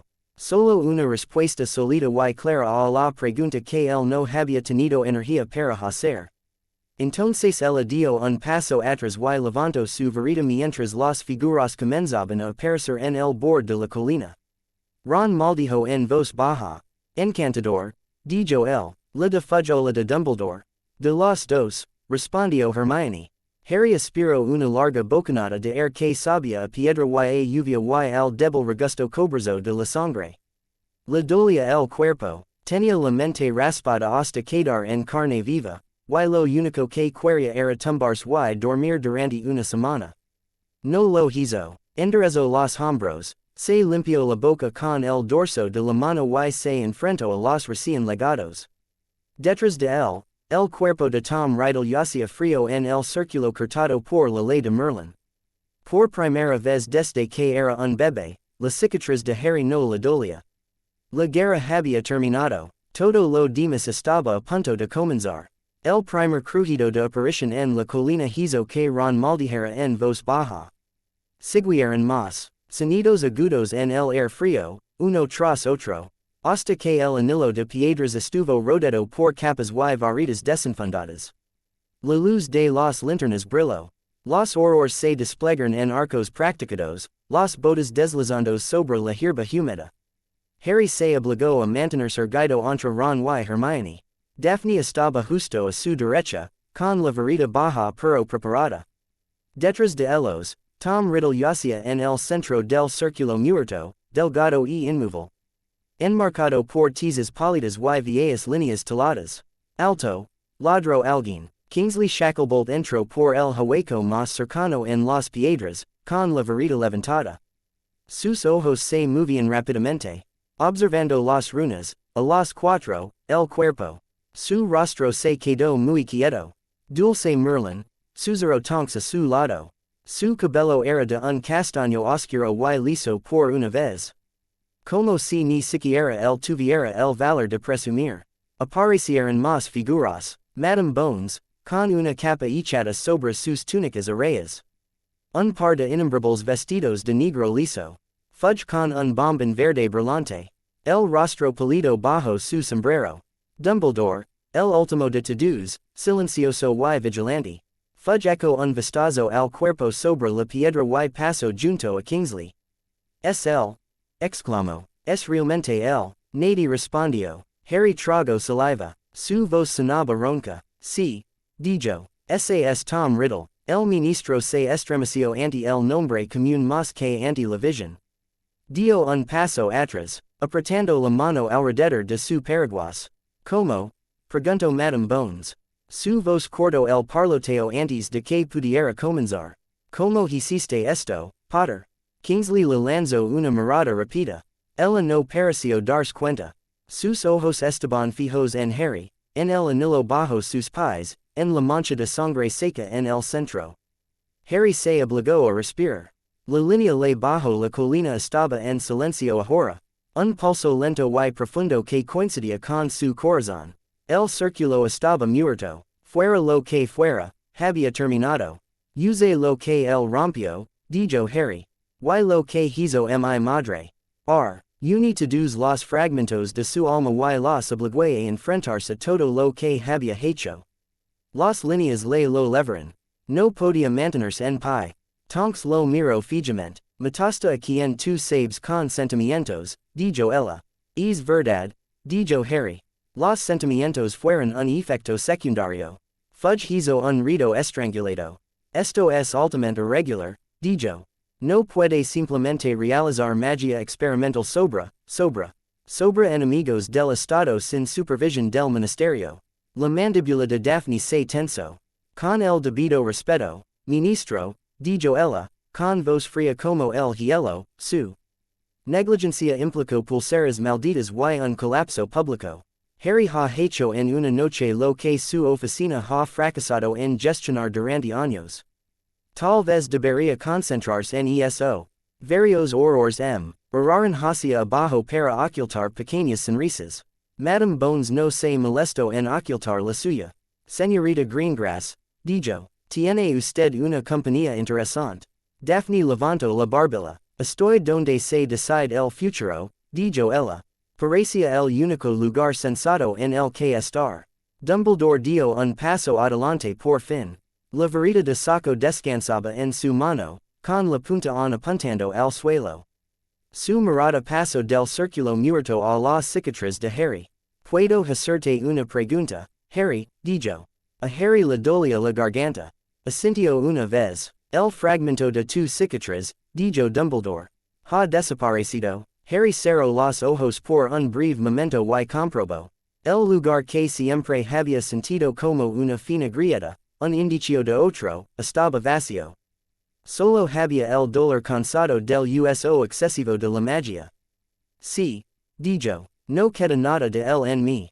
Dumbledore dejó escapar un suspiro que Harry no sabía que había estado conteniendo. Por un segundo, el anciano pareció simplemente aliviado. Entonces este hecho, dijo en voz baja. La guerra ha terminado. Fudge se infló. Sí, bueno, el Ministerio de Magia emitirá una declaración formal de inmediato, por supuesto, dijo. Tendremos que hacernos cargo del cuerpo, Potter.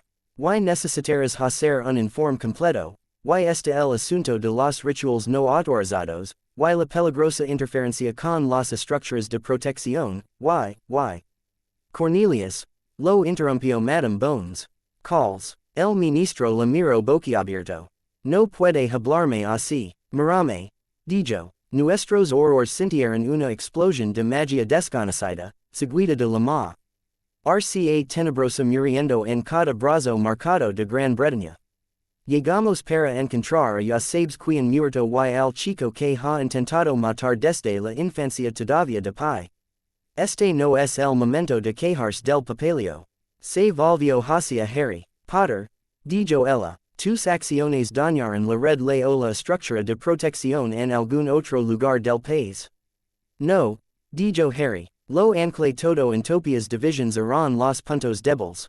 No las líneas mismas. Kingsley se aclaró la garganta. Con el debido respeto, Madame Bones, dijo, como en el nombre de Merlín sabe un estudiante como anclar protecciones nacionales. Eso no es para la colina, dijo Dumbledore en voz baja. Y ciertamente no es para el aire libre.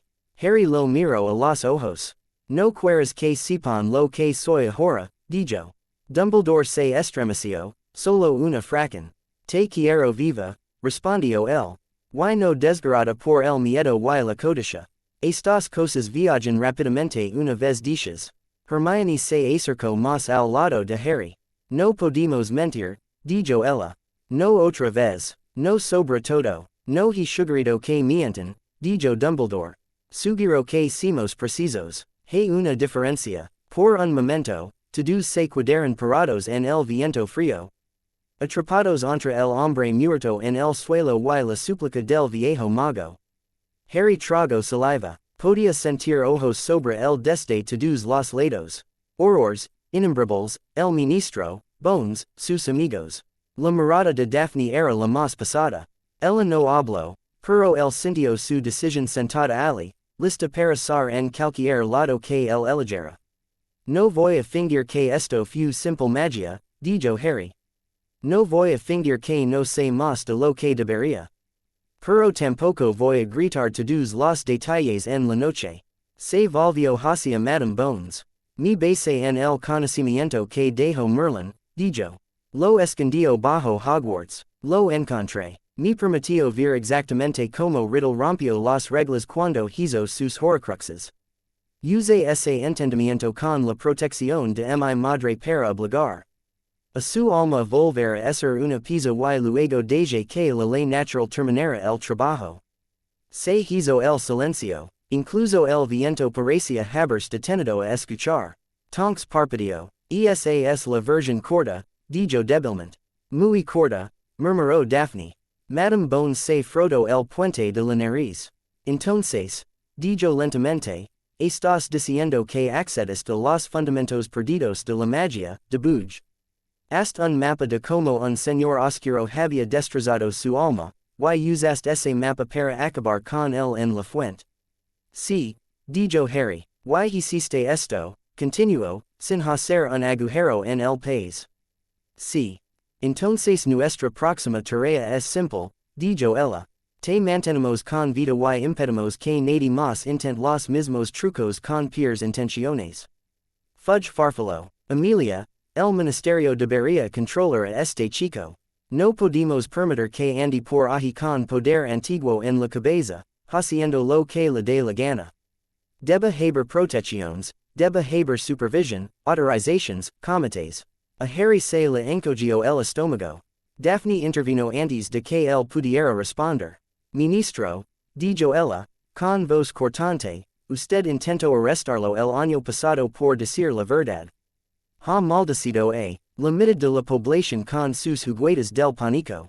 Si intenta atrapar a la única persona que acaba de acabar con Rydell, no sobrevivirá a la semana en el cargo.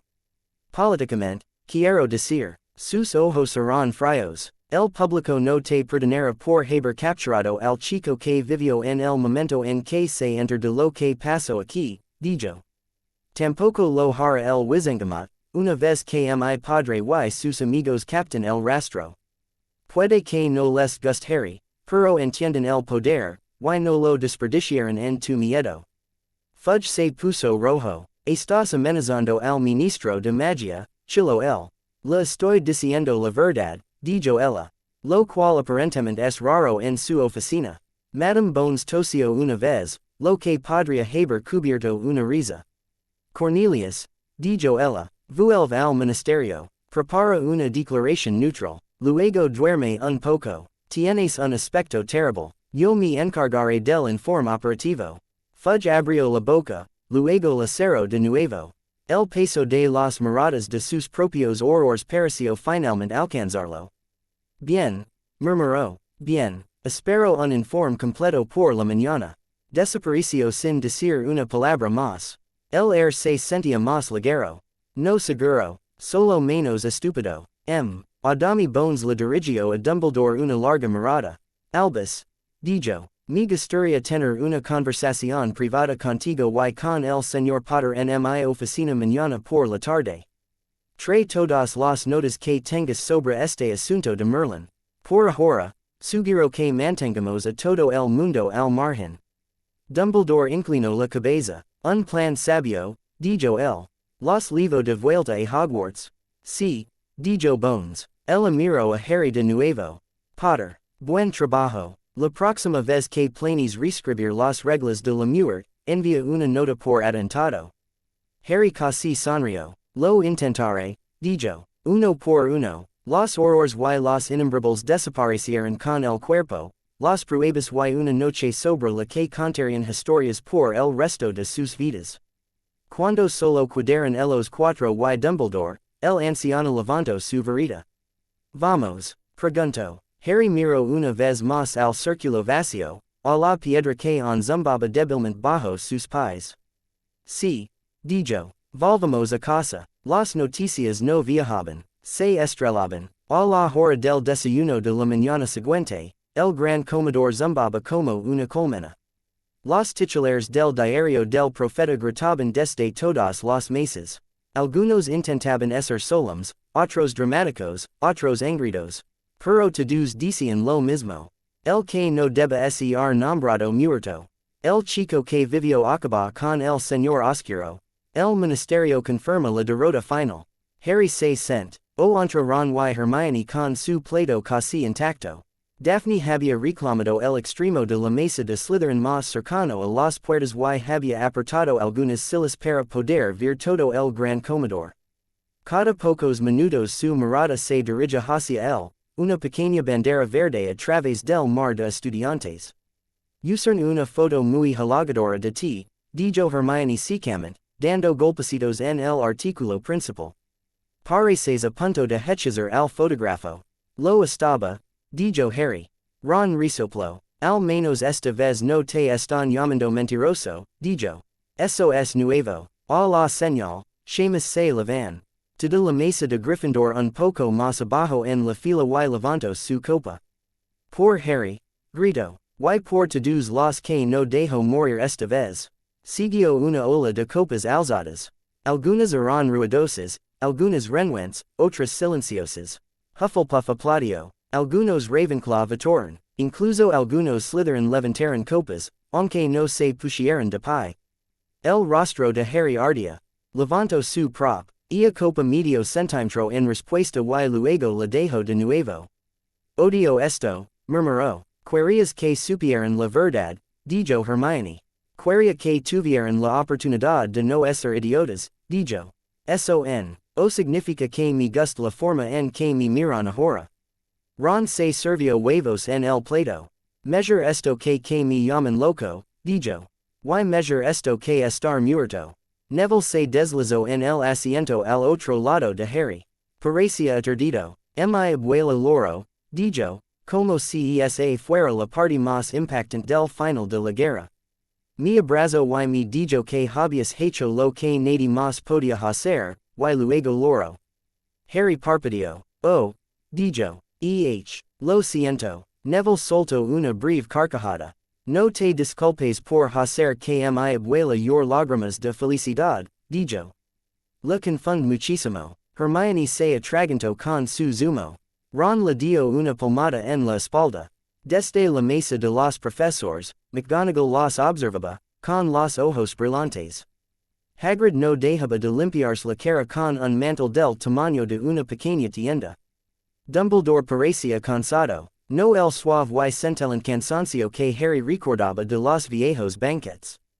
Un cansancio profundo y estable que parecía haberse sentado en las líneas alrededor de sus ojos. A mitad del desayuno, una bandada de lechuzas entró volando con más papeles y cartas. Una dejó caer un sobre grueso en el plato de gruesa cera roja con el celo de gringotts. Daphne se levantó de la mesa de Slytherin y cruzó el gran comedor como si tuviera todo el derecho a pasearse por el centro. Se detuvo detrás de la silla de Harry. Privado, dijo en voz baja. Ahora, todo el gran comedor observó como Harry apartaba su plato y se ponía de pie. Ron y Hermione lo siguieron sin necesidad de que se lo pidieran.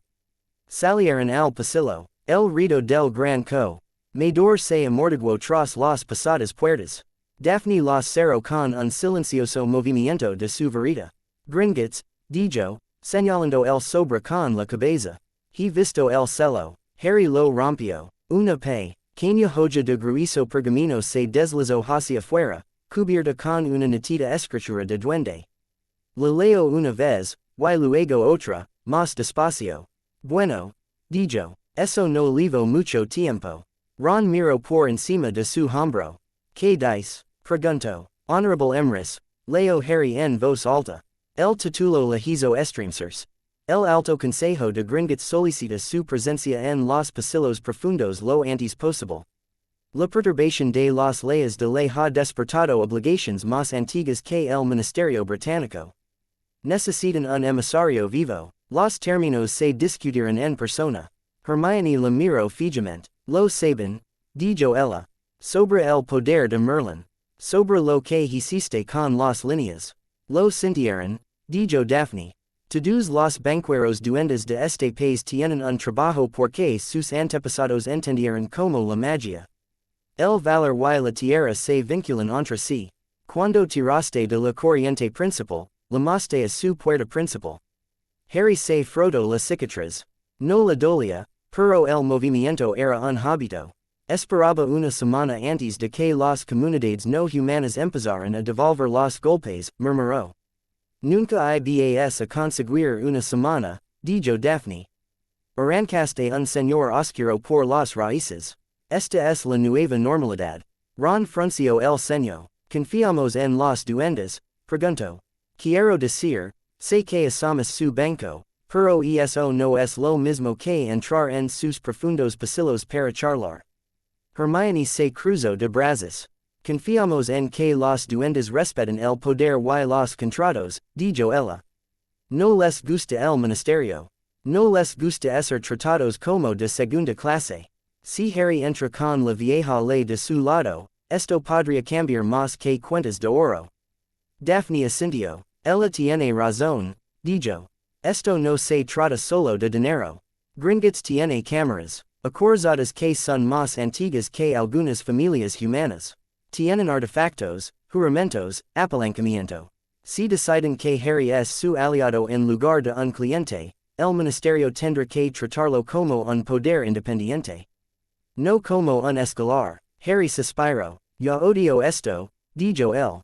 No soy un gobierno. No, dijo Daphne. Eres una fuerza. La gente construirá gobiernos alrededor de eso te gusto o no. La cuestión es si eliges quien tiene un asiento en la mesa. Hermione se mordió el labio. Deberías ir, dijo ella. No podemos arreglar el mundo mágico con las mismas personas que lo rompieron. Los duendes tienen sus propias razones para querer cambios. Ron se rascó la cabeza. ¿Qué quieren decir con obligations más antiguas que el ministerio? Preguntó. Harry sintió que la respuesta pasaba por su mente. Rescatada del torrente de conocimientos de Merlín. Antiguos tratados, talados en piedra y selados con sangre y tierra. Pactos entre los primeros clanes de duendes y los primeros consejos de magos. Hechos mucho antes de que Gran Bretaña tuviera un ministro de magia. Merlin hizo tratos, dijo lentamente. Con goblins, con centauros, con otros grupos que el ministerio apenas recuerda que existen. Vinculó parte de su trabajo a la promesa de que cuando alguien asumiera su legado completo, los otros reinos tendrían la oportunidad de renegociar su lugar en el mundo. Los ojos de Daphne se agrandaron. Así que al tomar su poder, hiciste sonar una campana, dijo ella. Una campana muy antigua, y ahora todos los vecinos vienen a ver quien vive en la torre. Harry hizo una mueca, algo así, dijo él. Ron hizo una mueca. No puedes simplemente decir que no, preguntó. Diles que estás ocupado haciendo los deberes. Harry casi se rió. No creo que sea una opción, dijo. Si ignoro Gringotts, decidirán que hacer sin mí. Eso podría ser peor. Al menos si me siento a la mesa, puedo intentar evitar que las cosas exploten. Hermione asintió. Y si vas, dijo ella, no irás solo. Daphne ya tenía la mente en movimiento. Harry podía verlo en la forma en que sus ojos se desenfocaron por un segundo mientras repasaba escenarios. Granger tiene razón, dijo. Necesitas al menos a una persona que pueda traducir los términos a algo que los humanos normales entienden. Esa es ella. Necesitas a alguien que sepa cómo piensan las familias de sangre pura cuando oyen la palabra alianza. Esa soy yo. Ron insistirá en venir porque su cabeza está llena de lealtad a Gryffindor y ideas terribles, y porque si algo sale mal es la primera persona que quiero entre tú y los problemas. Ron parpadeó. Gracias, dijo. Creo. Tómatelo como un cumplido, respondió ella. Harry los miró a los tres. ¿Te das cuenta de que esto nos va a convertir en objetivos para todos los bandos? Dijo. Sí, dijo Hermione. Bien, añadió Ron. De lo contrario sería aburrido. Daphne sonrió, repito y agudamente. Entonces tenemos un plan, dijo ella. Nos encontramos en las puertas después del almuerzo. Vestidos como personas que saben lo que están haciendo. Ron se miró el jersey con el parche quemado. ¿Qué significa eso? Preguntó él. Significa que no hay agujeros, ni manchas, ni túnicas de Quidditch, dijo ella. Los tribunales de duendes respetan las líneas claras. No les de una razón para reírse de ti antes de abrir la boca. Ella se inclinó y rozó un beso rápido contra la mejilla de Harry. Fue lo suficientemente rápido como para que cualquiera que estuviera mirando lo hubiera pasado por alto, pero el peso cálido de elo se asentó en él como un ancla adicional. Intenta no iniciar ninguna revolución sin mí, dijo ella. Luego se dio la vuelta y se alejó a grandes zancadas, sacando un pequeño cuaderno del bolsillo mientras caminaba.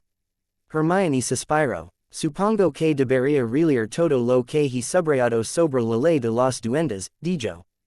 Ya lo recuerdas, murmuró Ron. Ese no es el punto, dijo ella. La preparación es un hábito. Harry los observó discutir y sintió que el nudo apretado en su pecho se aflojaba un poco. La guerra había terminado. El trabajo no. Pero al menos no estaba entrando en esto solo. Los profundos pasillos de gringos no estaban hechos para humanos. La planta principal del banco, con sus mostradores pulidos y intimidantes cajeros, era solo una facada. Un poco de vestuario teatral para magos a los que les gustaban sus ilusiones. Más allá de los carros de las cámaras acorazadas, públicas y de las estrechas vías que se hundían bajo Londres, un sistema diferente se impuso. Sin carteles, sin números, solo piedra, guardas y duendes. Harry sintió el momento en que cruzaron la línea. Hasta ese momento, el carro había traqueteado a lo largo de las vías familiares, pasando junto a estalactitas y luz de antorchas. Entonces el conductor goblin murmuró una palabra en una lengua afilada, y la vía se dividió. El carro viró a la izquierda. El aire se volvió más frío. La luz cambió de la llama de la antorcha a runas crudas y brillantes incrustadas en las paredes. La mano de Ron se cerró alrededor del costado del carro. Por favor, dime que esto todavía está cubierto por las formas de seguridad habituales, dijo. El duende no respondió. Los ojos de Hermione estaban muy abiertos. Tenía un pergamino y una pluma fuera. Tratando de dibujar el patrón de runas mientras pasaban. Te vas a poner enferma, le advirtió Ron. Estaré bien, dijo ella, ya garabatiendo. Harry's, con las manos en las rodillas. Las líneas de aquí abajo eran fuertes y cercanas. Sangraban en la piedra, en las runas, en los senderos. Por primera vez desde el ritual, sintió que algo lo miraba a través de la red. No una persona, una estructura. Los duendes habían construido su propia forma de hablar con la tierra. El carro se detuvo en un pequeño relano con una pesada puerta de hierro. Dos guardias duendes estaban de pie junto a ella, cada uno con una lanza de aspecto malvado y ojos como estilas de pedernal. Harry Potter, dijo el conductor. Portador de Emrys, el consejo espera. Bajo, Ron y Hermione lo siguieron. El guardia más alto los miró de arriba abajo. Compañeros, dijo Harry, consejeros, vendrán conmigo. El duende lo estudió un instant más, luego asintió una vez. Pueden ponerse detrás de ti, dijo. No hablan a menos que se los invite. Ron abrió la boca. Hermione le pisó el pie antes de que pudiera decir una palabra. Entendido, dijo ella rápidamente. La puerta se abrió. La camarada, el consejo estaba talada directamente en la roca. Sin estandartes, sin sillas lujosas, solo una larga mesa de piedra, baja según los estándares humanos, y una serie de plataformas elevadas donde los duendes se sentaban en filas. Sus armaduras eran oscuras y detalladas, metal trabajado con runas que hacían que a Harry le dolieran los dientes. En el extremo más alejado de la mesa estaba sentado un duende más viejo que cualquiera que Harry hubiera visto nunca. Su piel tenía el color del marfil viejo, marcada con finas cicatrices. Sus ojos eran brillantes. Un pesado aro de metal labrado descansaba sobre su frente. Harry Potter, dijo. Su voz era áspera y rica. Estás en el profundo vestíbulo de Gringotts como algo más que un cliente. Harry se inclinó, no con la inclinación de cabeza de un mago, sino con una profunda inclinación de cintura, como los recuerdos de Merlín le decían que esperaban los ancianos duendes. Ragnarok sangre de hierro, dijo en el mismo idioma. Las viejas palabras se sienten afiladas en su lengua, taladas y exactas. Te agradezco que me hayas recibido bajo las cuentas y las mentiras. Un murmullo recorrió la cámara. Ron se puso regido detrás de él. La pluma de Hermione se deslizó un poco en su mano. Ragnarok entrecerró los ojos. Hablas nuestra lengua materna, dijo. Como, Harry se enderezó. Levo el legado de Emrys, dijo claramente. El lidio con vuestros antepasados. Hizo promesas en este salón. Su conocimiento no murió con su cuerpo. Un gruñido bajo recorrió a los duendes reunidos. No era ira, era conmoción. Uno de los consejeros a la izquierda de Ragnarok golpeó la mesa con la palma de la mano. Tú reclamas a Emrys, espeto. Muchos megos han reclamado ese manto. La mayoría de ellos eran tontos o ladrones. Harry se encontró con su mirada. Reclamo la carga. Dijo. No la gloria. No busque este poder. Me fu impuesto para evitar que muriera con el castillo. Estoy tratando muy duro de no romper el mundo con él. Ragnarok lo estudió en silencio durante mucho tiempo. Tiraste de las corrientes principales, dijo finalmente. Torciste el patrón y algo antiguo despertó. Eso es lo que sentimos. Explique lo que le hiciste al señor oscuro. Harry se lo contó. No todos los detalles, no los peores recuerdos que on le pasaban como ácido en la garganta. Pero lo suficiente. Describió los fragmentos, las lágrimas del alma, el círculo, la forma en que había usado el sacrificio de Lily como clave. La forma en que las líneas le habían llevado la verdad a riddle y no la habían dejado apartar la mirada. La forma en que había terminado, silenciosa y absoluta. Cuando terminó, el pasillo estaba muy silencioso. Ragnarok se echó hacia atrás. Usaste la ley, dijo. Ley de verdad, no pergamino del ministerio. Invocaste una duda y reclamaste un robo. Eso es trabajo antiguo. Harry asintió. No quería que volviera, dijo. Matar su cuerpo nunca funcionó. Necesitaba acabar con lo que lo hacía posible. Y ahora que lo has hecho, dijo Ragnarok, ¿qué crees que pasará a continuación? Harry exhaló. El vacío, dijo. El ministerio luchará por mantener el control. Algunos mortífagos trataron de comprar su regreso a la sociedad educada. Otros trataron de meterse bajo tierra. El mundo muggle sentirá los bordes cuando tus protecciones y las protecciones humanas cambian. Las otras comunidades mágicas decidirán si esperar o actuar. Y tú, preguntó Ragnarok. ¿Qué harás? Intentaré elevar el nivel, dijo Harry. Para que sea más difícil para otro rival construir un mundo sobre el miedo y la ignorancia. No puedo hacer eso solo con el ministerio. Piensan en elecciones cortas y nombres antiguos.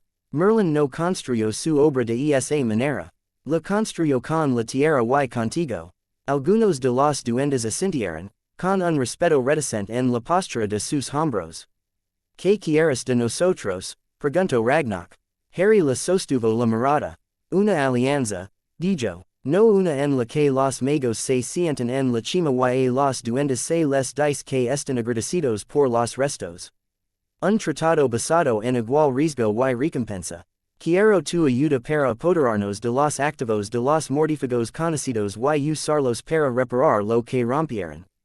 Quiero que tus protecciones fundas estén atadas a las nuevas estructuras que estoy construyendo sobre las líneas ley, para que si algún idiota humano intenta retorcerlas de nuevo, tus alarmas suenan primero. La boca de Ragnarok se crispó. Y a cambio, dijo. Nos daréis que, reconocimiento formal, dijo Harry. En la ley mágica, no solo contratos bancarios. Un asiento para tu gente en cualquier consejo que tome decisiones sobre redes de protección o infraestructura mágica. El derecho a rechazar órdenes del ministerio que violan tus propios códigos. Un camino para que los niños duendes que muestran magia con varitas estudien. En Hogwarts sin ser despojados de su clan. El salón estalo. Gritos en lengua goblin rebotaron en la piedra. Ron se estremeció cuando la empuñadura de una lanza golpeó el suelo cerca. Los ojos de Hermione estaban brillantes. Asimilando cada palabra que entendía y adivinando el resto. Ragnarok levantó una mano. El ruido disminuyó. Ofreces mucho, dijo lentamente.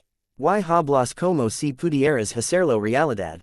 Harry casi sonrió. No puedo prometer que el ministerio esté de acuerdo, dijo. Pero puedo prometer que si no lo están, encontrarán que cada pabellón y sistema en el que confían responda a otra persona. Ya lo hacen. Si somos honestos, solo fingen lo contrario. Extendió las manos. No te estoy pidiendo que confíes en mí porque si noble o amable, dijo. Te estoy pidiendo que hagas un trato porque es en tu interés.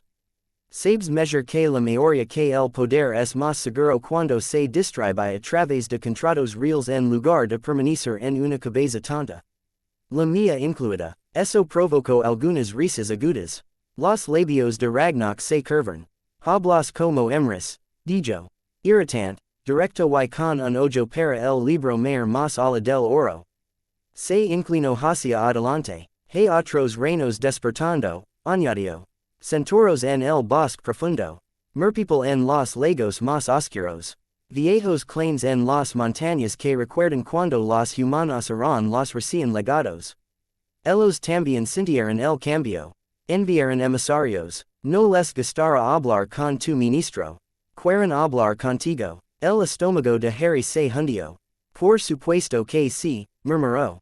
Ragnoc captó las palabras y soltó una carcajada. Bien, dijo. ¿Tenéis alguna idea de lo pesado que es esto? Eso es menos propensos a dejarlo caer sobre nuestras cabezas. Golpeó ligeramente con una garra sobre la mesa. Muy bien, dijo. Aceptamos el esquema de tu oferta. Conservaremos la riqueza de los mortífagos en fideicomiso, bajo celo conjunto. Abriremos un libro más oculto para tus planes de reconstrucción. Asignaremos nuestros propios obs de vigilancia. A cambio, insistirás por nuestros derechos en la ley humana y nos mantendrás informados cuando muevas los huesos del mundo. Harry dejó escapar un suspiro que no se había dado cuenta de que había estado conteniendo. De acuerdo, dijo él. Ragnoc ladeó la cabeza. Hablas como un mago, dijo. De lo en la forma antigua. Las palabras surgieron del fondo de la mente de Harry, pasadas y exactas. En nombre de las líneas y la ley, dijo en lengua goblin, vinculo mi trabajo a este pacto. No te apartaré de las decisiones que afectan a los flujos profundos, y tú no me apartarás de las que afectan a la superficie humana. Estamos sobre piedras diferentes, pero en la misma tierra. Se hizo el silencio. Entonces Ragnoc se puso de pie. Todos los duendes de la sala hicieron lo mismo. Testiga, dijeron al unísono. El sonido recorrió los huesos de Harry. Por un momento, las líneas le zumbran en respuesta. Ragnoc se sentó de nuevo. Una cosa más, dijo. No eres el único go al que los mortífagos intentaron cortejar.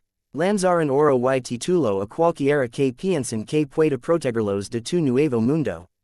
Algunos vendrán a nosotros. Algunos vendrán a ti. Ten cuidado con que veneno bebes. Harry asintió. Lo sé, dijo. Ya han empezado. Los ojos de Ragnoc se agudizaron. How? Una carta esta mañana, dijo Daphne. Todas las cabezas de los duendes en la habitación se volvieron. Ella salió de detrás del hombro de Harry, tranquila y precisa. Lord not ofrece su hijo y su oro a cambio de un nombre limpio, dijo. Planea reclamar que fue imperiosado una vez más. Varias otras familias harán lo mismo. Ya están discutiendo sobre cuál de ellos será el primero en rodearse ante el nuevo orden.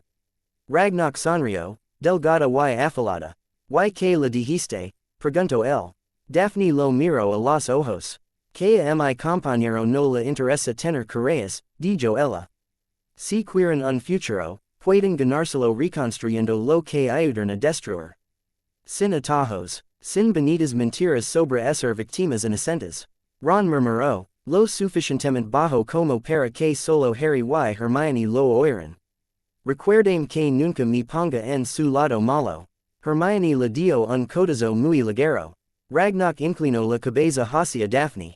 Greengrass, dijo. Tu casa siempre ha entendido el poder. Veo que tus talentos no se desperdician. Ella se asegura de que no olvide que soy humano, dijo Harry.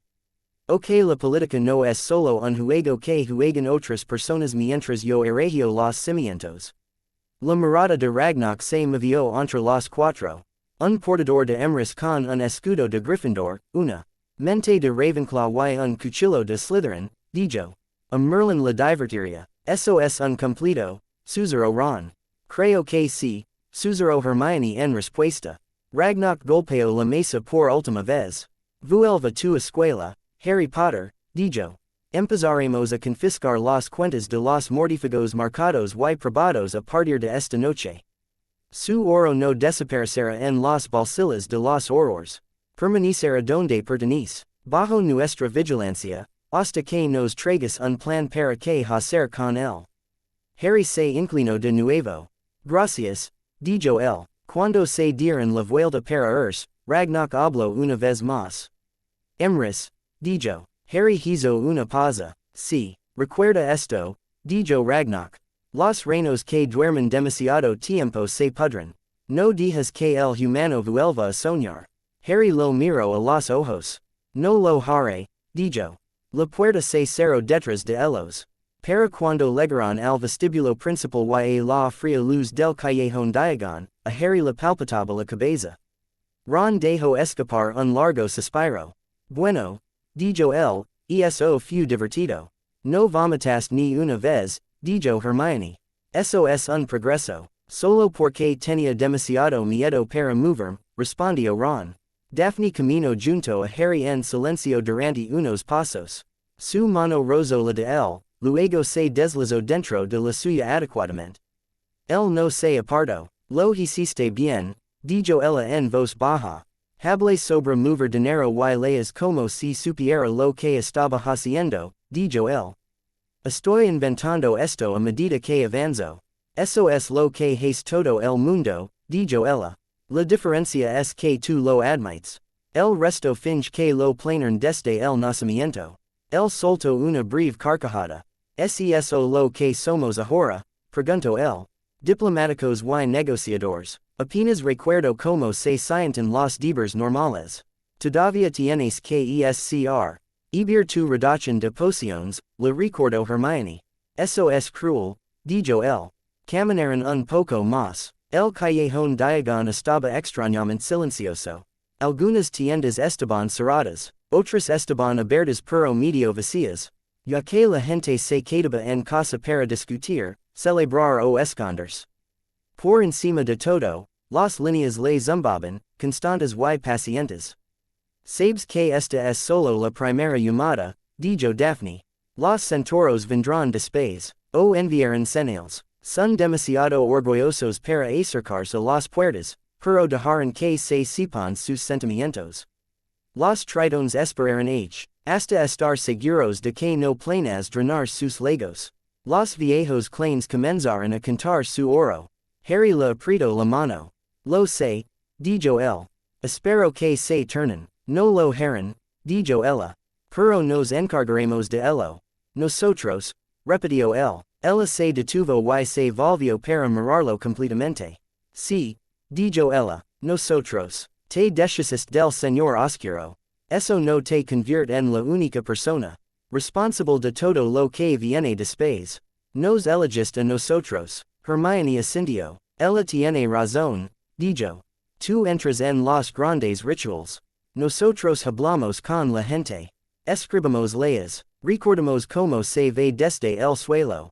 Ron sonrió. Y cuando alguna vieja serpiente intenta clavar un cuchillo en la espalda, le doy un golpe con un aturdidor, dijo él. Esforzo en equipo. Harry los miró. A la mirada firme de Daphne. Al ceño decidido de Hermione, a la sonrisa torcida de Ron. No os merezca, dijo. Probablemente no, dijo Daphne. Pero nos tienes de todos modos. Se inclinó y lo besó, lenta y firmemente, ali mismo. En medio del callejón, Ron hizo un ruido ahogado y apartó la mirada. Hermione puso los ojos en blanco y fingió examinar un escaparate cercano. Cuando dio un paso atrás, la voz de Daphne era más suave. Emrys o no, dijo, sigues siendo Harry. No dejas que te conviertan en un símbolo en lugar de en una persona. De esa manera solo encontrarás locura y estatuas. Pensó en Dumbledore en el acantilado. Rogandol que fuera una prisa. En Ragnar en el profundo salón, pasándolo como un pedazo de mineral. En los ojos en el gran salón, llenos de gratitud, miedo y expectación. Lo intentaré, dijo. Bien, respondió ella, porque el mundo está despertando, Harry. Reinos dormidos, viejas dudas, nuevas oportunidades. Acabas de tocar la campana. Ahora decidimos qué tipo de casa abrir la puerta. Miro hacia el cielo. Las líneas estaban quietas y claras, esperando. Entonces será mejor que no desperdiciemos la oportunidad, dijo. El fuego del ministerio escupió a Harry en un estrecho pasillo de oficinas que olía a tinta, pergamino viejo y demasiado te.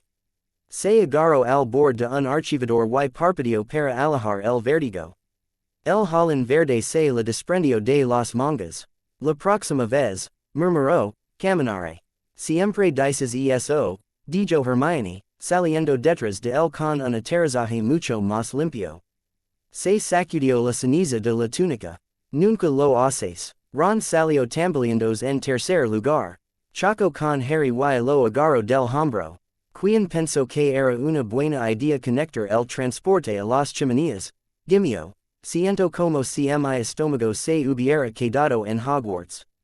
Bienvenidos al ministerio, dijo una voz seca. Amelia Bones estaba de pie en la puerta de su oficina con su monóculo brillando y su capa ya medio quitado paseando. Detrás de ella, Harry podía ver un escritorio ordenado. Estantes con archivos codificados por colores y una tetera abalada que parecía haber visto más guerras que algunos horrores. Dumbledore estaba sentado en una silla en la esquina, con las manos cruzadas sobre su varita, observando. Parecía parte del mobiliario y en absoluto la razón por la que la mitad de las leyes del edificio tenían lagunas. Entrad, dijo Bones, todos vosotros, los horrores de fuera ya saben quién es soy. Están fingiendo que no escuchan, y lo están haciendo muy mal. Harry entró en la oficina. El air cambió cuando cruzó el umbral, las protección. Es hormigón contra su piel como estética. Viejas protecciones en capas. Activadores de verdad en las sillas. Un leve zumbido de un hechizo de ocultación en la ventana. Las líneas le bajo Londres zumbaban. Amortiguadas por el hormigón y la piedra más antigua, pero en allí. Podía sentir un hilo de banda bajo el ministerio y hacia arriba a través de la oficina de Bones. La hacía picar los dientes. Bones cerró la puerta y trazó un hechizo de bloqueo rápido. Se posó sobre la habitación como una manta fina. Bien, dijo ella, vamos a saltarnos los cumplidos. Esta es una reunión celada. El reg. Istro oficial es un párrafo corto que dice que hablamos sobre la estabilidad del pabellón y el fan de ya sabes quién. La conversación real no sale de esta habitación sin mi permiso. Entendido. Sí, dijo Harry. Dumbledore inclinó la cabeza. Hermione y Ron asintieron. Bones los miró. Granger y Weasley están aquí porque gastaras cualquier plan que hagas en ellos primero, dijo. Es mejor que lo oigan de ti que de los chismes. No tengo que gustarme eso, pero sería una idiota si no planeara alrededor de eso. Ron abrió la boca. Gracias, creo, dijo él. Bones le hizo señas hacia las sillas. Sentate. Potter, tú también. Albus, ya estás fingiendo que mi asiento es el tuyo, así que podemos continuar con esto. Se sentaron. La silla bajo Harry se movió lo suficiente para adaptarse a su altura. Era un sutil encanto de comodidad. Alguien en el departamento había pensado en testigos que no fueran hombres adultos. Bones ocupó su lugar detrás del escritorio y junto los dedos. Empieza por el principio, le dijo a Harry. El verdadero, la prohibición, Merlín, lo que hiciste bajo la escuela. Dumbledore se tensó, solo una fracción. Harry lo sintió. También sintió que la rodilla de Hermione golpeaba la suya bajo el escritorio. Un pequeño y firme empujón. Su versión de pedestunstad, así que demela. Respiró hondo. No fui a buscar a Merlin, dijo. Fui a buscar una manera de impedir que Riddle volviera otra vez. Cada año era otro cuerpo, otro plan, otro conjunto de cosas que no nos decían. Me cansé de remendar síntomas. La boca de Bones se contrajo. Bien, dijo ella, pasa por alto las quejas sobre mis predecesores. Continúa. Harry habló. La habló de la habitación bajo el castillo, del peso del conocimiento cuando la piedra de protección se agrietó, de cómo la prohibición se había reducido en su mente para no morir con la roca. La habló de las noches que pasó aprendiendo a mirar las líneas le sin volver ciego, de la primera vez que los toco y se dio cuenta de que podía cambiar como se prodigan ciudades enteras. No lo adorno, no lo hizo sonar noble. Casi rompí Hogsmeade la primera vez que intenté estabilizar una línea, dijo. Si hubiera juzgado mal el terrón, todos los alas del pueblo se habrían quedado a oscuras durante un minuto. Tiempo suficiente para que riddle pasara y se llevara a quien quisiera. Fue entonces cuando decidí que necesitaba reglas. Bones asuco sin interrumpir. Cuando él describió el ritual y la forma en que había arrastrado todos los fragmentos de alma juntos, ella se estremeció una vez, pero sus ojos permanecieron en su rostro. Cuando se quedó en silencio, la habitación zumbó con magia silenciosa y el débil sesio del vapor de la tetera. Dumbledore se aclaró la garganta. Como puedes ver, dijo, Harry ahora se encuentra en un lugar que ningún mago ha ocupado desde que el propio Merlín caminó por estas tierras. Eso no es un elogio. Es una advertencia. Bones resopló. Gracias, Albus, dijo ella. Puede que se vieja, pero mis ojos on funcionan. Se volvió hacia Harry. Te das cuenta, dijo ella, de que si esta historia sale a la luz completa, el ministerio no sabrá si adorar, armar o encerrar en una caja. Lo sé, dijo Harry. Dumbledore ya me pidió que fuera la caja. La mirada de Bones se dirigió a Dumbledore. Te rogo que guardaras esto para ti, dijo ella. Sí, respondió Harry. Él no quiere que el mundo tenga este nivel de conocimiento. Cree que es demasiado peligroso. Creo que la gente es demasiado fallible, dijo Dumbledore en voz baja. Dale un dragón a un niño y mira lo que pasa. Bones frotó un pulgar a lo largo del borde de su monóculo. Los niños ya tienen dragones, dijo. Solo los llaman varitas y nombres de familia. Ella se inclinó hacia delante. No soy una idealista, Potter, continuó. Dirijo el departam, ento que limpia después de las malas decisiones de todos los demás. Sé lo que pasa cuando se filtra información peligrosa. También sé lo que pasa cuando un puñado de hombres decide que nadie más está listo para ello. Ya tuvimos a quien tú sabes una vez. Hermione exhaló bruscamente, como alguien que hubiera estado conteniendo la respiración durante 10 minutos.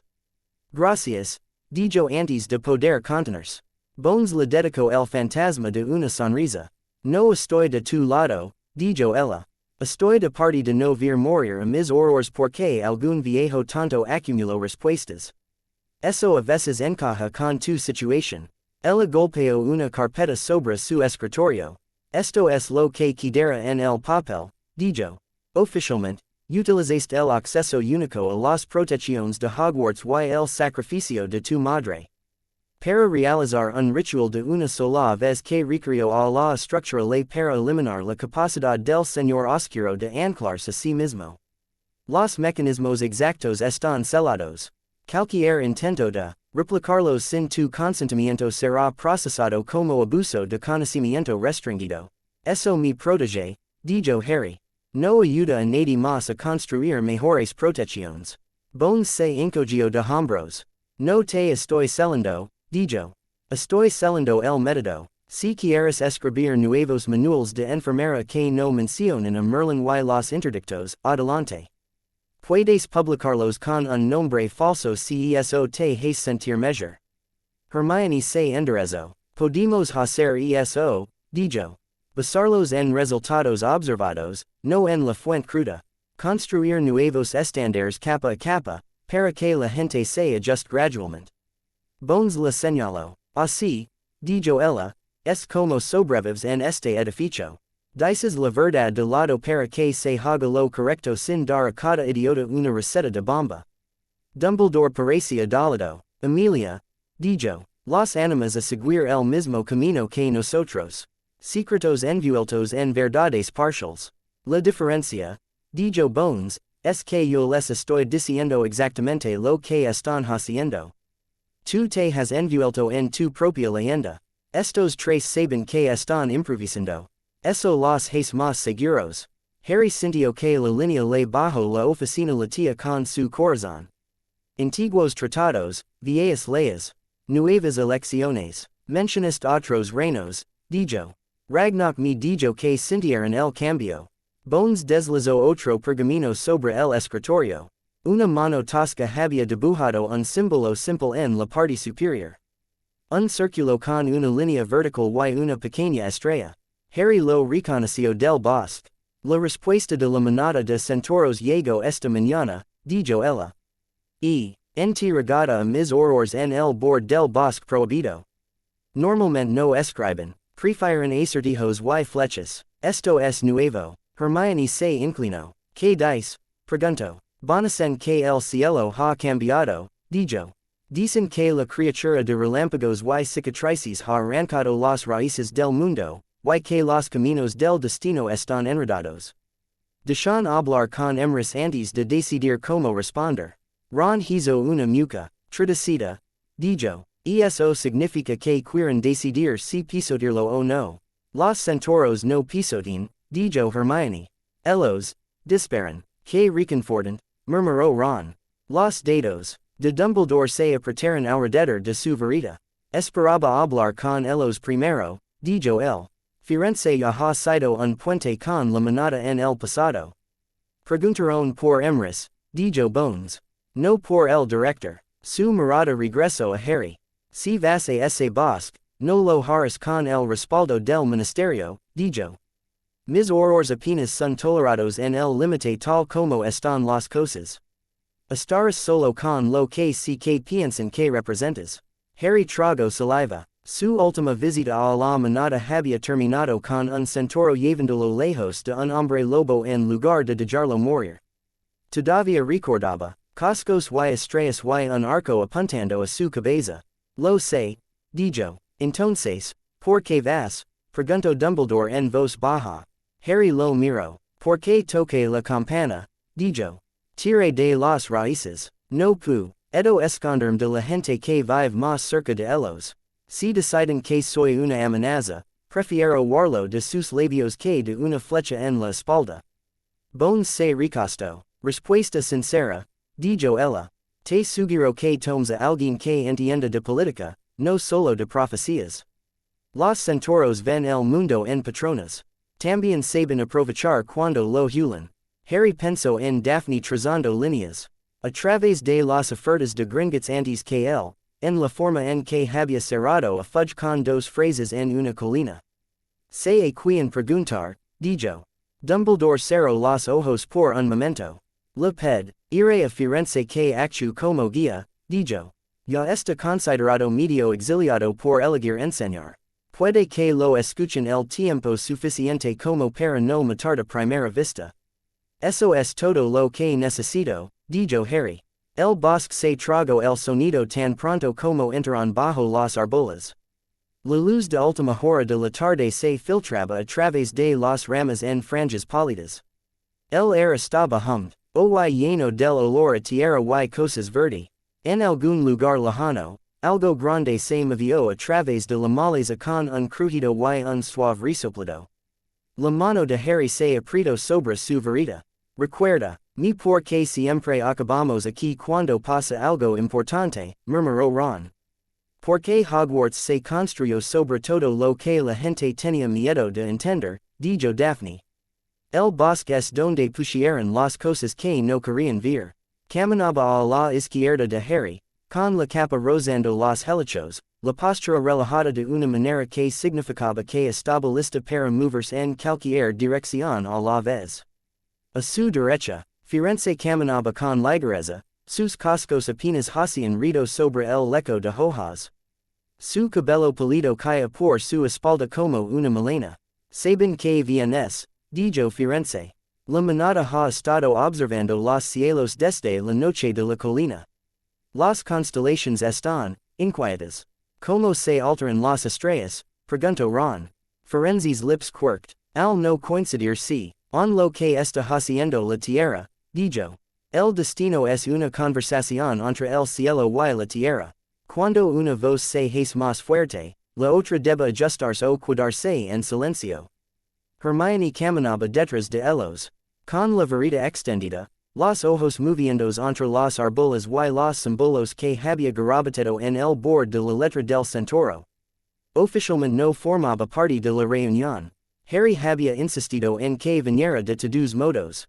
Si intentan matarte, había dicho ella bruscamente cuando él le contó el plan, tendrán que pasar por mí, Ron y Daphne primero. Eso te da al menos 3 minutos más para hacerles entrar en razón. La manada los encontró al borde de un pequeño claro. En un momento el espacio estaba vacío.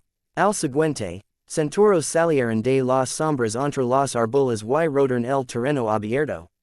Bain, Megorian, Ronan y otros que Harry no reconoció. Arcos, lanzas, ojos oscuros. La hierba en el centro del claro se inclinaba ligeramente, desgastada por cascos de reuniones de hace mucho tiempo. Harry Potter, dijo Megorian. Su voz retumbó por el espacio como un trueno bajo. Regresas al bosque como una criatura diferente de la que eras. Harry dio un paso adelante hasta que estuvo de pie sobre la hierba aplastada. Su pulso latía con fuerza en sus oídos. Vuelvo vivo, dijo. Eso ya es diferente. Algunos centauros resoplan. Moviste el corredor profundo, dijo Bain, entrecerrando los ojos. La línea que corre bajo este bosque y bajo tu nido de piedra. La retorciste tu voluntad. La estabilice, dijo Harry. Los horcruxes de Riddle la estaban desgarrando. Si hubiera dejado la línea tal como estaba, tu bosque se habría agrietado cuando finalmente empujó demasiado fuerte. La mano de Bain se tensó en su arco. Hablas como un mago, dijo. Siempre una justificación, siempre una promesa de que esta vez, sabes measure. Firenze moved to Harry's side. Él no es el mismo, dijo en voz baja. He visto su cara cuando cree que nadie lo está mirando. No disfruta de este poder. Al cielo no le importa el disfrute, dijo Megorian. Las estrellas muestran lo que será, no lo que los chicos desean. Hermione dio medio paso adelante, pero se detuvo cuando la mano de Daphne le rozó la manga. Deja que responda, murmuró Daphne. Harry sintió sus ojos sobre él. Podía ver la línea le bajo el claro, una banda brillante que latía bajo sus cascos. Se sentía irritada, como si la hubieran pinchado demasiadas veces. Sé lo que tus mayores te enseñaron, dijo. Que las estrellas muestran caminos y tu deber es ser testiga, no interferir. Ves a la gente caminar hacia los desastres sin advertirlos. Porque eso es lo que dicen las patronas. Ronan apretó los labios. El cielo escribe, dijo. Nosotros leemos. Ese es nuestro papel. Lo era, dijo Harry. Hasta que el guion apareció y rompió el tablero tan mal que las estrellas se confundieron. Extendió las manos. Riddle no solo mató a la gente, dijo. Reescribió la forma en que fluye la magia. Los horcruxes mbe en la forma en que funciona la muerte. Los brazaletes que usaba el ministerio torcieron la forma en que las varitas y la gente comparten magia. Cada vez que alguien hacía eso, sacaba la tierra y el cielo de sincronía. Lo viste, lo sentiste. No hiciste nada más que hablar en acertijos. Las fosas nasales de Bain se dilataron. Te atreves a juzgar nuestras decisiones, Cecilio. Sí, dijo Harry. Porque tus decisiones ayudaron a matar a personas que me importaban. El silencio cayó sobre el claro como un paño pesado. El corazón de Harry latía con fuerza. Le temblaban las manos. No apartó la mirada. Megorian lo miró fijamente durante un largo rato. El chico habla con la arrogancia de Merlín, dijo finalmente. También habla con una peña que el cielo no puede mostrar. Ronan cambió de postura. Las estrellas cambiaron, dijo lentamente. Cuando tiraste de la línea profunda. Patronas que se habían mantenido durante generaciones se doblaron. Algunas profecías se desvanecieron, otras se incendiaron. La manada debatió se pisotear bajo los cascos antes de que el cambio se asentara. Gracias por la advertencia, murmuró Ron en voz baja. La mirada de Megorian se dirigió a Daphne. Has traído una serpiente en nuestro consejo, dijo él. Porque, los hombros de Daphne se echaron hacia atrás.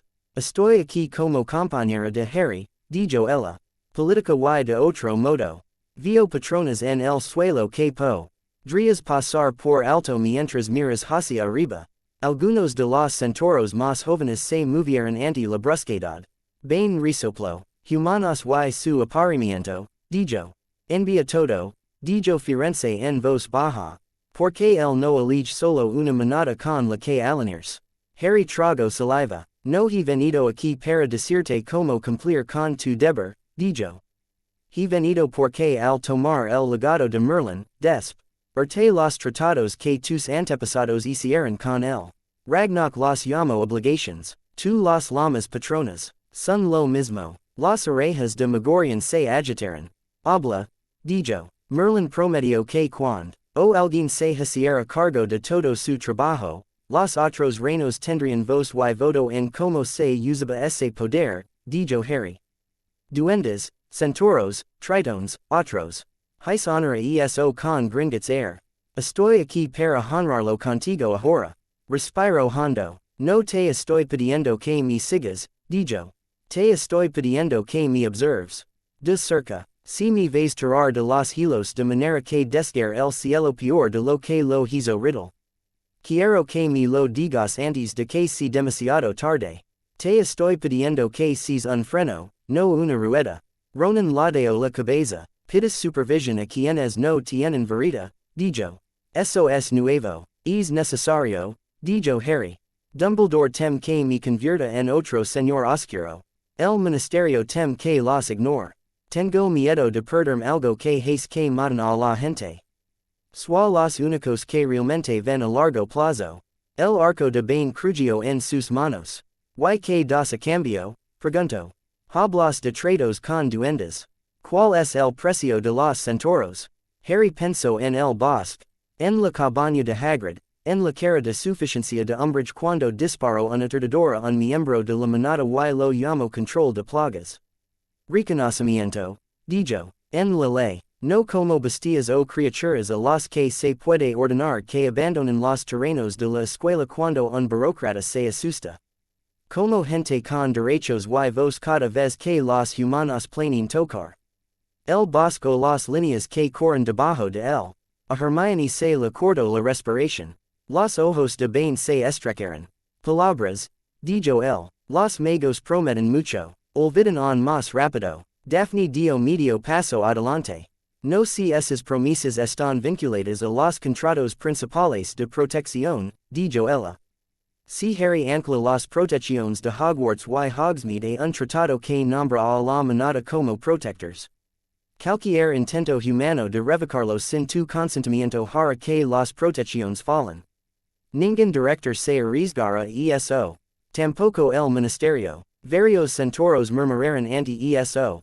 Megorian miró de Harry a Daphne y a Firenze. Firenze, dijo, has caminado entre el cielo y la piedra más tiempo del que este chico ha estado vivo. ¿Qué ves? Firenze levantó la mira, da hacia la franja de nube pálida sobre el claro. Vio un camino que no se escribió hace 2 meses, dijo. Vio una cicatriz que leva un niño que debería haber muerto en la cuna. Vio un patrón que podría conducir a la ruina si se deja solo. O a un futuro ligeramente menos terrible si se guía. Volvió a mirar a Harry. También vio a alguien que no quiere nuestro trabajo, añadió. Que es la única razón por la que estoy dispuesto a considerar darle parte de él. Megorian gruñó. Hablas en acertijos, espeto Bain. Esa es nuestra maldición, dijo Firenze. Megorian se acercó a Harry. El suelo pareció moverse bajo su peso.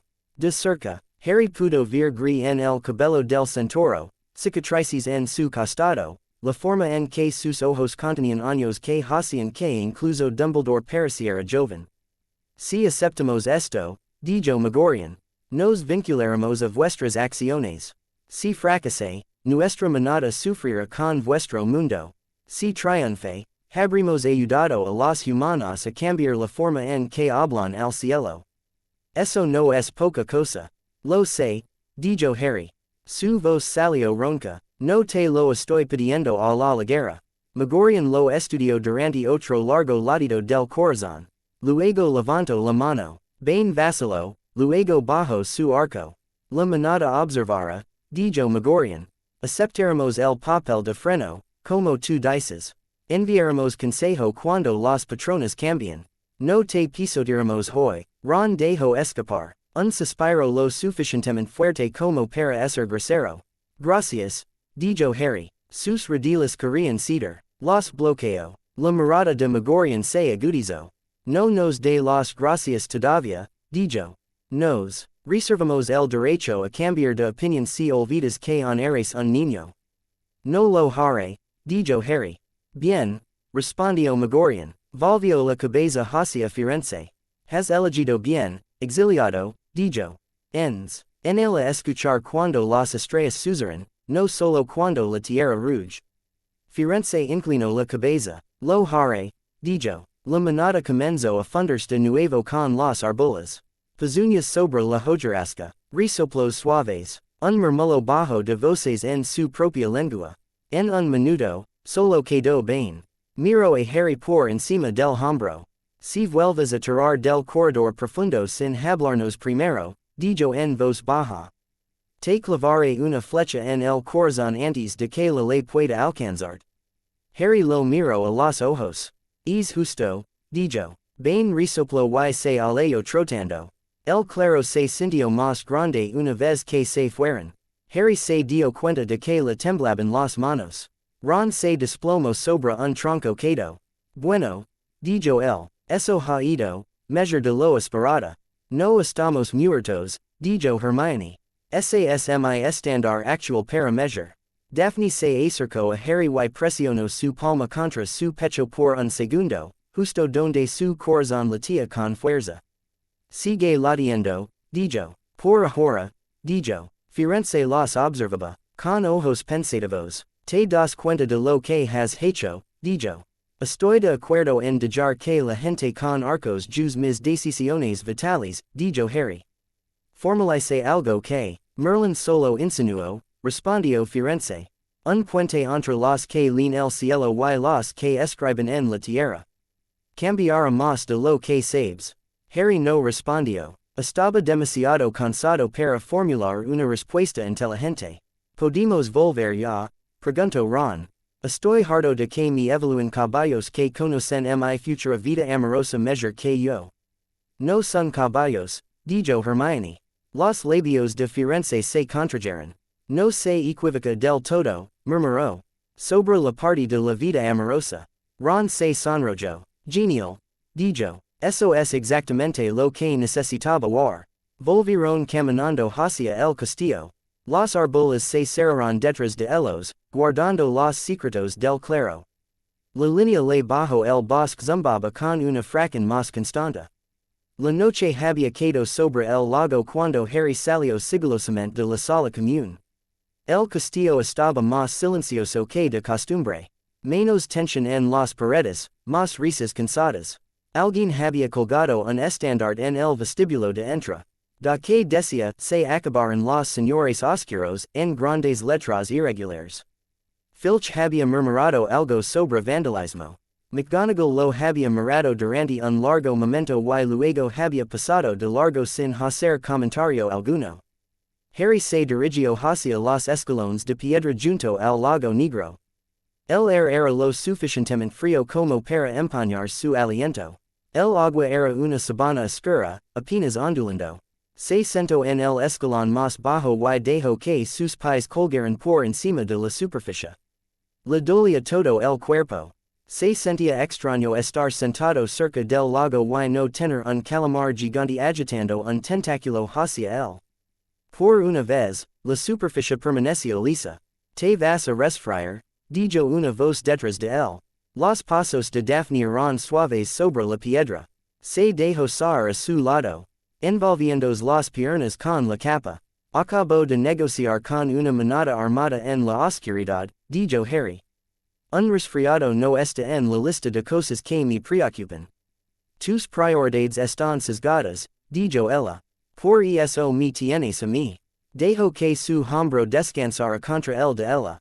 ¿Qué tan mal crees que va a ir esto? Preguntó él. Es esto, preguntó ella. Todo, Dijo. Los informes celados de bones. Los tratados de los duendes.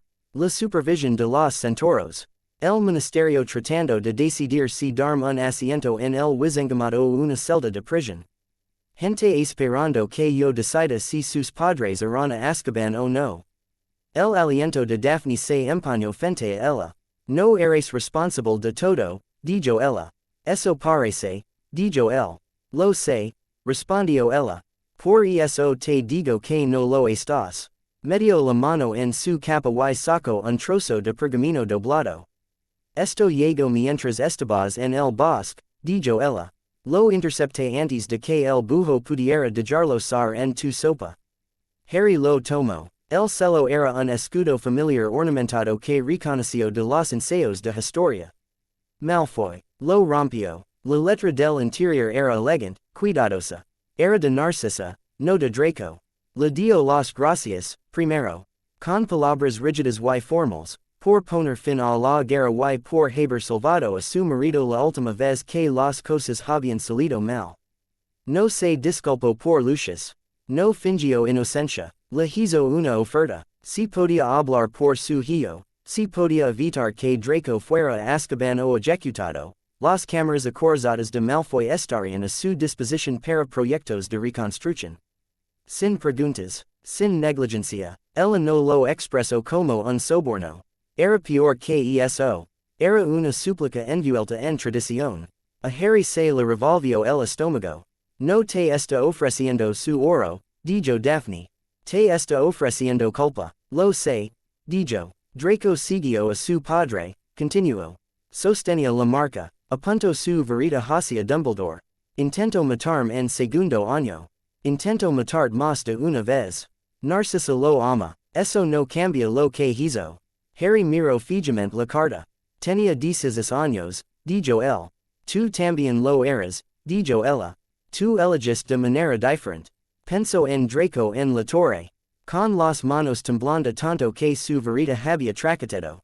En el miedo en sus ojos aquella noche en la sala de los ministers. En la forma en que había apartado la mirada cuando los mortífagos torturaban a la gente en la sala común. No quiero ser la persona que decida quién merece una segunda oportunidad, dijo. Demasiado tarde, dijo Daphne. Ya has acabado con algunas posibilidades de forma permanente. Esto es más fácil. Eso no tiene gracia, dijo él. No era una broma, respondió ella. Permanecieron sentados en silencio durante un minuto. ¿Qué debo hacer? Preguntó él. Decide cuáles son tus reglas antes de que la gente empiece a agitar nombres que te importan, dijo. Luego atenta ellas. Nada de tratos privados. Nada de perdón secretos a cambio de favores. Deja claro que el que quiera misericordia debe devolverla de una manera que ayude más que solo a sí mismo. El la miró. ¿Ya tienes esas reglas escritas en alguna parte? Preguntó él. Algunos de ellos, dijo. Gringotts tiene el oro. Eso lo mantiene fuera de las manos del ministerio y fuera de las tallas. Ayudas a diseñar un programa donde los mortífagos privados y sus familias pueden obtener sentencias regis. Ayudas al hacer juramentos para trabajar en proyectos de reconstrucción. Hospitales. Enfermeras. Fondos educativos para niños cuyos padres murieron en la guerra. Su dinero no les compra la libertad. Su trabajo sí. Harry se frotó la frente. Eso no me hará popular, dijo él.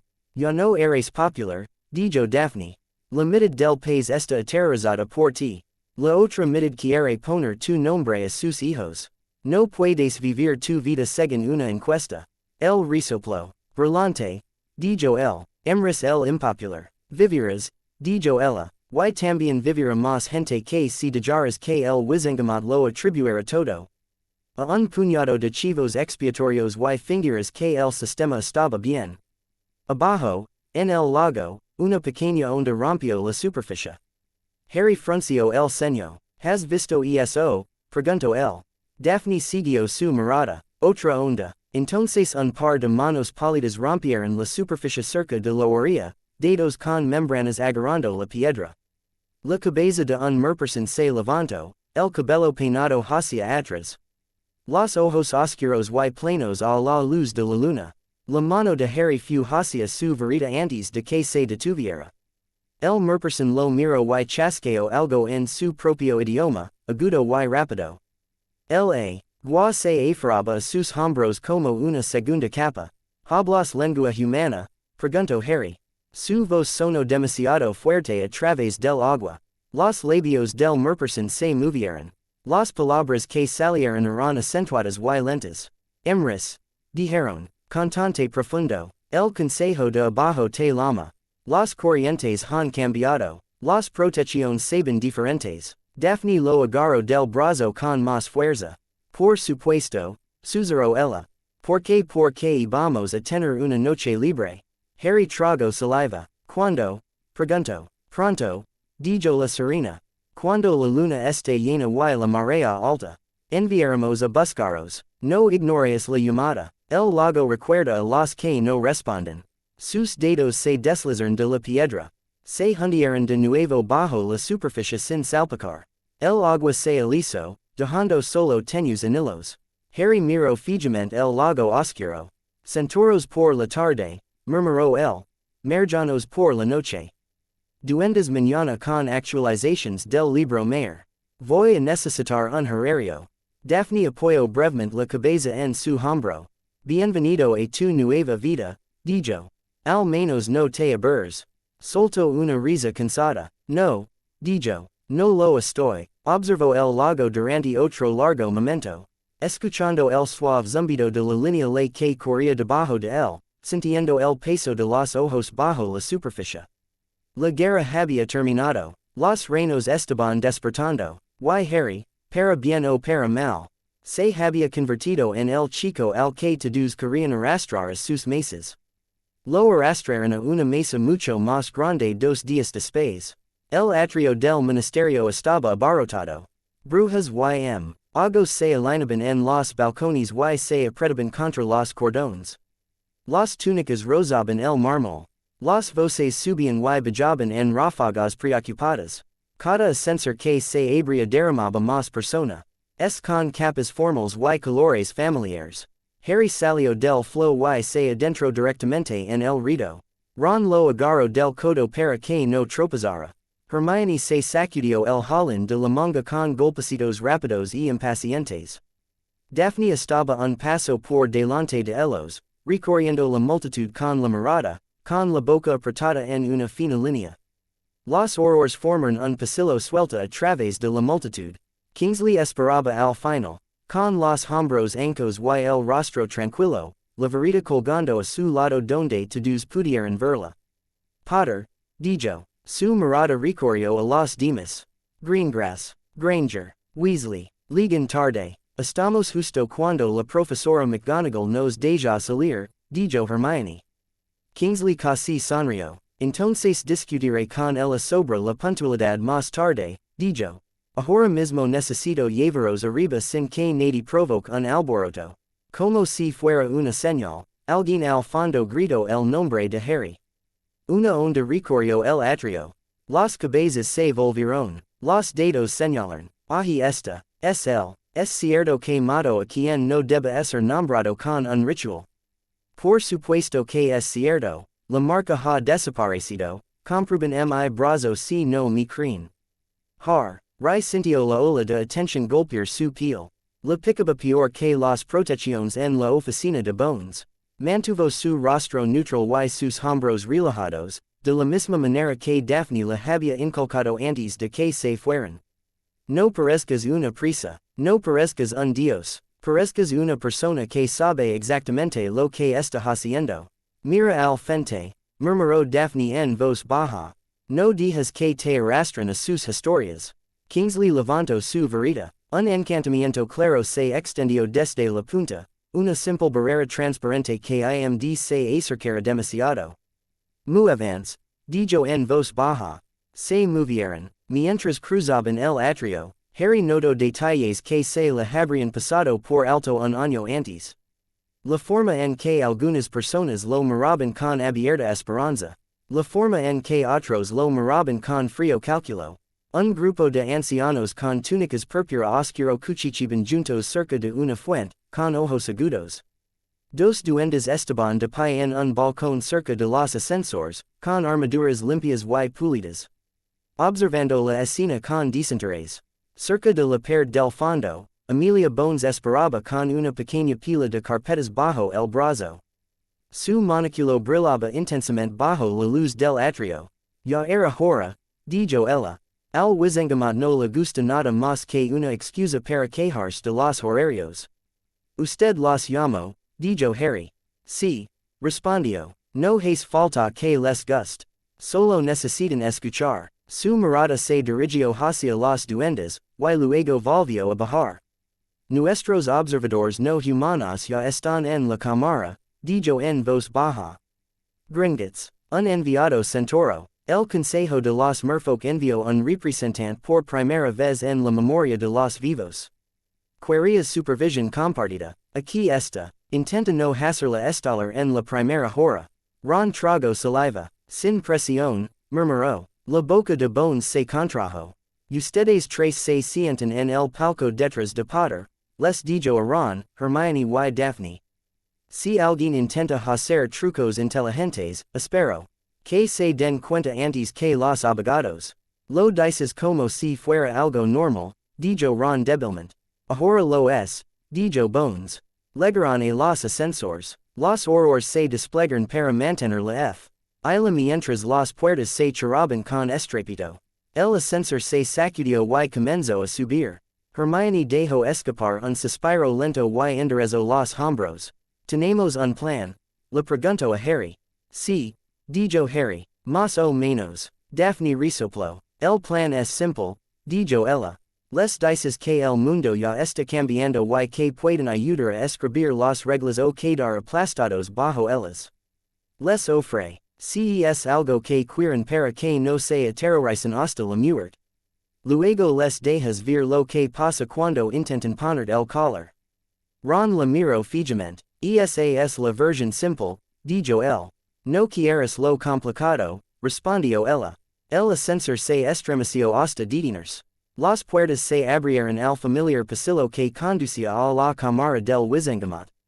Las antorchas parpadeaban en soportes a lo largo de las paredes. La piedra aquí parecía más antigua que el atrio, más pesada. La línea la que corría bajo el ministerio rozó los sentidos de Harry, firme y tensa, como un músculo que aún no había decidido si relajarse.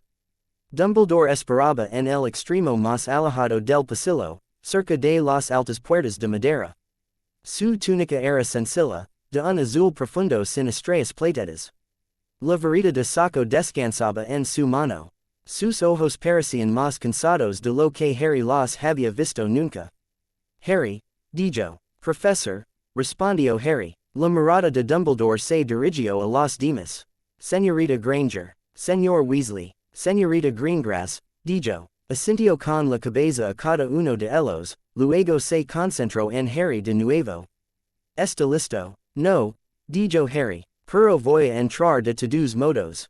La boca de Dumbledore se curvó en algo que era casi una sonrisa. El valor rara vez está listo, dijo. Simplemente llega y espera que el resto de nosotros lo alcance. Bones se acercó a ellos. Basta de discursos, dijo ella. Llegamos tarde. Las altas puertas se abrieron de par en par. La cámara del wizengamot era un cuenco de piedra y asientos morados, lleno hasta el borde. Viejas familias con ricas túnicas. Jefes de departamento. Representantes regionales. La prensa se apretujaba en los bancos de atrás, con las plumas listas. Por encima de todo, tres galerías cerradas contenían observadores no humanos. Duendes en una. Un grupo de tritones en agua encantada detrás de cristal encantado en otra. Un único centauro estaba de pie en la tercera, observando con ojos oscuros sin expresión. En murmullo bajo de conversaciones recorrió la sala. Se hizo más agudo cuando Harry pisó el suelo. Sintió las protecciones al cruzar el umbral. Antigua magia tejida en la cámara, diseñada para atrapar mentiras y vincular juramentos. Parches modernos superpuestos, llenos de retoques del ministerio y redes de seguridad. Debajo de todo, el pulso constante de la línea ley. Tomo el podio central. Era un simple círculo de piedra con una barandilla baja. Apoyo la mano sobre el y se permitió sentir la línea, no tirar de ella. Solo sentir. Bon se hizo a un lado, ocupando su asiento como jefe del departamento de aplicación de la ley mágica.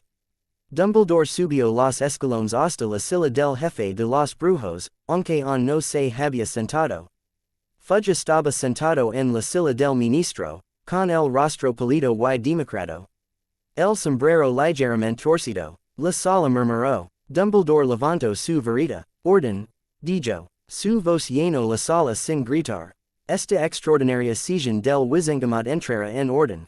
El zumbido se apagó. Hoy abordamos asuntos que surgen de la reciente derrota de Tom Riddle, también conocido como Lord Voldemort, continuó Dumbledore.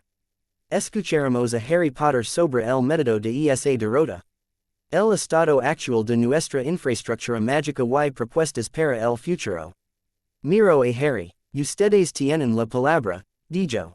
Harry tragó una vez. Podía sentir la mirada de Daphne en su espalda desde la caja justo encima. Podía sentir la tensión de Hermione, la energía inquieta de Ron. Miró a su alrededor, a las filas, a los rostros, a la galería de los duendes, donde Rag. Nock estaba sentado con los garras en punta. A los merfolk, con el cabello flotando en el agua. Al centauro, inmóvil como madera talada. Tom Riddle está muerto, dijo Harry. Su voz resonó en la cúpula. No necesitas que te lo diga. Ya lo has sentido. La marca en los seguidores de las artes oscuras se desvaneció. Su influencia desapareció de los guardas donde una vez se demoró. Por primera vez en años. No estamos esperando a que regrese con otro cuerpo. Algunas cabezas ascendieron. Algunos ojos se entrecerraron. Lo que tal vez no entiendes, continuó Harry, es que no murió porque alguien lo golpeara con una maldición más fuerte. Murió porque los cimientos que le permitieron engañar a la muerte fueron arrancados de debajo de él. Él explicó. No todos los detalles, pero lo suficiente. Habló de los horcruxes y de cómo desgarraban el alma. Del ritual en la colina y de cómo había usado el sacrificio de Lily como clave. De las líneas le que llevaban el juicio de una manera que ninguna varita podía bloquear. No lo disfrazó, no se jactó, tampoco ocultó en que se había convertido. Tengo conocimientos que no se han visto desde que Merlín caminó por este país, dijo. Puedo ver las líneas de protección bajo vuestras casas y vuestras calles. Puedo sentir cuando alguien las manipula. Puedo estabilizarlas cuando se tensan y puedo romperlas si están acostumbradas a lastimar en lugar de proteger. Un cesio de respiración recorrió la cámara. Eso es una admisión de poder peligroso, dijo bruscamente una bruja mayor de la tercera fila. Espera que eso nos consuele. No, dijo Harry. Espero que entiendan por qué no podemos fingir que el mundo es el mismo que el año pasado. Dejó que su mano descansara plena sobre el podio. La piedra se calentó bajo su palma mientras la línea le rozaba su piel. Has construido tus leyes alrededor de cosas superficiales, dijo. Nombres, silas, votos en esta cámara. Te olvidaste de que la verdadera estructura está debajo. Guardas, juramentos, las formas en que la magia se mueve a través de la tierra y las personas. Riddle lo recordó. Por eso casi ganó. Merlin nunca lo olvidó. Por eso su trabajo le sobrevivió. Los labios de Ragnarok se curvaron, la menor señal de aprobación. ¿Qué está proponiendo, señor Potter? Llamó Madame Longbottom. Su sombrero estaba erizado de salvajes plumas verde. Su voz cortó los murmullos como una jaquiza. Una nueva carta, dijo Harry. Una fundación que vincula nuestras leyes a la infraestructura real en lugar de fingir que están separadas. Supervisión compartida entre comunidades humanas y no humanas. Reglas claras, sobre cómo y cuándo se pueden hacer cambios de custodia. Una prohibición de cualquier intento futuro de dividir almas como camino al poder, aplicada por las propias líneas en lugar de por quien quiera que controle a los horrores ese año. Fudge emidio un sonido estrangulado. No puedes simplemente reescribir la ley de la tierra, dijo, con el color subiendo a sus mejillas. Tenemos procedimientos, comités, votantes. Eres un escolar, Potter. No eres un rey, Harry lo miró. No soy un rey, dijo. Soy la única persona en esta habitación que puede impedir que otro señor oscuro haga lo que riddle hizo. Puedes aprobar todas las leyes que quieras. Si la estructura subyacente permanece la misma, perderás de nuevo dentro de 20 años cuando aparezca el próximo monstruo inteligente. Un murmullo de acu, ardo incómodo recorrió las filas inferiores. ¿Qué quieres de nosotros? Exigió un mago con túnicas ribetedas de plata. ¿Qué poder específico estás pidiendo? Harry respiró hondo. Esta era la parte en la que había estado luchando consigo mismo toda la noche. Pensó en la carta de Narcisa. La oferta de oro envuelta alrededor de la vida de un chico. Pensó en el pacto de los duendes, la supervisión del centauro. Los tritones vigilando el lago. Pensó en Dumbledore rogando en el acantilado que se mantuviera contenida. Quiero el reconocimiento formal de un papel que ya existe, dijo lentamente. Custodio de la red ley y de las protecciones fundamentales de Gran Bretaña. Emrys en funciones, no en nombre. Tienes un ministro para administrar las leyes. Tienes jefes de departamentos para llevar a cabo los negocios diarios. Necesitas a alguien cuyo trabajo sea vigilar las raíces, no las ramas. Al otro lado de la cámara, la gente se movía. Algunos susurraban furiosamente, otros parecían pensativos. ¿Y qué límites aceptarías en este papel? Preguntó Bones. Su voz era tranquila, pero sus ojos eran agudos. Harry le miró a los ojos. Contratos de vinculación con otros reinos, dijo. Goblins, centauros, merpeople. Si cambio algo que afecte sus territorios o sus protecciones, tienen que estar de acuerdo o el cambio falla. Un consejo de brujas y magos humanos con derecho a revisar mi trabajo. Y bloquearlo si estoy actuando claramente contra la carta. Reglas claras que dicen que no puedo usar las líneas ley para matar o castigar directamente. Solo para contener y estabilizar. Daphne se hincó. No hacia adelante en la caja detrás de él. Los hombros de Hermione se relajaron un poco. Y si nos negamos, dijo Fudge. Si le decimos que se retire y deje las protecciones al ministerio. ¿Qué entonces, señor Potter? Harry volvió a mirar alrededor de la cámara. Entonces seguirás fingiendo que controlas algo que no entiendes, dijo. Seguiré sintiendo cada vez que alguien haga un agujero en tus protecciones. Seguiré actuando si otro riddle intenta torcer los huesos del mundo. La diferencia es que lo haría sin tu conocimiento o tu consentimiento. Estoy aquí porque no quiero eso. Se hizo el silencio, pesado y denso. Dumbledore se movió. Había escuchado sin hablar, con las manos cruzadas sobre la varita de saco. Ahora se puso de pie. El señor Potter tiene razón en una cosa, dijo. El mundo ha cambiado, el poder se ha desplazado. Nos encontramos en un momento en el que nuestras decisiones resonaron durante generaciones. Miró a Harry, con los ojos brillantes. Harry, dijo, puedo hablar contigo así como con la cámara. A Harry se le encogió el estómago. Sí, dijo. Dumbledore bajó de la silla del jefe de magos. Todos los ojos lo siguieron mientras caminaba hacia el suelo y se sentaba frente a Harry. Lo suficientemente cerca como para que pudieran alcanzar a través del espacio que los separaba.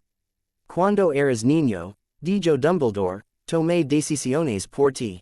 Te pus con tus parientes. Amare protecciones alrededor de tu casa. Me guardé verdades y te entregué otras en momentos en los que pensé que podrías sobrevivir a ellas. La cámara crujió. Algunos rostros se endurecieron. La abuela de Neville asintió una vez, sombría. Ahora veo que muchas de esas decisiones te causan dolor, continuó Dumbledore. También te salvan la vida. Ahora estás aquí con un poder que supera el mío RQUESas protecciones duraron el tiempo suficiente para que recibieras el legado de Merlín en lugar de morir en un armario. Harry trago saliva. Una vieja ira parpadio en su pecho. Una vieja gratitud se sento justo al lado de ella. El choque dolio. La mirada de Dumbledore se suavizó. Este nuevo papel que propones, dijo. Este custodio. Es más de lo que cualquier persona debería llevar. Lo sé porque he intentado durante muchos años llevar una versión menor de él y he fracasado más veces de las que me gusta admitir. Levanto su verita. No puedo en buena conciencia permitir caminar por este camino sin salvaguardas, dijo. Eres joven, eres valiente, eres compasiva, también eres humana, cometerás errores. Es mi responsabilidad como alguien que te ha guiado garantizar que esos errores no nos destruyan a todos. Una advertencia recorrió la columna vertebral de Harry. La línea le bajo el suelo se movió, solo un poco. Albus, dijo Bones bruscamente. ¿Qué estás haciendo? Dumbledore le dedicó una pequeña y triste sonrisa. Lo que debería haber hecho la noche que discutimos en el acantilado, dijo. No estoy vinculando al chico, Amelia. Estoy vinculando la oficina que él desea crear. Pronon. Sio una serie de palabras en un idioma que nadie más en la habitación reconocía. Harry C. Los recuerdos de Merlín se incendiaron. Viejos formularios legales. Juramentos anclants. Bonds que vinculaba. En roles a reglas le gustara o no al titular. Las runas se incendiaron a lo largo de las paredes de la cámara. Marcus tenues que habían formado parte de la construcción original despertaran, brillando con un dorado suave. Se oyeron judíos. Hermione se puso de pie de un salto en la caja. Harry, gritó ella, eso es un ritual de vinculación. Harry ya podía verlo, extendido sobre las líneas le como una red. Dumbledore no estaba mintiendo, el marco estaba dirigido al papel, no a la persona. Cualquier guardián reconocido por la cámara quedaría encerrado en sus límites. Límites escritos solo por Dumbledore. A Harry se le secó la boca. Basta, espetó Bones. Albus, no tienes autorización para esto. La antigua ley no requiere tu autorización, dijo Dumbledore, con voz pesada. Procede a tu departamento. Procede a este edificio. Las runas se iluminaron. La red se tensó. Harry podía sentir su forma ahora. Lo encerraría en el secreto sobre la verdadera fuente de su conocimiento. Lo impediría artir ciertos mecanismos con cualquiera fuera de un pequeño círculo elegido por el creador del ritual. Le permitiría al actual jefe de hechiceros anular sus decisiones en nombre de la seguridad. Lo invertiría exactamente en lo que Dumbledore había sido. Una palanca oculta detrás del ministerio mientras todos fingían que nada había cambiado. La rabia estalló, caliente y aguda, no solo por sí mismo. Por cada decisión que Dumbledore había tomado en habitaciones vacías mientras le decía al mundo que era por su propio bien. Harry puso la palma de la mano plana sobre el podio y empujó. No con fuerza, no lo suficiente para romper. Solo lo suficiente para hablar. La línea le se elevó para encontrarse con su mano. La red que Dumbledore estaba tejiendo golpeó esa corriente ascendente y brilló a plena vista. Una silogia de luz sobre sus cabezas. Los judíos se mirad, dijo Harry. Su voz cortó el saus. Mirad realmente lo que está haciendo. Las runas se congelaron en medio del patrón. No porque Dumbledore se hubiera detenido. Sino porque Harry las mantuvo allí, suspendidas entre estados. Este es un vínculo antiguo, dijo Harry, sin apartar los ojos de las bandas doradas de luz. Vincula al guardián no solo a los límites, sino a la idea de un hombre sobre que secretos es seguro guardar. Es para tu protección, dijo Dumbledore. Ahora había verdadero dolor en su voz. Y para la de ellos. No entiendes lo seductor que puede ser este tipo de conocimiento. Harry dirigió su mirada hacia él. Te equivocas, dijo en voz baja. Lo entiendo mejor que nadie. Soy yo quien se despierta con un mapa del mundo en la cabeza. Soy yo quien puede pensar en 300 formas de inutilizar este edificio antes del desayuno. Soy yo quien sabe lo fácil que sería decidir que todos los demás son demasiado Lentos o demasiado asestadas para importar. Levanto la mano. La red tembló. Si dejo que esta vinculación se mantenga. Dijo, no estarías protegiendo a la gente de mí. Me estarías encadenando a tu vir.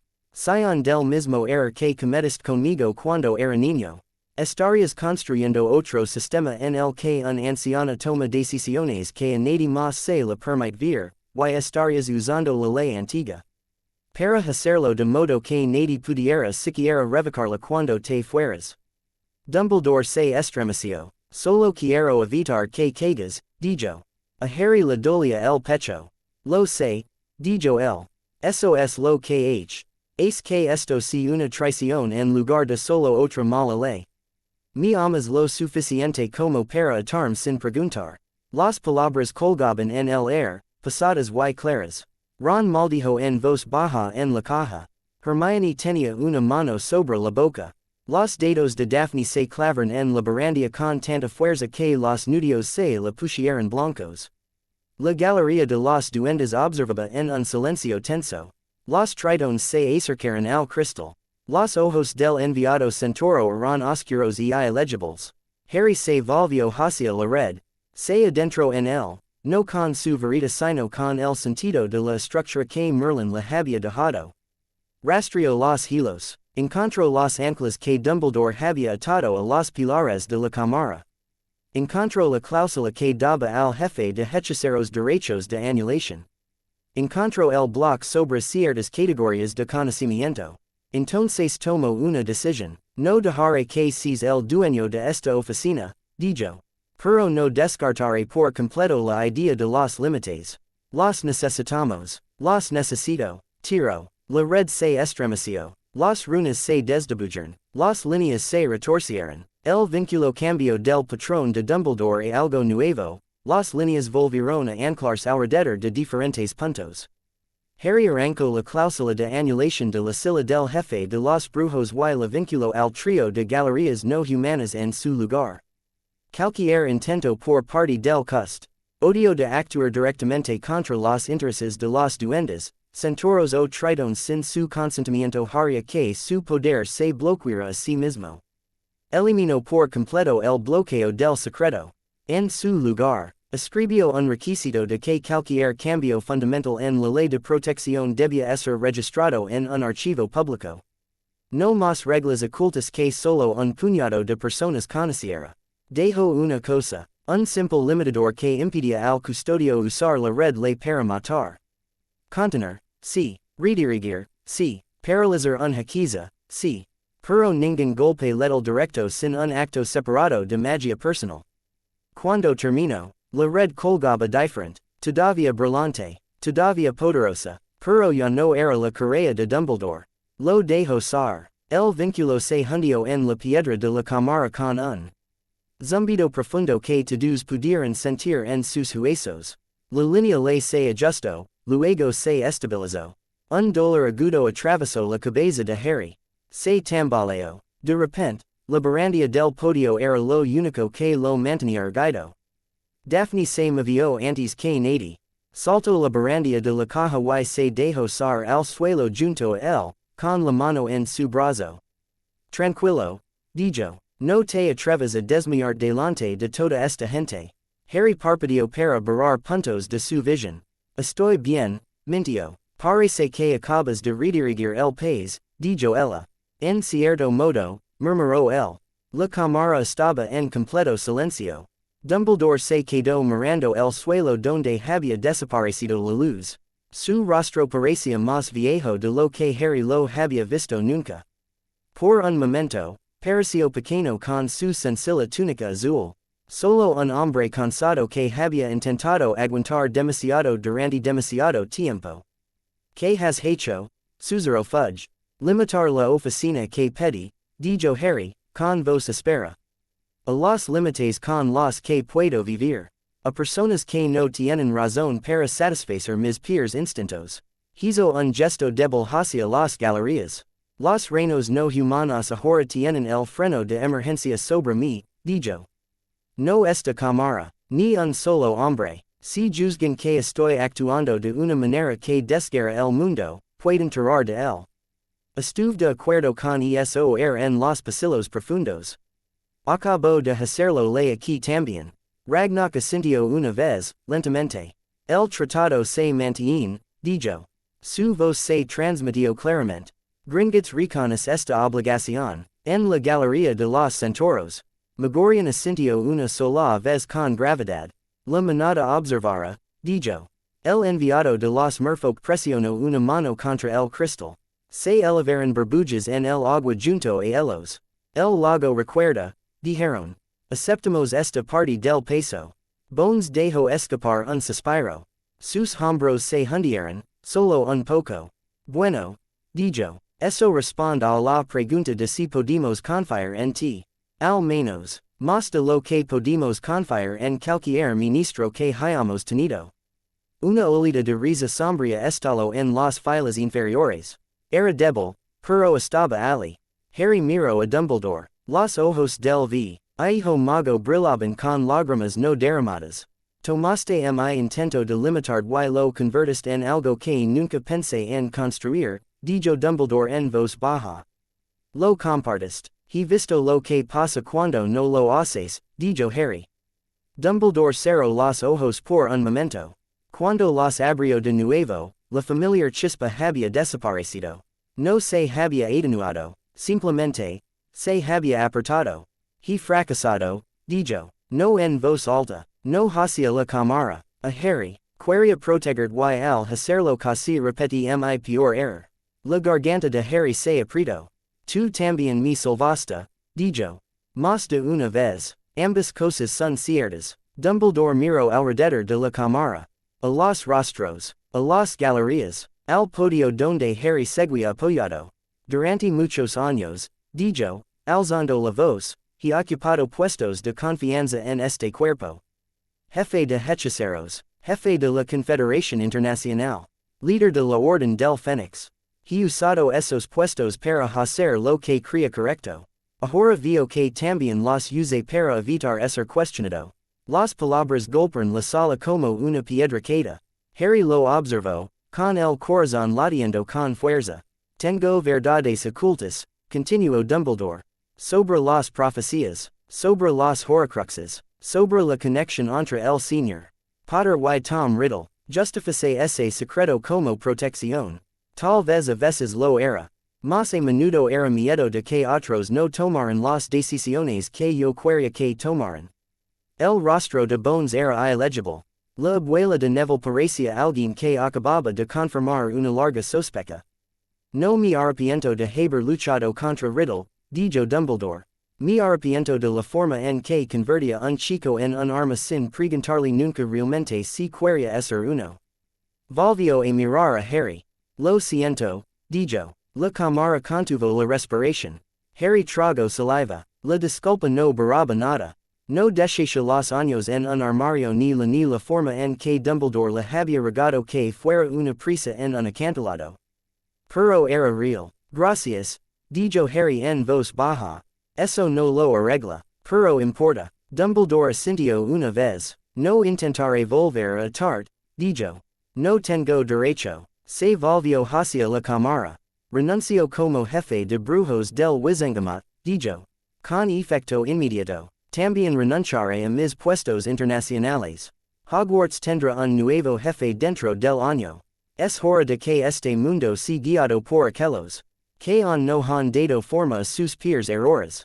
Estallaron gritos de sorpresa. Algunos miembros intentaron objetar. Otros parecían furiosos. Unos pocos parecían aliviados. Bones se puso de pie. Orden. Espeto. Sentenzo haré que levitan fuera. El ruido se redujo a un murmullo. Esto no es una sugerencia, dijo. Albus Dumbledore acaba de renunciar a un poder que dudo que alguno de ustedes hubiera cedido. Lo aceptaremos. También aceptaremos que no tenemos el lujo de dejar las raíces de nuestro mundo desprotegidas mientras discutimos. Señaló a Harry. Querías un custodio, dijo. La red ley ya te trata como tal. Este vínculo solo ha hecho visible ese hecho. La pregunta ante este cuerpo es simple. Reconoceremos ese papel y lo vincularemos a nuestra carta, con los límites ya demostrados, Fingiremos que no existe y dejaremos que la próxima crisis nos sigue. Madame Longbottom se levantó. Llamo a una votación, dijo. Ahora, antes de que tengamos tiempo de convencernos a nosotros mismos de la cobardía. Las manos se levantaron. Los colores destilaron mientras las plumas encantadas cantaban. Algunos votos fueron fuertes sí. Algunos fueron murmurados no. Unas pocas figuras vestidas con túnicas se sentaron congeladas. Atrapadas entre el miedo y la necesidad. Al final, el recuento brilló en el air. Una clara mayoría a favor. La moción es aprobada, dijo Bones. Por autoridad del Wizengamot, esta Cámara reconoce el cargo de custodio de la red de ley y guardianes fundamentales de Gran Bretaña. Harry James Potter es confirmado como su primer titular, vinculado por los límites demo. Stratos y por la supervisión de los consejos no humanos representados aquí hoy. Su mirada se encontró con la de él. ¿Aceptas? Preguntó ella. Todos los ojos de la habitación se clavaron en él. El primer instinto de Harry fue decir que no. Correr. Entregar todo el lío a alguien mayor y más paciente. Pensó en el círculo ritual en la colina. En la forma en que Riddle se había desmoronado cuando la verdad lo golpeó. En las grietas en las protecciones de Hogsmeade que había sentido semanas atrás. En el bosque, en el lago, en el salón profundo, pensó en la carta de Narcisa y en las ofertas que seguirían legando hasta que alguien decidiera quien tenía piedad. Pensó en un mundo donde este poder residía sin nombre ni reglas. Pensó en no hacer nada y ver a alguien más tomarlo con manos pies. Le dolía el pecho. La mano de Daphne le apretó el brazo. No se lo debes todo, murmuró ella. Pero te debes a ti mismo la oportunidad de detener al próximo Riddle antes de que comience. La voz de Ron bajó flotando desde la caja. Si dices que no, dijo Ron, algún otro idiota intentará llenar el vacío. Probablemente yo. Nadie quiere eso. Hermione soltó una risa breve y temblorosa. Harry, dijo ella, ya llevas esto encima. Decir que sí solo significa que puedes escribir las reglas en lugar de ser un fantasma en las paredes. Harry miró hacia las galerías. A Ragnarok, a Megorian, al enviado de los merfolk, a los representantes de los reinos que habían visto a los magos escribir leyes egoístas durante siglos. Acepto, dijo, su voz no tembló, por escrito, en su totalidad, con los vínculos que todos acabamos de ver. Guardaré las raíces de este mundo. No gobernaré a su gente. La línea le se agitó bajo sus pies, luego se estabilizó. Las protecciones de la cámara se ajustaron, pequeños cambios y podía sentir como un nuevo peso en sus hombros. Estaba hecho. La sesión se prolongó durante horas después de eso. Procedimientos. Cláusulas de transición. Discusiones sobre cómo se archivarían los informes del custodio y quien tendría acceso a ellos. Bones manejó la mayor parte de ello con paciencia cansada y alguna que otra maldición aguda cuando alguien intentaba torcer las palabras en su favor. Para cuando escaparon de la cámara, a Harry le zumbaban los oídos. Tenía la garganta en carne viva. El pasillo de fuera estaba benditamente silencioso. De vez en cuando un grito lejano resonaba a través de la piedra. Pero no se agolpaba ninguna multitud. Daphne lo condujo a una habitación lateral antes de que alguien pudiera acorralarlos. Era una especie de oficina sin usar, un escritorio desnudo, dos sillas. Una alfombra descolorida. La única luz provenía de una pequeña ventana encantada que mostraba un trozo de cielo nublado. Harry se dejó caer en una de las sillas. Sus piernas finalmente dejaron de fingir que estaban bien. Podría haber sido peor, dijo Ron desde la puerta. No estamos muertos. Nadie intentó maldecir en la parte de atrás. El centauro no te pisoteó. Hermione se frotó las sienes. Dales tiempo, dijo. Todavía hay al menos 3 departamentos que intentaron entrarnos en formularios por esto. Daphne se apoyó contra el escritorio, con los brazos cruzados.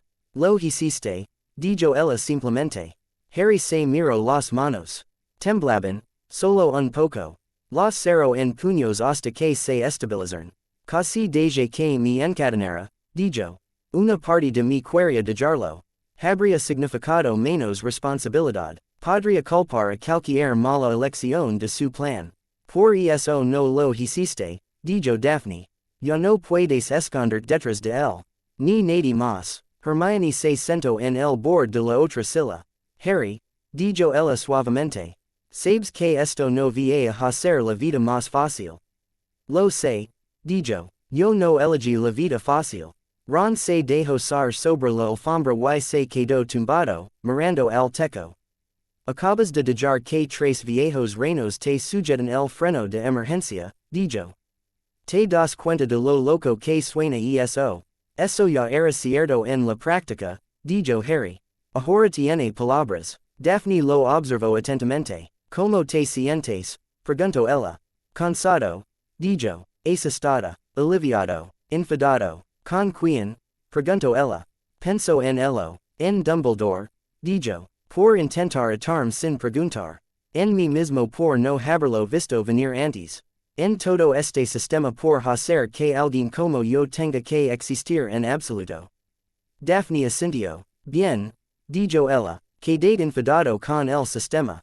No contigo mismo. Él soltó una breve carcajada. Suenas como si hubieras hecho esto antes, dijo. Mi padre se sienta en esa cámara, dijo. Se ha pasado toda mi vida tratando de sí. Vencerme de que el juego es lo único que importa. Hoy te he visto cambiar las reglas en lugar de simplemente jugar measure. Eso es nuevo. Planeo asegurarme de que se mantenga. Se acercó más y se rodeó frente a su silla. De modo que quedaran cara a cara. Acabas de aceptar un papel que podría tragar, dijo en voz baja. Prométeme que no dejarás que te convierta en alguien que olvida por qué lo hiciste. Él la miró. A la dureza de su boca y la preocupación en sus ojos. Te lo prometo, dijo. Palabras, dijo ella. Todos en esa cámara lanzan palabras. Necesito más que eso. Trago saliva. Te prometo que si empiezo a tratar a la gente como piezas en lugar de personas, me lo recordarás, dijo. En voz alta. A menudo, aunque odiarlo, especialmente entonces. Su expresión se suavizó. Bien, dijo. Porque iba a hacerlo de todos modos. Ella se inclinó y lo besó. No un roce rápido esta vez. Lento. Seguro. Un contacto simple y firme que no tenía nada que ver con líneas leas antiguas y odo que ver con manos cálidas y aliento compartido. Cuando se separaron, Ron hizo una mueca desde la alfombra. Estamos tratando de no vomitar por el estrés, dijo él. No estás ayudando. Hermione la dio un golpecito en el hombro con una carpeta. Cres, dijo ella, pero había una sonrisa en su voz. Harry dejó caer la cabeza hacia atrás contra la silla. Por un momento, el mundo fue solo esta pequeña habitación. Sus amigos, la mano de Daphne en la suya.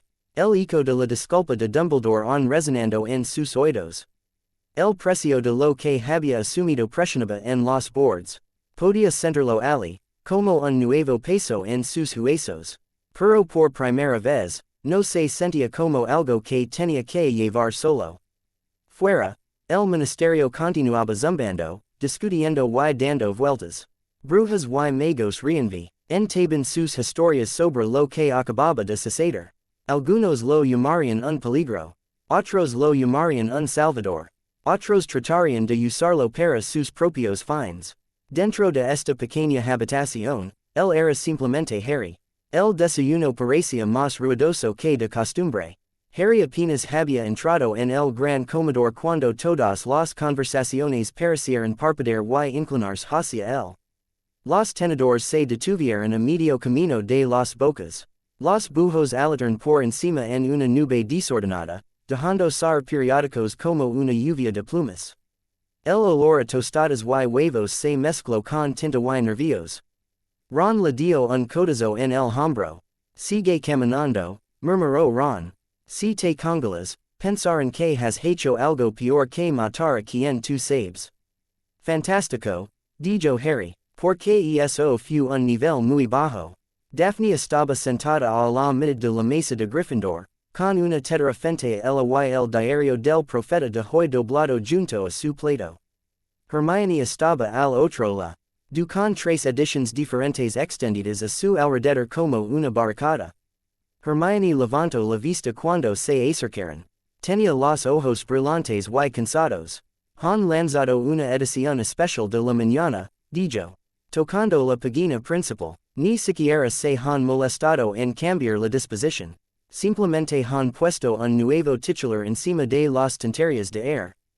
Harry se deslizó en el asiento junto a Daphne. Ron se dejó caer frente a ella.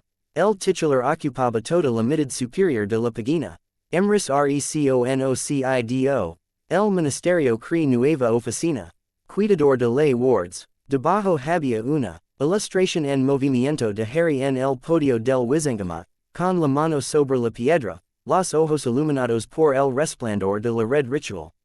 El artista le había alisado el cabello y lo había hecho parecer más alto. Su cicatriz brillaba como una marca. Harry hizo una mueca. Parece que estoy a punto de golpear a alguien, dijo. Lo eres, dijo Daphne. Le sirvió té, solo que no de la manera que ellos piensan. Hermione pasó a la segunda página. Tienen toda una sesión lateral sobre el vínculo, dijo. Escuchad esto. Emrys mostró un nivel de magia estructural cruda nunca antes visto en los registros públicos.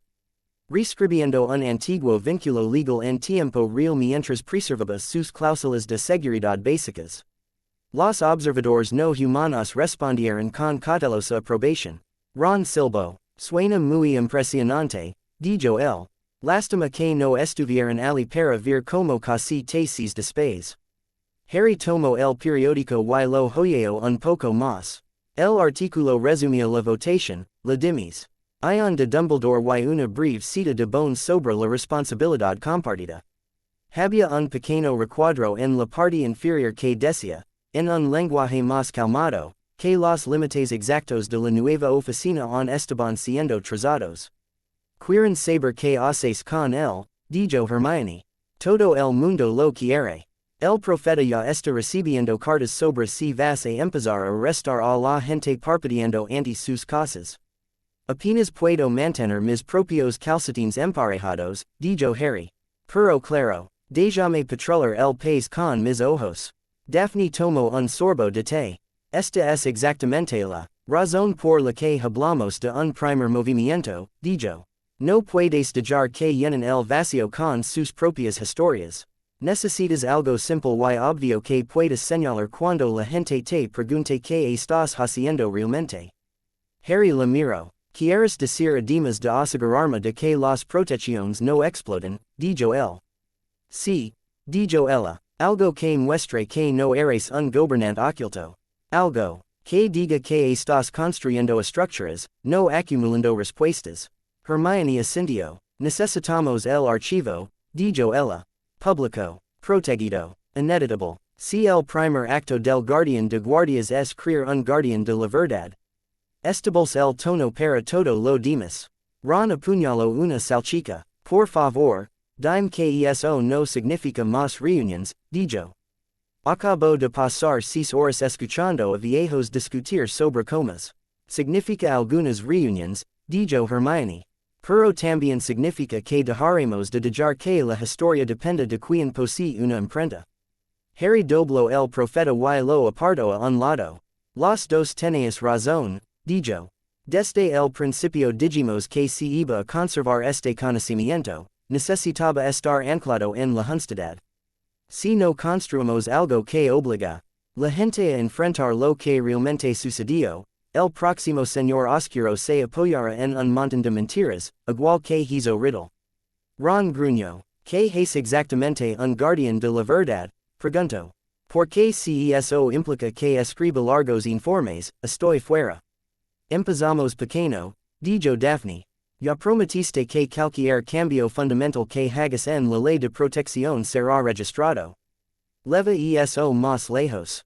Crea un lugar donde los testimonios de guerra, las decisiones importantes, los rituales estructurales, todo esté almacenado de una manera que nadie pueda borrar o editar. Atalo directamente a las líneas ley. Hazlo tan difícil de manipular como los huesos del mundo. Los dados de Hermione se contrajeron como si ya estuviera haciendo listas en su cabeza. Podemos vincularlo con Hogwarts, dijo. USA la antigua habitación donde encontraste el legado de Merlín. Ese espacio se encuentra en un punto de confluencia de varias líneas. Si anclas un archivo allí, tendrá estabilidad natural. La gente se resistirá, dijo Ron. La mitad de la gente en el poder no quiere que sus errores se graben en la roca para siempre. Ese es el punto, dijo Daphne. Si el guardián de los guardianes es. Olo tapa agujeros y nunca obliga a nadie a admitir como se hicieron, nada cambia. La voz de la Sra. Weasley flotó por el pasillo, diciendo a alguien que se sentara. Malfoy se sentó rígidamente en la mesa de Slytherin, con los ojos en su plato, el rostro pálido. Algunos estudiantes miraron y luego desviaron la mirada. La guerra se sentó entre las mesas como otro fantasma. Harry lo observó todo. Las pancartas de las casas divididas. Las miradas nerviosas. La forma en que algunos estudiantes más jóvenes se ríen demasiado fuerte, tratando de fingir que no estaban escuchando la próxima crisis. La verdad primero, dijo en voz baja. Antes que cualquier otra ley. Antes que cualquier otro tratado. Si ni siquiera podemos ponernos de acuerdo sobre lo que pasó, nada de lo demás se mantendrá. Daphne le dio un golpe en el hombro. Entonces termina tu testada, dijo. Tenemos un castillo que convencer. El despacho de la profesora McGonagall parecía diferente sin Dumbledore. Los estantes eran los mismos. Los retratos seguían rincando y murmurando y ocasionalmente ofrecen consejos no decididos. Los instrumentos de plata en la mesa auxiliar seguían haciendo tic-tac y resoplando. Pero el air se sentía más nítido.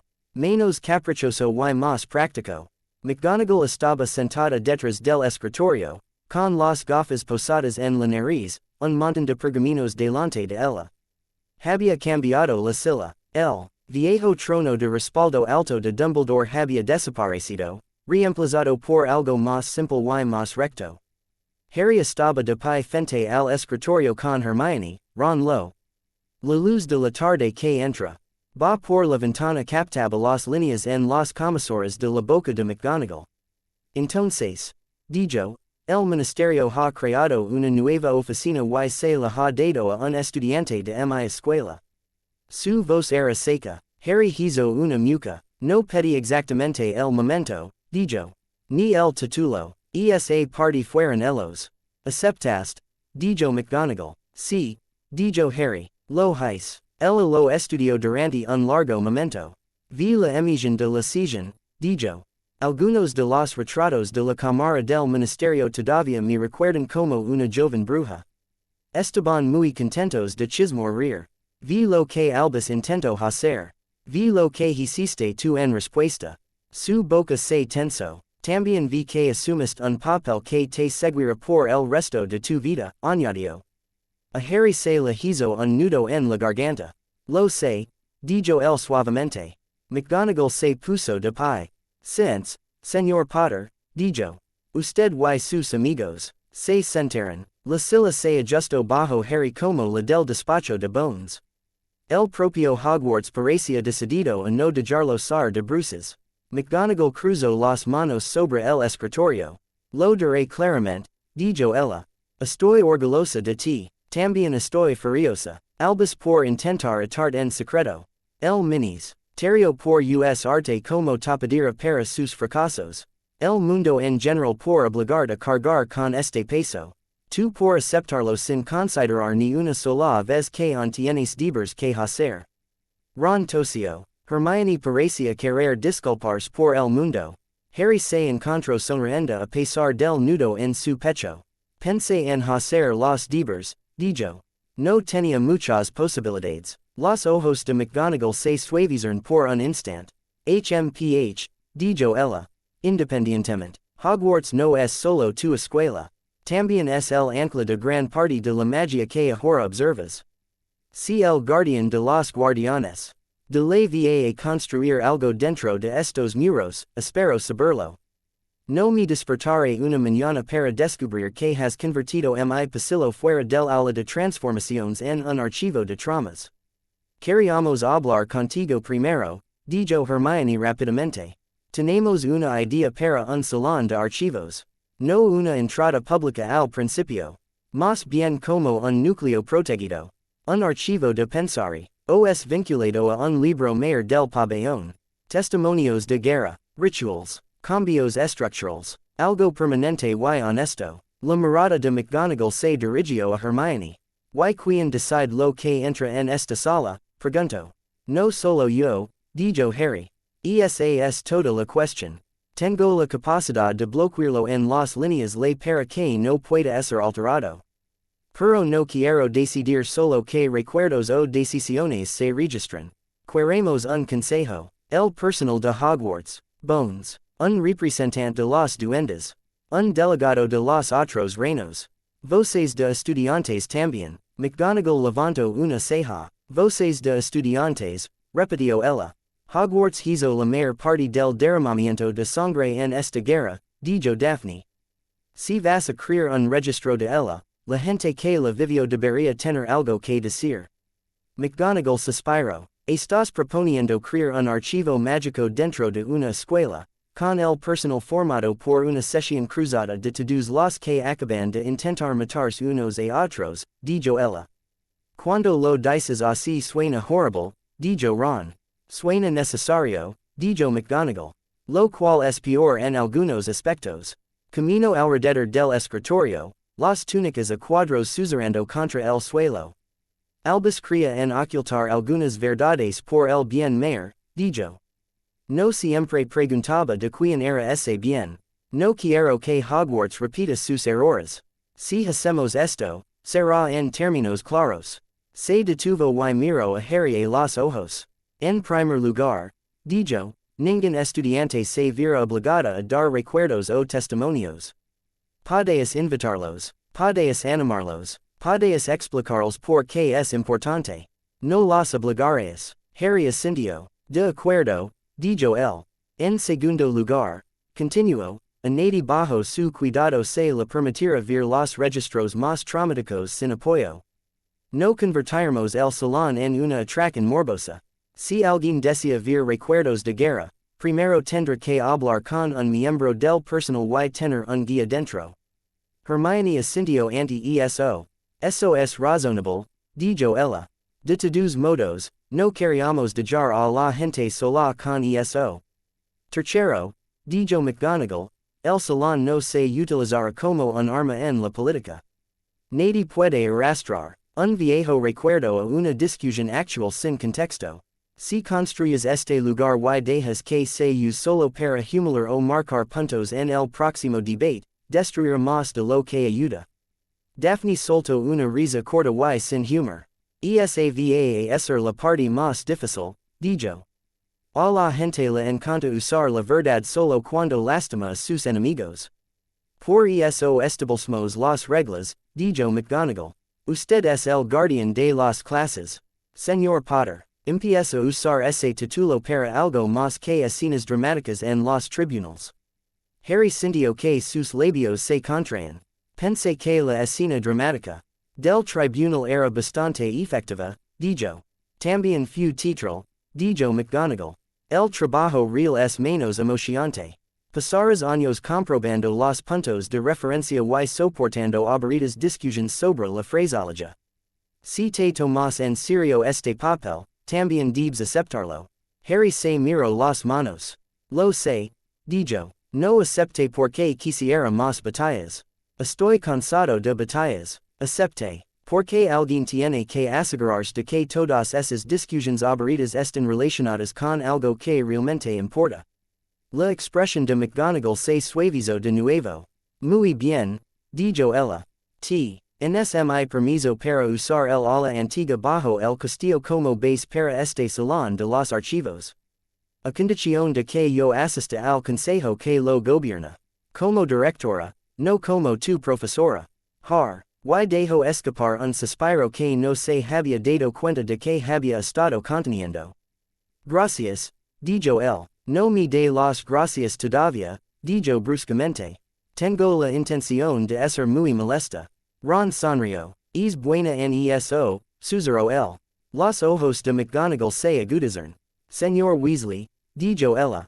Puede dejar mi oficina y ir a encantamientos. Todos ustedes seguirán asistiendo a clases hasta el final del trimestre. Cambiar el mundo está muy bien. No los exime de los trabajos. Sí, profesora, dijo Harry. Mientras salían en fila, ella lo llamó.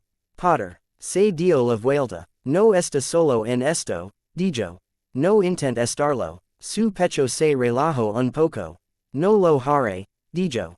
Lo decía en serio. La primera audiencia bajo el nuevo estatuto no tuvo lugar en la sala de justicia de la mazmorra. Bones insistió en eso. El viejo tribunal huele a humedad y miedo, dijo cuando invitó a Harry al ministerio. Si celebramos nuestra primera sesión real de justicia restauradora en un foso, todos pensarán que es solo otro espectáculo. En su lugar, utilizaron una cámara luminosa cerca del atrio que una vez había sido una sala de conferencias. Alguien había transformado los viejos bancos en un círculo tosco de sillas. Ventanas altas dejaban entrar la luz del día.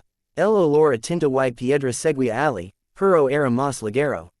En el centro del círculo, Harry podía sentir una nueva estructura, recién tejida. En la capa de protecciones del ministerio, pulsaba débilmente, sintonizada con su sentido de la línea ley. Lo has anclado exactamente como yo lo dibujé, dijo Hermione, sonando complacida. Estaba de pie a su lado, con el pergamino en la mano, el cabello recogido hacia atrás. El estrés le había dado una especie de concentración feroz. Soy capaz de seguir instrucciones, dijo Harry. De vez en cuando, añadió Daphne en voz baja. Estaba de pie al otro lado de él con una túnica oscura que la hacía parecer aún más serena de lo normal. Bones entró carpeta bajo el brazo. Kingsley le siguió, su presencia firme. Un escriba se sentó en un pequeño escritorio cerca de la pared, con la pluma suspendida sobre un pergamino nuevo que brillaba con el débil resplandor de una hechiza de vinculación. El círculo está listo, dijo Bones. Los guardas están anclados. El carret de registros está vinculado al nuevo archivo en el que insististe. Todos los que hablan dentro de este círculo encontrarán sus palabras grabadas de una manera que no podrá ser alterada más tarde. Harry asintió. La verdad no debería depender de quien controle el archivador, dijo. Buena phrase, dijo Bones. Tal vez pongamos eso en la puerta. Kingsley miró las sillas vacías. ¿Quién es el primero? Preguntó. Bones abrió la carpeta. Draco Lucius Malfoy, dijo. Y sus padres. Junto con Andrómeda Tonks como testiga. Pensé que era AP. Ropiado empezar con una familia que reflejara exactamente lo que esta guerra hizo con los linajes y las lealtades. A Harry se le encogió el estómago. Narcisa me escribió, dijo. Ofreció dinero a cambio de clemencia. La boca de Bones se torció. Ella envió una carta similar al ministerio, dijo. El antiguo tribunal habría tomado el oro y fingido que era justicia. Vamos a hacer algo diferente. Ella le dirigió una larga mirada. Hoy no eres el juez, dijo ella. Recuerda eso, el custodio de cuartos mantendrá la integridad estructural. La fuerza de aplicación de la ley mágica decidirá la sentencia. El nuevo consejo asesor estará aquí para sopesar el impacto más amplio. Hablarás como víctima y como custodio, no como verdugo. Harry inhaló, luego exhaló. Bien, dijo él, nada de golpes. Daphne le dio un golpe en el brazo. Dejad eso a los duendes, murmuró. Tomaron sus lugares. Bones se sentó a la cabeza del círculo. Kingsley a su derecha, Andrómeda a su izquierda, Harry, Hermione y Daphne. Tomaron tres asientos cerca del lado más alejado. Un observador goblin, no Ragnarok sino un gerente de cuentas señor de ojos agudos, se acomodó en una silla cerca del escriba. A petición de Bones, un retrato de McGonagall fue apoyado cerca de la pared para representar a Hogwarts con poco aviso. Ella parecía molesta por el erregio pero atenta. La puerta se abrió. Dos horrores escultaran a la familia Malfoy. Lucius caminaba como si el bastón que ya no tenía siguiera ali. Su cabello colgaba lacio. La arrogancia que una vez había llenado cada línea de su postura había sido despojada en Azkaban. Parecía más pequeño de alguna manera. Narcisa se movió a su lado con la espalda recta, la barbilla alta, la expresión controlada. Su túnica era sencilla pero de corte perfecto. Sus ojos recorrieron la habitación y se posaron en Harry con una concentración aguda que le hizo querer moverse en su silla. Draco fue el último, sin grillets, ojeras oscuras bajo sus ojos. La marca en su brazo era ahora una débil sombra, pero aún estaba ali. Miró fijamente al suelo hasta que Kingsley se aclaró la garganta. Se intense, dijo Kingsley, se sentaron frente a Harry, dentro del círculo. Cuando cruzaron el límite, la estructura de protección zumbó. Un débil resplandor pasó sobre cada uno de ellos y luego se desvaneció. Bones abrió la carpeta. Esto no es un juicio tradicional, dijo ella. No habrá girado en el sentido habitual. No habrá intento de discutir cuestiones técnicas. Todos en esta sala saben lo que hizo, señor Malfoy, y lo que sus padres hicieron o permitieron. Esto es un registro y una evaluación. El primero bajo la nueva constitución. Miró a Harry. Custodio, dijo ella, confirmé la celda. Harry extendió sus sentidos. La estructura que Hermione había diseñado y él había anclado rotaba la cámara como un anillo claro. Dentro de ella, una capa de detección de la verdad estaba conectada a la bobina de grabación. No conmocionaría ni castigaría, simplemente señalaría cualquier declaración, en que no coincidiera con la propia memoria del hablante como ellos creían. Es estable, dijo. Cualquiera que hable aquí será oído tal como es, no como finge ser. La mirada de Narcisa se dirigió hacia él. Mi carta forma parte de este registro, preguntó ella. Su voz era fría y precisa. Sí, dijo Bones, a ambos, al señor Potter y al ministerio. Serán admitidos como pruebas después de que tengamos noticias tales directamente. Lucius se movió en su asiento. Nos prometieron representación, dijo. Y lo tienes, dijo Bones. Nuestras reglas no desaparecen de la noche a la mañana. El abogado de tu familia está esperando afuera. Puede hablar para aclarar los hechos. Puede que no mienta en tu nombre. El pabellón tratará sus palabras como si fueran tallas. La puerta se abrió de nuevo. Un mago pulido vestido de gris entró. Se inclinó y tomó asiento. La sala también brilló a su alrededor. Bones miró a Draco. Empecemos con la pregunta más simple, dijo. Draco Malfoy, admites que tomaste la mar. Ca tenebrosa y actuaste al servicio de Tom Riddle. La mandíbula de Draco se tensó. Sí, dijo. Tenía 17 años. Pensé que no tenía elección. La protección a su alrededor zumbó. Un débil hilo d'or. Adu se elevó del suelo y trazó el air sobre su cabeza. La pluma del escriba se encendió y escribió un pequeño símbolo junto a la línea de texto. La marca de la Hunstedad, susurró Hermione. Bones asintió. Admites que intentaste reparar el armario que permitía a los mortífagos entrar en Hogwarts, preguntó ella. Sí, dijo Draco. Su voz era más tranquila ahora. Me dijeron que mi madre moriría si no lo hacía. Mi padre ya estaba en prisión. Pensé que si fracasaba también lo matarían. De nuevo, apareció el hilo dorado. ¿Qué piensas ahora de esa elección? Preguntó Bones.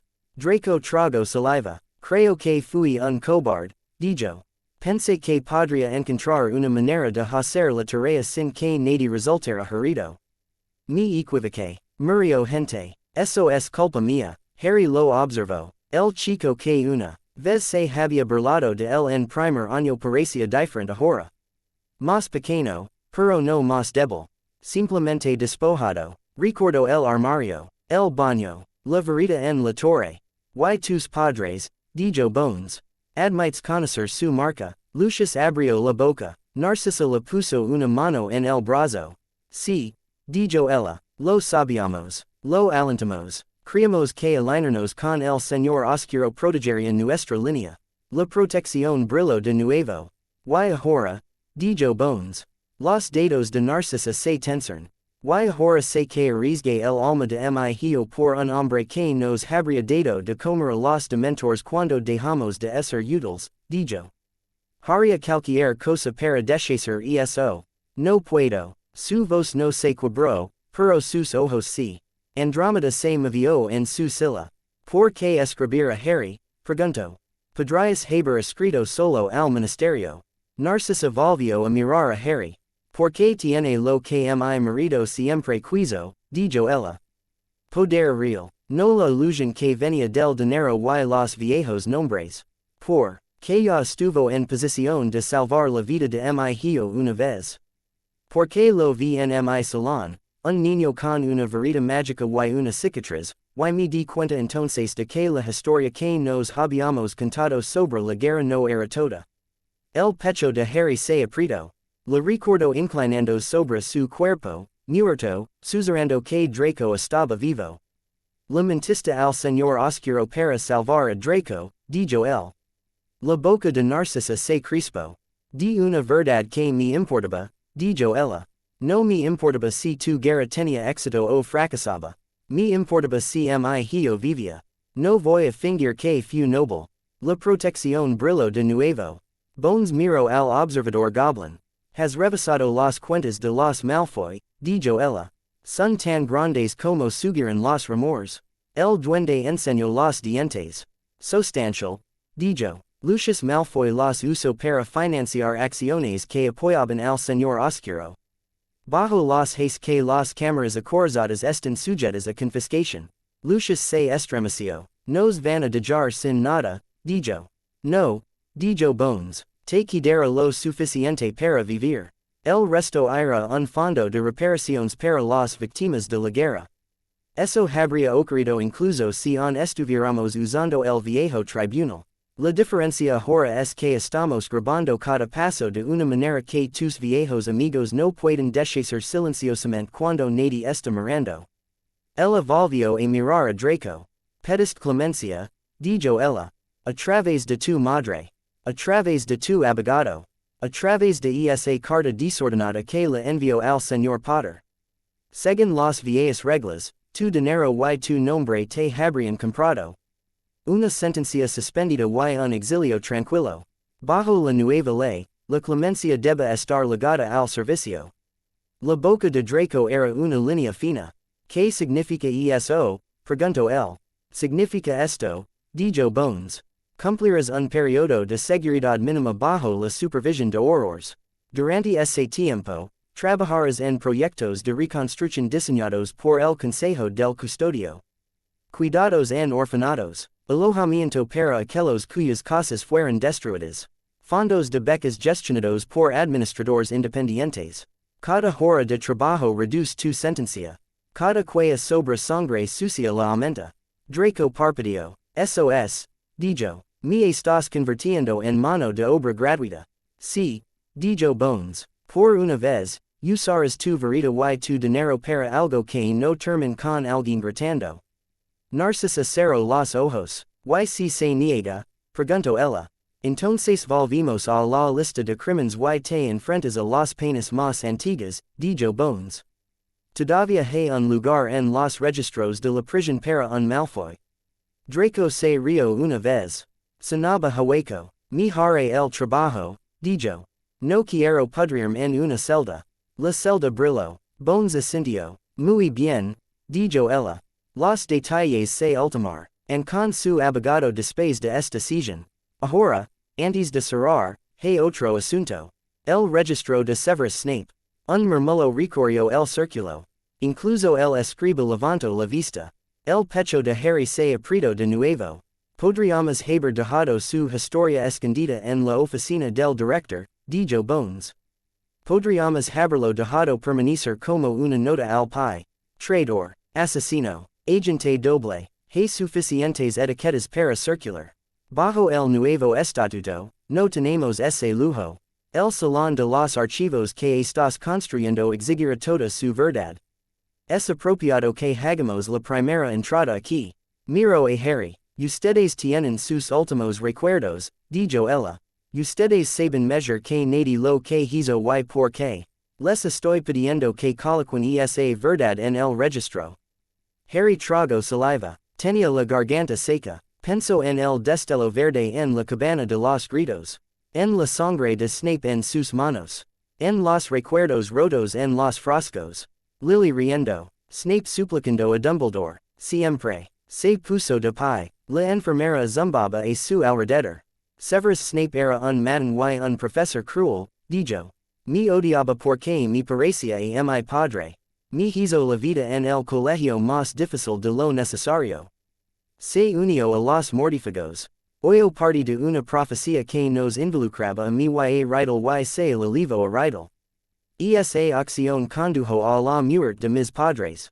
El hilo dorado se elevó. También fue a ver a Dumbledore después de que Riddle atacara a mi familia, dijo Harry. Las palabras se sentían como piedras en su boca. Le pidió a Dumbledore que protegiera a mi madre. La amaba a su propia manera rota. Cuando ella murió de todos modos, prometió ayudar a derrocar a Riddle. Se convirtió en espía, arriesgó su vida durante años. Mató a Dumbledore por órdenes del propio Dumbledore para mantener su tapadera. Lavaba un trozo del alma de Riddle en mi cicatriz y me ayudó a entender lo que significaba eliminarlo. Se formó otro hilo dorado. Era valiente y mezquino y amargo y leal y cruel, dijo Harry. Me salvó la vida en más de una ocasión. También me hacía la vida miserable siempre que podía. Ambas cosas son ciertas. El registro debería mostrarlo todo. El jaquiza brilló más brillante que antes, luego se estabilizó.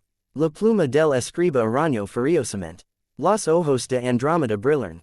¿Le darás sus recuerdos al salón? Preguntó ella. Sí, dijo Harry. Pertenecen allí. No encerrados en un marco detrás de un escritorio. Bones dio unos golpecitos en la carpeta.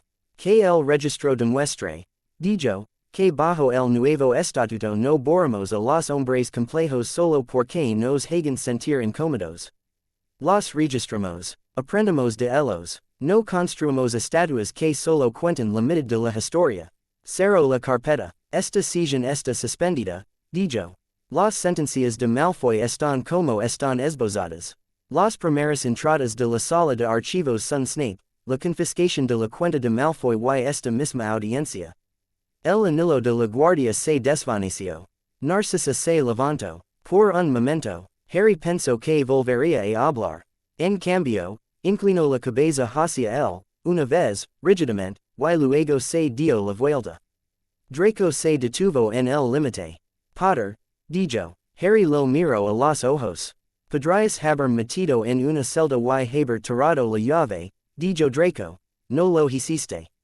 Todavía no sé cómo sentirme al respecto. No me debes gratitud, dijo Harry. Le di. EBES a la gente que lastimaste algo mejor de lo que estás acostumbrado a dar. Draco asintió una vez y se fue. Cuando la puerta se cerró, Bones dejó escapar un largo suspiro. Bueno, dijo ella, eso es una familia menos. Faltan miles. Harry se hundió de nuevo en su silla.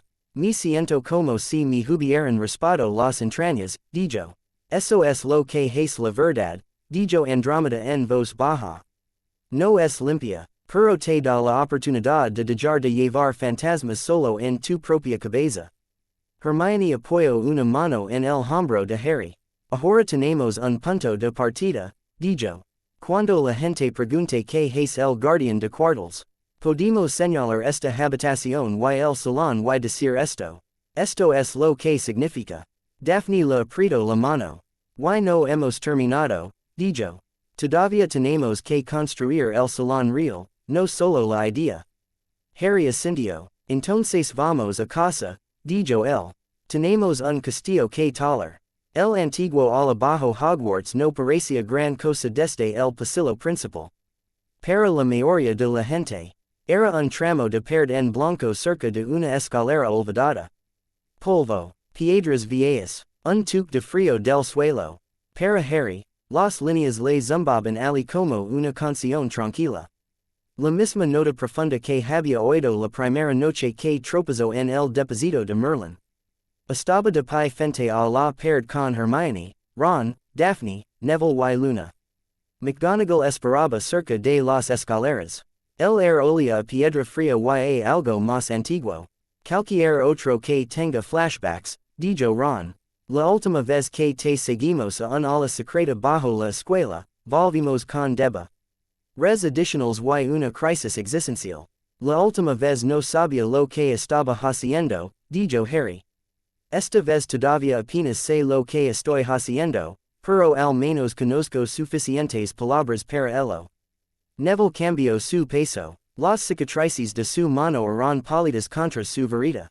¿Qué estamos haciendo exactamente? Preguntó. Tú sigues diciendo sala de los archivos. Yo sigo imaginando la sala de trofeos, pero peor. Estamos creando una columna vertebral, dijo Hermione. Un libro mayor central que rastrea los hechizos y decisiones principales que dan forma a nuestro mundo. El salón guardará recuerdos y documentos. Pero el núcleo será un conjunto de protecciones y runas que los mantengan a salvo. Harry va anclar eso a las líneas de aquí. Luna inclinó la cabeza, el cabello cayendo sobre un hombro. La verdad quiere un lugar donde sentarse, dijo con air soñador. Ha po moviendo solo en sus ojos. Ron asintió lentamente. Bien, dijo, sin presión. Harry sacó su varita. El aceba se sentía cálido contra su palma. ¿Listo? Preguntó él en voz baja. Daphne se acercó a él. Ya hemos revisado el plano estructural 20 veces, dijo ella. Si estás esperando a que sea perfecto, nunca empezarás. Empieza. Gritaremos si las paredes empiezan a gritar. Él le dedicó una débil sonrisa. Que tranquilizador, dijo. Tocó la pared con la punta de su varita y pensó en la primera vez que había venido aquí. El susurro de la piedra. El peso de la presencia de Merlín. Abrit, dijo. La pared no se balanceó como una puerta. Se movió. Líneas de magia antigua se iluminaron, trazando a lo largo de la piedra como venas. La línea le bajo el castillo palpitó, lo reconoció y se desbloqueó. La extensión vacía de la pared brilló. Luego se formó un arco, bordado de runas antiguas y nuevas ediciones. Más allá, una amplia cámara se extendía en la oscuridad, iluminada por suaves orbes flotantes. Neville dejó escapar un silbido bajo. Nunca me acostumbraré a eso, dijo. Entraron. El aire del interior era más fresco.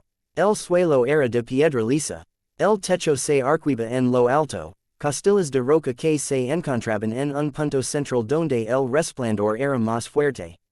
En el extremo más alejado, el viejo pedestal donde Harry había tocado la prohibición por primera vez estaba esperando.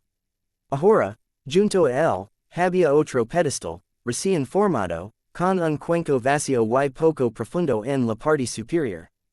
Hermione's eyes shone. Eso es para los pensadores, dijo ella. El conjunto central. Vinculado al libro mayor, Harry se movió hacia el centro de la cámara. Podía sentir las líneas de aquí en capas. El flujo vertical principal de la tierra. La banda horizontal que tocaba el bosque y el lago. Las corrientes más pequeñas que transportaban la magia cotidiana del castillo. Respiro hondo y levantó la varita. Potter, llamó McGonagall desde la puerta. Antes de que empieces, di lo que pretendes. Para que conste. Su voz se propagó con claridad. Una pequeña pluma encantada en un atril cercano cobró vida, lista para escribir. Harry asintió. Esta es la base del salón de los archivos, dijo. Estoy anclando un libro mayor a las líneas de bajo Hogwarts. Seguir a los hechizos estructurales prin. Sepales y los vínculos legales que afectan a nuestro mundo. Almacenar copias de recuerdos y decisiones importantes para esa estructura. Está protegido contra la manipulación por parte de cualquiera, incluido yo. Los cambios requieren el consenso del consejo que estamos formando. Este trabajo se realiza como guardián de cuartos, con testigos presentes. La pluma raspó. Harry cerró los ojos y se agachó. No arrastraba, no empujaba, invitaba. La línea le se elevó como una respiración. Dio un fino hilo para envolver el nuevo plinto y el viejo pedestal. Lo trazo a lo largo de las paredes en un bucle. Marcando puntos de anclaje donde se sentarían las futuras runas. Mantuvo sus movimientos pequeños y precisos. Sin fogonazos dramáticos, sin redes de luz en el cielo. Esto no era un espectáculo. Era infraestructura. Hermione murmuró en voz baja, comprobando cada ancla contra sus diseños. Luna observaba con ojos grandes y tranquilos. Neville susurró un hechizo de anclaje que había aprendido para invernaderos. Casi como una bendición. Cuando el hilo se acomodó en su lugar, la cámara cambió. El aire se sintió más denso, de manera constante, como si hubiera ganado peso en lugar de tensión. Un débil zumbido llenó el espacio. Harry bajó su varita. Ya está hecho, dijo. Daphne se acercó a él. ¿Hay alguna posibilidad de que puedas decir algo más dramático? Preguntó Ron en voz baja. Acabas de vincular el record de nuestro mundo con la magia más poderosa del país y suenas como si hubieras terminado tu ensayo de encantamientos. Estoy tratando de no tratar esto como un duelo, dijo Harry. He terminado con los fuegos artificiales. McGonagall entró completamente ahora, sus pasos resonando. Puso una mano en el viejo pedestal, luego en el nuevo plinto. Se siente diferente, dijo. No pesado, solo, real. Bien, dijo Harry. Esa es la cuestión. Cualquiera que mienta sobre lo que haremos a partir de ahora tendrá que trabajar muy duro para superarlo. Hermione se acercó al atril. Primera entrada, dijo. Empecemos como pretendemos continuar. Miró a Harry. Sabes lo que el archivo necesita contener, dijo ella. También sabes que si pides a otros que lo compartan, tienes que ir primero. A Harry se le revolvió el estómago. ¿Quieres que mis recuerdos estén allí? Dijo él.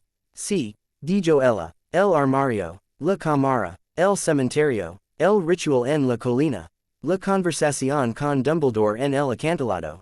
No todo a la vista pública de inmediato.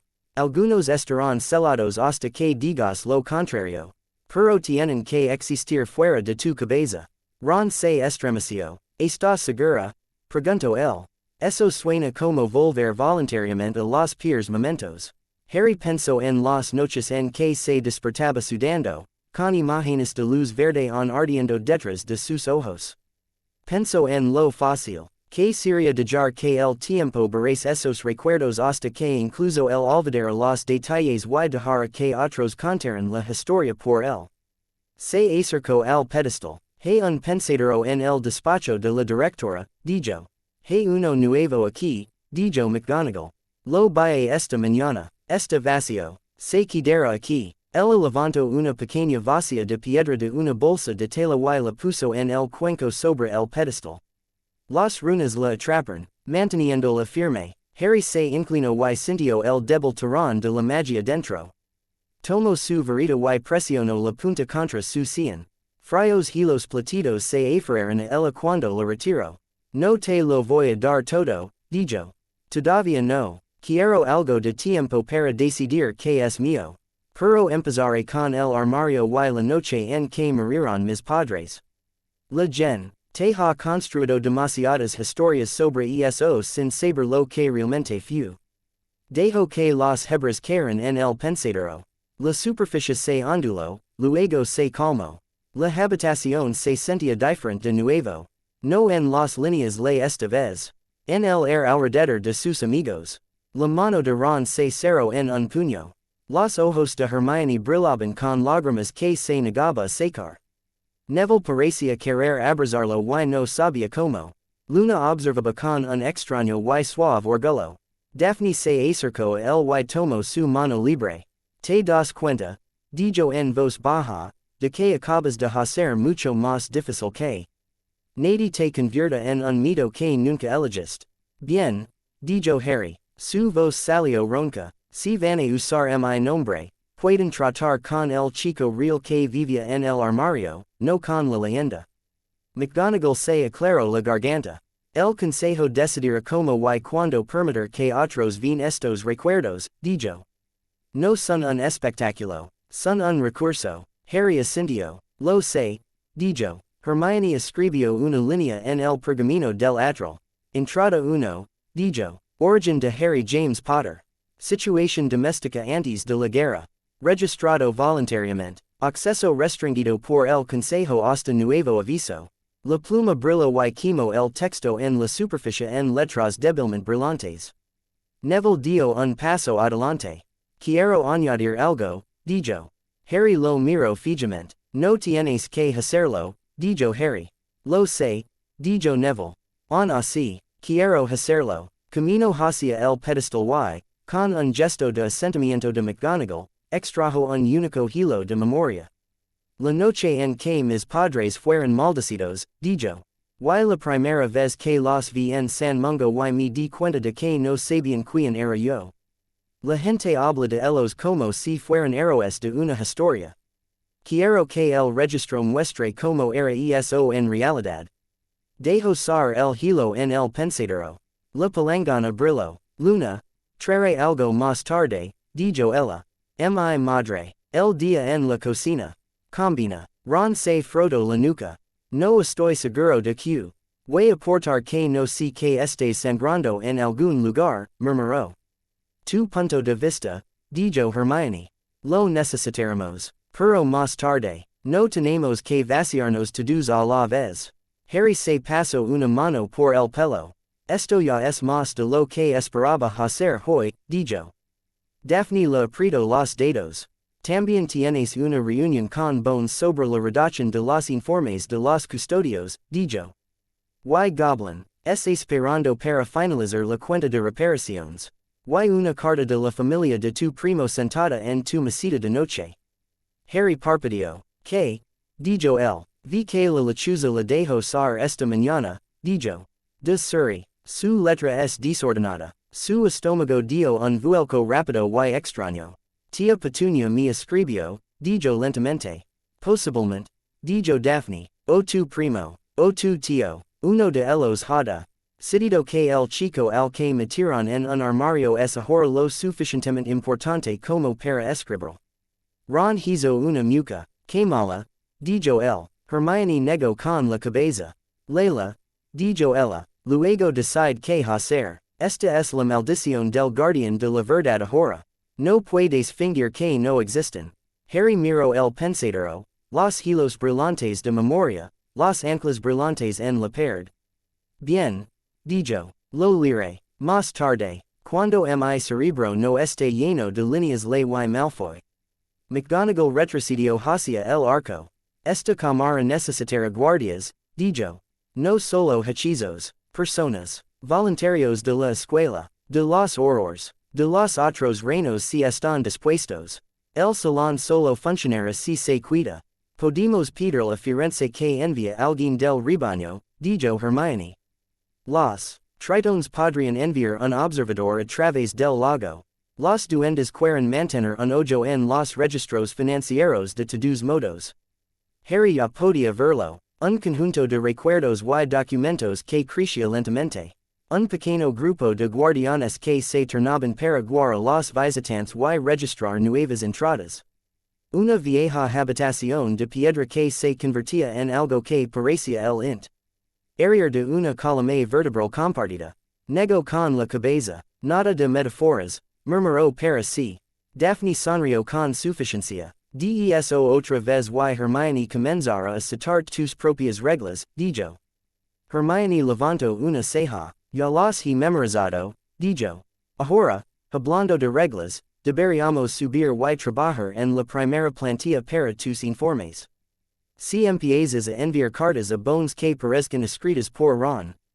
Renunciará por pura frustración. Oye, dijo Ron, puedes venir a ayudar, añadió Hermione.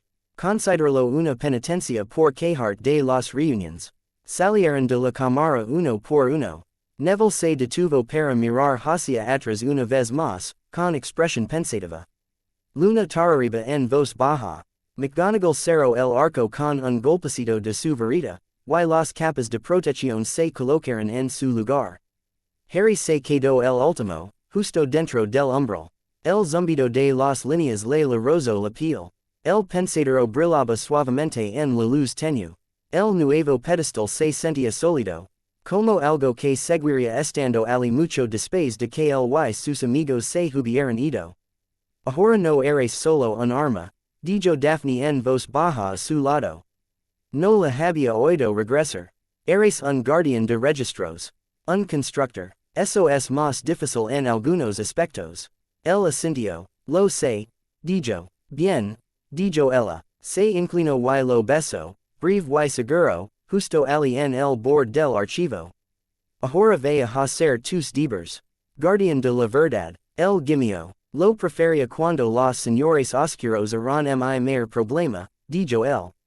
No, no lo preferías, respondió ella. Solo te gusta fingir que, y tus ensayos son menos aterradores de lo que son. Salieron juntos. El arco se cerró detrás de ellos, dejando el salón de los archivos latiendo silenciosamente en la oscuridad, un nuevo centro de grave. Edad bajo un castillo que había visto demasiados secretos. Por primera vez, la verdad tenía un lugar sólido donde vivir. La llamada llegó con la luna. Harry se despertó antes del amanecer con el sabor del agua del lago en la boca y una canción presionando contra sus oídos a pesar de que el dormitorio estaba en silencio. No era exactamente un sonido, más bien como el tirón bajo de una marea en el fondo de su mente. Se quedó quieto por un momento, con el corazón latiendo demasiado rápido, y alcanzó las líneas la que corría bajo Hogwarts y a través del lago negro se estremeció, llena de movimiento. Algo esperaba en el extremo más alejado. Se puso las gafas y sacó las piernas de la cama.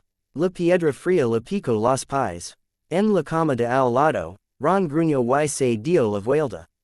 Tú estás bien, murmuró Ron. El lago está gritando, dijo Harry. Vuelve a dormir. Ron entreabrió un ojo. Dile que lo mantenga bajo, murmuró. Algunos de nosotros tenemos clase por la mañana. Harry se puso unos vaqueros y un jersey y agarró su capa. Abajo, en la sala común, el fuego ardía bajo. Daphne y Hermione ya estaban allí, ambas completamente vestidas, ambas observando el agujero del retrato. Has tardado bastante, dijo Daphne. Tú también lo sentiste, dijo Harry. Hermione asintió. Ha despertado a la mitad de los guardas sensibles del séptimo piso, dijo ella. La profesora McGonagall está fingiendo que, y no se da cuenta de que nos escabulimos. Intentad no ser atrapados de todos modos. Se deslizan por los silenciosos pasillos bajo la capa, pasando junto a un retrato adormilado y una armadura que roncaba. El castillo se sentía alerta pero no asustada. Una especie de zumbido expectant recorría las paredes. Fuera, el aire era cortante. La luna llena estaba baja sobre el lago, con un sendero plateado brillante en la superficie. La niebla se aferraba a la orilla. Una cabeza oscura rompió el agua cerca de la orilla. Manos con telarañas agarraron las piedras. El merperson que había traído el mensaje miró fijamente a Harry con ojos negros que reflejaban la luna. Emrys, dijeron, contante profundo, el consejo de abajo lama. La marea está a punto. Harry se agachó cerca del borde. Solo, añadió la merpersona. Los caminos profundos son estrechos. Los corazones adicionales no ayudaron. La mano de Daphne se cerró sobre su manga. No va a bajar ali sin algún tipo de seguridad, dijo ella. Al menos deja que te anclemos. El merperson reflexionó, con las branquias palpitando. Dos pueden estar en la orilla, dijeron. Su magia puede tocar la superficie del lago. No más. Eso es algo, dijo Hermione en voz baja. Harry respiró hondo. Está bien, dijo. Iré yo. Intentad no ahogaros mientras estoy fuera. Ron los había seguido afuera en zapatillas y una capa echada sobre el pijama. Se estremeció y frunció el ceño. Estoy empezando a odiar esa phrase, dijo. Harry se acercó al borde, deslizó su varita en la mano y sintió que la línea le bajo el lago se extendía hacia él. Podía lanzar, una hechiza de cabeza de burbuja y zambullirse como cualquier otro mago. Eso funcionaría por un tiempo. Pero esto no era solo un baño. Esto era una vieja llamada. Los recuerdos de Merlín pasaban en su mente. Lugares profundos, antiguos acuerdos, apretó la punta de la varita contra su garganta. Galas, dijo. El jaquiza se arrastró por su piel. La magia tiró de su cuello. Sació cuando se abrieron pequeñas rendillas ali. Hormigas y en carne viva. Sus pulmones se movieron bajo sus costillas, adaptándose. ¿Estás seguro de eso? Preguntó Daphne. No, dijo Harry, pero confío más en ellos en el agua que en mis encantos. Dejo que la línea la rozara la columna vertebral, una línea constante y fría, y luego salió de la orilla. El lago se lo tragó. El frío golpeó primero, como una bofetada. Luego silencio. La superficie amortiguó y luz de la luna se filtraba hacia abajo en rayas pálidas. Sus nuevas branquias ardieron por un segundo, luego aspiraron agua dentro y fuera. El pánico que normalmente venía con la falta de aire no llegó. Podía respirar. Todavía se sentía mal. El merperson se deslizó por el agua a su lado, más rápido de lo que él podría haber seguido por sí mismo. Presionaron un caparazón duro en su mano. Aguanta, dijeron. La concha cantara si te dejas llevar. Harry envolvió sus dedos alrededor de ella. Vibró débilmente con cada latido de su corazón. Nadaron hacia abajo. Hogwarts desapareció arriba en la oscuridad. Por un momento, Harry vio la parte inferior del hielo del invierno, los fantasmas de viejos hechizos hundidos en el lodo, la larga sombra del calamar gigante acurrucado cerca de un saliente de roca. La línea le corría por debajo de todo, gruesa y lenta. Se sentía diferente aquí abajo. No como el zumbido agudo del bosque. Más bien como una nota profunda, constante y pesada. Levandro siglos de agua y piedra. Formas surgieron de la oscuridad. Pilares de piedra, talados hace mucho tiempo. Cuerdas de algas atadas a ellos con nudos cuidadosos. Un anillo de piedras planas en la base. Dispuestas en círculo. Los tritones esperaban ali, una docena o más. Algunos Harry los reconoció de la tarea del triunvirato. La mariscala Mercus estaba sentada al otro lado del círculo. Con el cabello flotando a su alrededor como una nube pálida. Sus ojos eran viejos y claros. Emrys, dijo Mercus. Su voz bajo el agua era áspera pero clara. Has venido. Harry se detuvo en el borde del círculo de piedra. Ya le dolían las extremidades por el frío. La concha en su mano zumbaba. Llamaste, dijo. Dijiste que las corrientes habían cambiado. Supuse que eso significaba problemas. Una suave diversion se extendió por el círculo. Merlin siempre se quejaba, dijo Mercus. Hablaba de problemas. Hablaba de trabajo. Luego hacía lo que había que hacer. Te sientes similar, pero no eres el mismo hombre. Bien, dijo Harry. Suena agotador. Algunos de los merfolk más jóvenes resoplan. Mercus hizo un gesto con una mano cubierta de membranas. Mira, dijo ella. El agua más ala del círculo se volvió borrosa. Al principio Harry pensó que era cheno. Luego vio los colores. Débiles franjas de verde enfermizo y rojo, entrelazadas en un nudo que latía contra la línea ley. Cada latido le enviaba un dolor sordo a través de los dientes. ¿Qué es eso? Preguntó.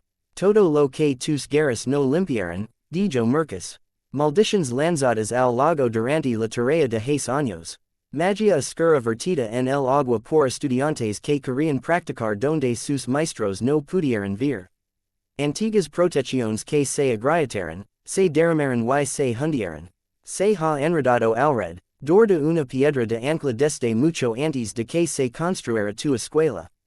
El nudo crece. Tensa la línea, ya no podemos cantarla con firmeza.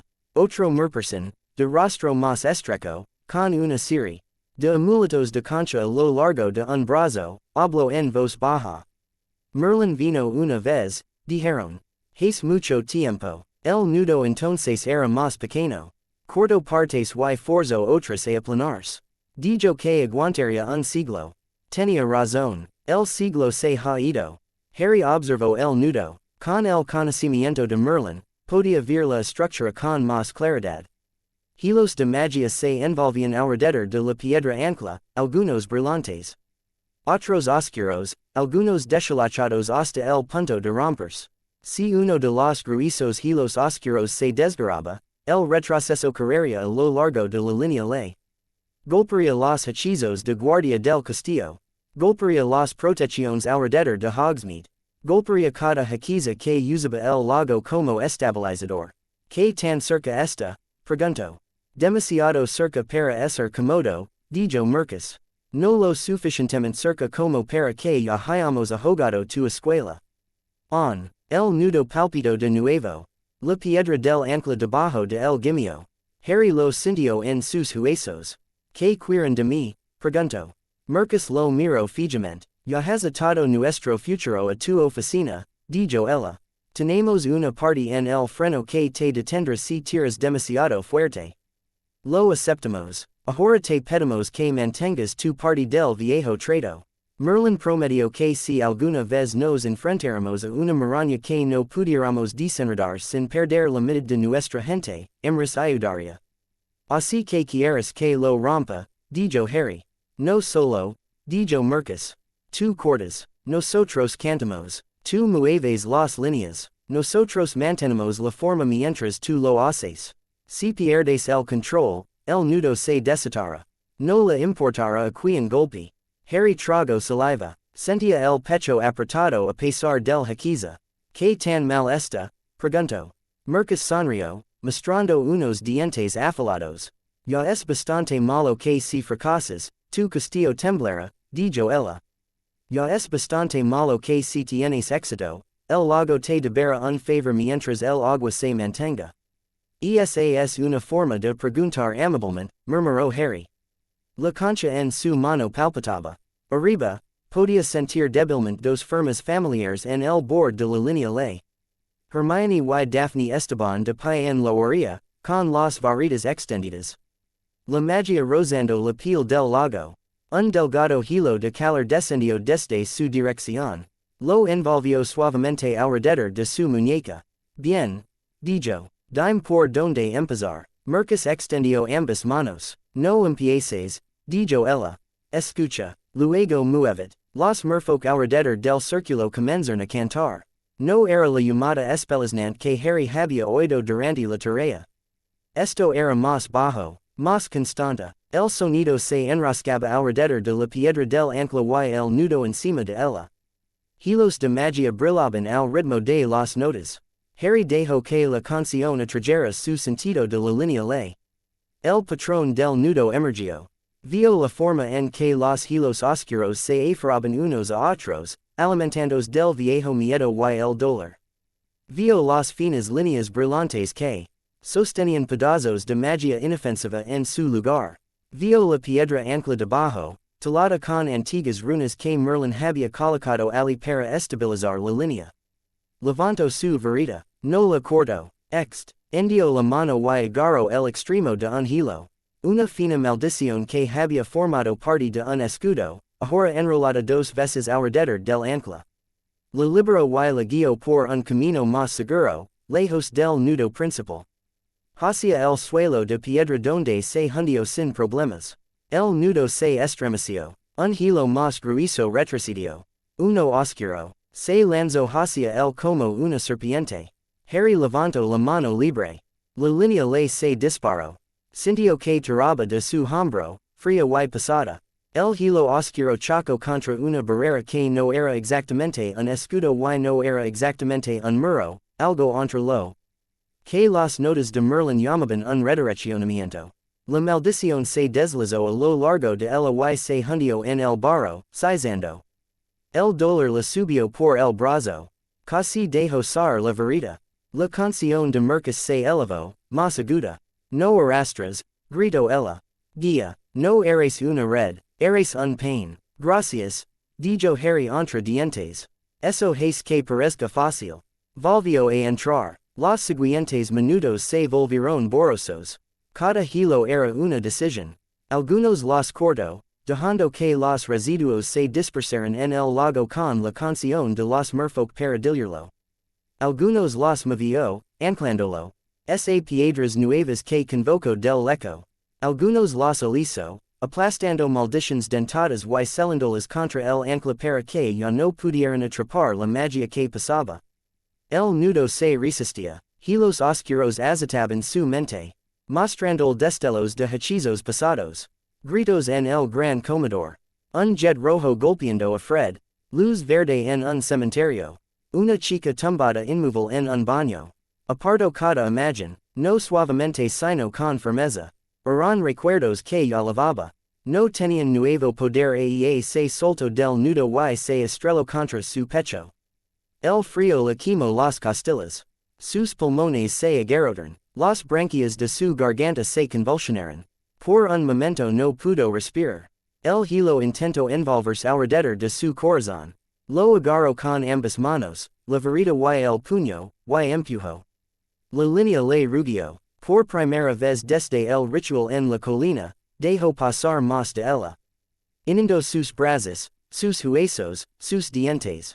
Clavó los talones en el suelo de piedra y apartó el hilo de su pecho. Su visión se nubló. Sus músculos temblaron. Pensó en Daphne en la orilla, observando la superficie. Pensó en Hermione trazando puntos de ancla en un pergamino. Pensó en los pequeños estudiantes en el castillo de arriba, durmiendo sin pesadillas de la marca tenebrosa. La línea respondió a esos pensamientos. Forzó la hebra oscura hacia abajo y la estrelló contra la piedra detrás de él. La magia gritó una vez. Luego se quedó en silencio. El nudo se encogió. La canción de los tritones cambió, ahora más alta, más rápida. Otras hebras se aflojaron bajo la presión. Harry los agarró en manojos. Los separó en nudos más pequeños y los fijó en líneas limpias alrededor del ancla. La palpitaba la cabeza, la sangre le rugía en los oídos. Sentía los brazos como si fueran de plomo. Al final, solo quedaban unos pocos hilos tenues, finos y inofensivos, que se alejaban flotando como telarañas. La piedra ancla bajo el nudo brilló una vez y luego se estabilizó en un resplandor constante y tranquilo. El dolor en los dientes de Harry disminuyó. La línea le bajo el lago se suavizó, ya no se atascaba. La canción se desvaneció. El silencio rodó por las profundidades por un momento. Luego un murmullo, yo bajo y complacido se propagó por el círculo. Marcus nadó hacia adelante y puso una mano en el ancla. Se sostén, dijo ella. La tensión ha desaparecido. La corriente profunda está limpia de nuevo. Harry se desplomó. Si la concha no hubiera palpitado en su agarre, podría haber derivado hacia un lado. Las branquias de su garganta se agitaron salvajemente, luego se estabilizaron. La próxima vez, dijo débilmente. Avísame de que el nudo quiere mi corazón. Si lo hubiéramos hecho, podrías haber dudado, dijo Marcus. No lo hiciste. Por eso funcionó. Eso suena como algo que diría Dumbledore, murmuró Harry. Marcus ladeó la cabeza. El viejo mago aprendió algunos de sus hábitos de Merlín, dijo ella. Lo harás measure si aprendes de ambos y no copias a ninguno. Hizo un gesto. Dos merfolk más ovins nadaron hacia adelante con una larga tira de piedra pálida. La colocaron junto al ancla. Las runas brillaban a lo largo de su superficie. Este es nuestro lado del acuerdo profundo, dijo Marcus. Un registro de lo que hicisteis aquí. Se enviará una copia of vuestro salón cuando estéis listos para recibirla. Las palabras dicen que si alguna vez hemos retuers las líneas de tal manera que dañe las aguas. Esta piedra se agrietará y nos avisará mucho antes de que lo hagan vuestros propios límites. Harry entrecerró los ojos ante las runas. Las notas de Merlín en su cabeza las traducían sin esfuerzo. Has construido un observador en mi trabajo, dijo. Sí, dijo Marcus. Pediste supervision. No te dejaremos sin ella. Se acercó más hasta que estuvieran casi nariz con nariz. Sus ojos eran firmes y oscuros. A cambio, dijo, esperamos un asiento cada vez que usted y su consejo hablan de trabajos de protección que tocan ríos, lagos o mar. No más decisiones sobre el agua tomadas solo por personas que temen mojarse las botas. Harry logro esbozer una sonrisa cansada. Hecho, dijo él, ya tienes una parte en mi freno. También podrías tener una silla. Mercus extendió la mano y apoyó un dedo en su hombro. Entonces el lago te acepta como guardián, dijo. No solo como el chico que una vez flotó en nuestra tarea. Cuando pides ayuda con inundations o con magia que se derrama donde no debería, responderemos. Ella dio un paso atrás. Deberías volver antes de que tus branquias decidan que han aprendido suficiente por una noche, añadió. Harry no discutió. El ascenso le pareció más largo. Sus músculos temblaban con cada brazada. La concha zumbaba débilmente. En la superficie, la luz de la luna lo golpeó como una bofetada. El aire frío le quemó los pulmones mientras el haquiza se disipaba. Tosió y se atragantó y se aferró a las piedras del bord. Unas manos lo agarraron por los brazos y lo sacaron del agua. Te tengo, dijo Daphne. Tienes un aspecto horrible, dijo Hermione. Me siento peor, graznó Harry. Se tumbó de espaldas en la hierba por un momento, con el pecho agitado y el pelo pegado a la frente. El lago estaba en calma. Sin ondas extrañas, sin resplandor siniestro, solo agua oscura bajo la luna. Ron se cernía sobre él, con el pelo erizado y las zapatillas empapadas. En una escalada uno a ese lío con el dragón, dijo Ron, que mal fue. Sobre el dragón, dijo Harry. Menos fuego, más intentar arrancarme el corazón. Estupendo, dijo Ron. La próxima vez que vote, enviaremos a Hermione. Hermione resopló. Si crees que lo estoy dejando acercarse una maraña profunda sin estar en la orilla para sacarlo. No has estado prestando atención, dijo. Daphne apartó el cabello mojado de la frente de Harry y presionó su palma contra su pecho, justo sobre el lugar donde la hebra oscura había intentado asentarse. Sigue latiendo, dijo suavemente. Con fuerza, murmuró él. Ella se inclinó y lo besó. El mundo se redujo al calor de su boca, al peso constante de su mano y a la hierba fría bajo su espalda. Por un momento, el lago, la línea, la guerra, todo se volvió borroso. Cuando ella se apartó, Ron hizo un pequeño ruido de disgusto que no tenía verdadera fuerza detrás. ¿Podemos meterlo dentro antes de que se congele? Preguntó Ron. McGonagall nos matará si sobrevive a la guerra y luego muere de frío. Lo pusieron de pie y medio caminaron, medio lo arrastraron de vuelta al castillo. Las paredes de piedra le quitaron parte del frío de los huesos. El zumbido de las líneas le se estabilizó en un ritmo más constante y tranquilo. Bajo el lago, el acuerdo profundo se mantenía. La carta de Suri llegó 3 días después. Harry la encontró en su almohada después de cenar. No había bujos a la vista. Alguien ya había pensado mejor en dejar entrar un pájaro en el dormitorio durante la semana de revisión. El sobre era de papel blanco barato. Su nombre estaba escrito con una mano que se apoyaba demasiado en la pluma. Harry Potter, sin dirección, sin título mágico, solo su nombre. Se sentó en el borde de la cama y la miró fijamente durante un largo minuto. Ron se detuvo al pasar. ¿De quién creo que es? Preguntó Ron. Probablemente, dijo Harry. Vas a abrirla o a prender fuego, dijo Ron. Harry pasó el pulgar por el borde. He pasado años deseando que me oyeran, dijo. Sería estúpido negarme a escucharlas ahora. Rompió el celo y desdobló la carta. Harry. Mamá dijo que debería escribir. No se le da bien decir las cosas en voz alta. Papá es peor. Te vimos en las noticias. No solo en los periódicos. En las otras noticias también. Mostraron tu rostro y dijeron tu nombre y te llamaron algo importante que no entendí.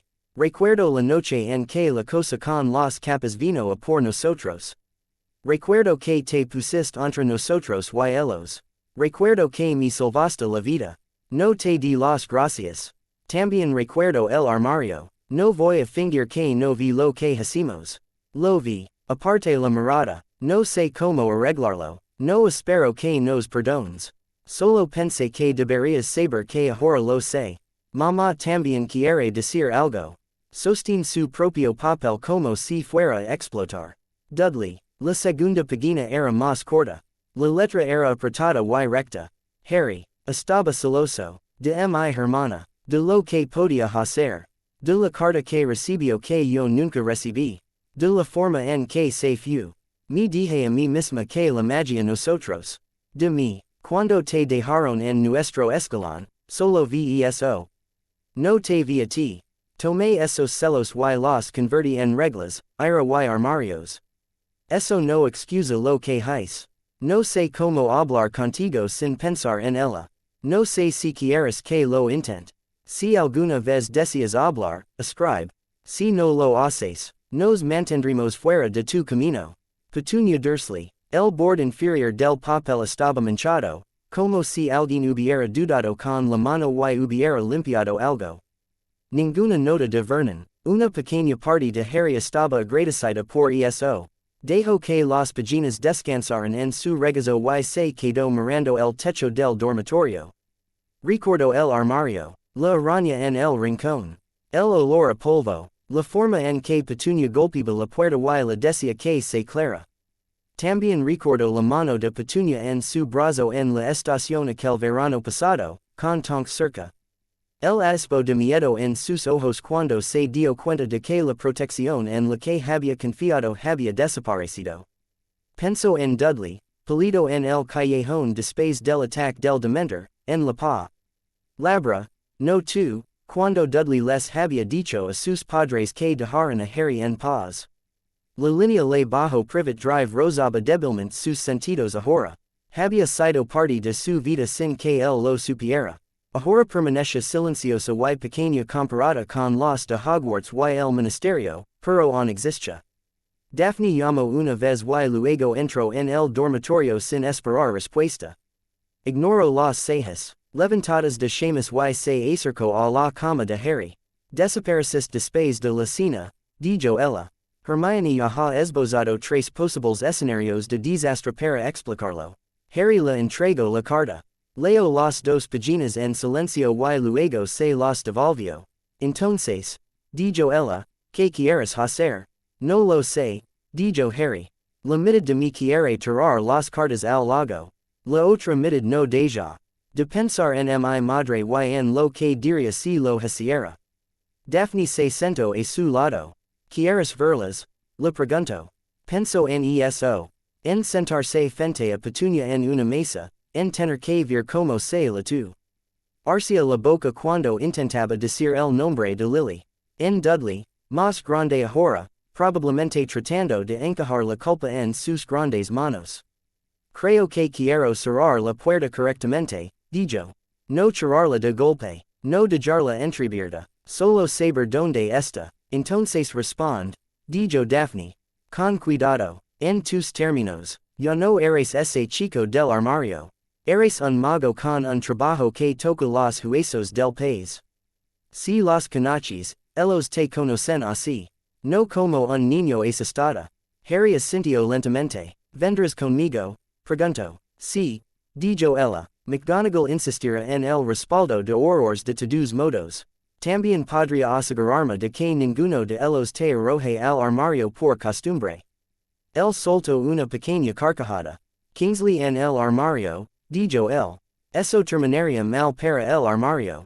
Daphne sonrió. Entonces escribe, dijo ella. Di que te reunirás en un lugar público. Nada de visitas a domicilio. Nada de rincones privados. De esa manera, si algo sale mal, padre. Mos marcharnos sin preocuparnos por brujas o vecinos con prismáticos. Harry alcanzó el pergamino. Él no escribió disculpas. No escribió que todo estaba perdonado. Escribió que había recibido las cartas. Que se reuniría con Dudley y Petunia en un café cerca de la estación dentro de una semana. Que traería amigos. Que esta era una oportunidad para hablar, no para reescribir el pasado. Al final, añadió una línea más. Si vienes, deja a papá en casa. Firmó solo con su nombre. Harry, la celó y la envió con un bujo escolar. Luego se sentó en la cama hasta mucho después de que se apagaron las luces, y Escuchando el zumbido lento y constante del castillo a su alrededor. La cafetería cerca de la estación olía a café quemado y liquido limpiador. El ruido de los muggles llegaba desde la calle de fuera. Claxons de coches. Fragmentos de voces. El rugido del motor de un autobús. Harry se sentó en una mesa cerca del fondo con Daphne, Hermione y Kingsley. Kingsley fingía leer un periódico. Vestía un sen. Silo abrigo oscuro y parecía como cualquier otro viajero cansado hasta que se notaba la forma en que sus ojos no dejaban de moverse. Hermione gigativa con una taza de té. ¿Estás seguro de que nos quieres a todos aquí? Preguntó ella. Sí, dijo Harry. Si algo sale mal, me gustan mis posibilidades con ustedes tres a mi lado. Daphne observó la puerta. Llegan tarde, dijo ella. Viven en Surrey, dijo Harry. Los trenes pueden retrasarse. Lo dijo en broma. Su estómago no captó el mensaje. La puerta se abrió. Dudley entró primero. Era más alto, más ancho, con el pelo más corto. Menos grasa, más músculo. Sus ojos recorrieron la habitación hasta que vio a Harry. Se quedó paralizado durante medio aliento, luego se enderezó y se acercó. Petunia lo siguió. Estaba más delgada de lo que Harry recordaba, con arrugas más profundas alrededor de la boca. Se aferraba a su bolso como a un salvavidas. Ni rastro de Vernon. Bien, pensó Harry. Dudley se detuvo junto a la mesa y se aclaró la garganta. Hola, dijo Harry. Dudley, dijo Harry. Petunia se quedó un paso detrás de su hijo, como si él fuera un escudo y no al revés. Esta es Daphne, dijo Harry. Hermione. Kingsley. Dudley asintió con la cabeza a cada uno de ellos. Su mirada se detuvo un segundo más en Kingsley, como si algo en él reconociera la autoridad ali. Petunia se hundió en la silla vacía frente a Harry. Sus manos alizaron la servilleta tres veces antes de hablar. ¿Te pareces a él? Dijo. Harry se estremeció antes de poder contenerse. James, dijo Petunia rápidamente. No el bebé. Ya he visto las fotos. ¿Te pareces a James? El pelo. La forma en que sostienes los hombros. Es todo él. Harry tomó su té. Le temblaba la mano. Volvió a dejar la taza. Y tus ojos, continuó Petunia, con voz débil, siguen siendo los suyos. Eso no ha cambiado. Es muy irritante. Daphne hizo un pequeño sonido, una especie de media risa que quitó el aguijón de las palabras. Irritante no es lo peor que la han llamado, dijo. Dudley le lanzó una mirada de cautelosa diversión. Harry respiró hondo. Me escribiste, dijo. Recibí tus cartas. Dudley asintió. Sí, dijo. Mamá no quería al principio. Papá definitivamente no quería. Luego mostraron tu sí. Era en la televisión y dijeron que eras una especie de figura importante y mamá se puso blanca y salió de la habitación. Pensé que se iba a desmayar. Fui tras ella. La encontré en la cocina con esa vieja fotografía de la tía Lily. Nunca la había visto llorar así. Petunia apretó los labios. No me desmayé, dijo ella. Me senté. Hay una diferencia. Hermione escondió una sonrisa detrás de su taza. Ha, RRY observó las manos de Petunia retorciendo la servilleta. Dijiste que estabas celosa, dijo él. Sí, dijo Petunia. Lo era, lo soy. Eso no desaparece solo porque se sabe el país. Ella lo miró a los ojos. Quería ser especial, dijo.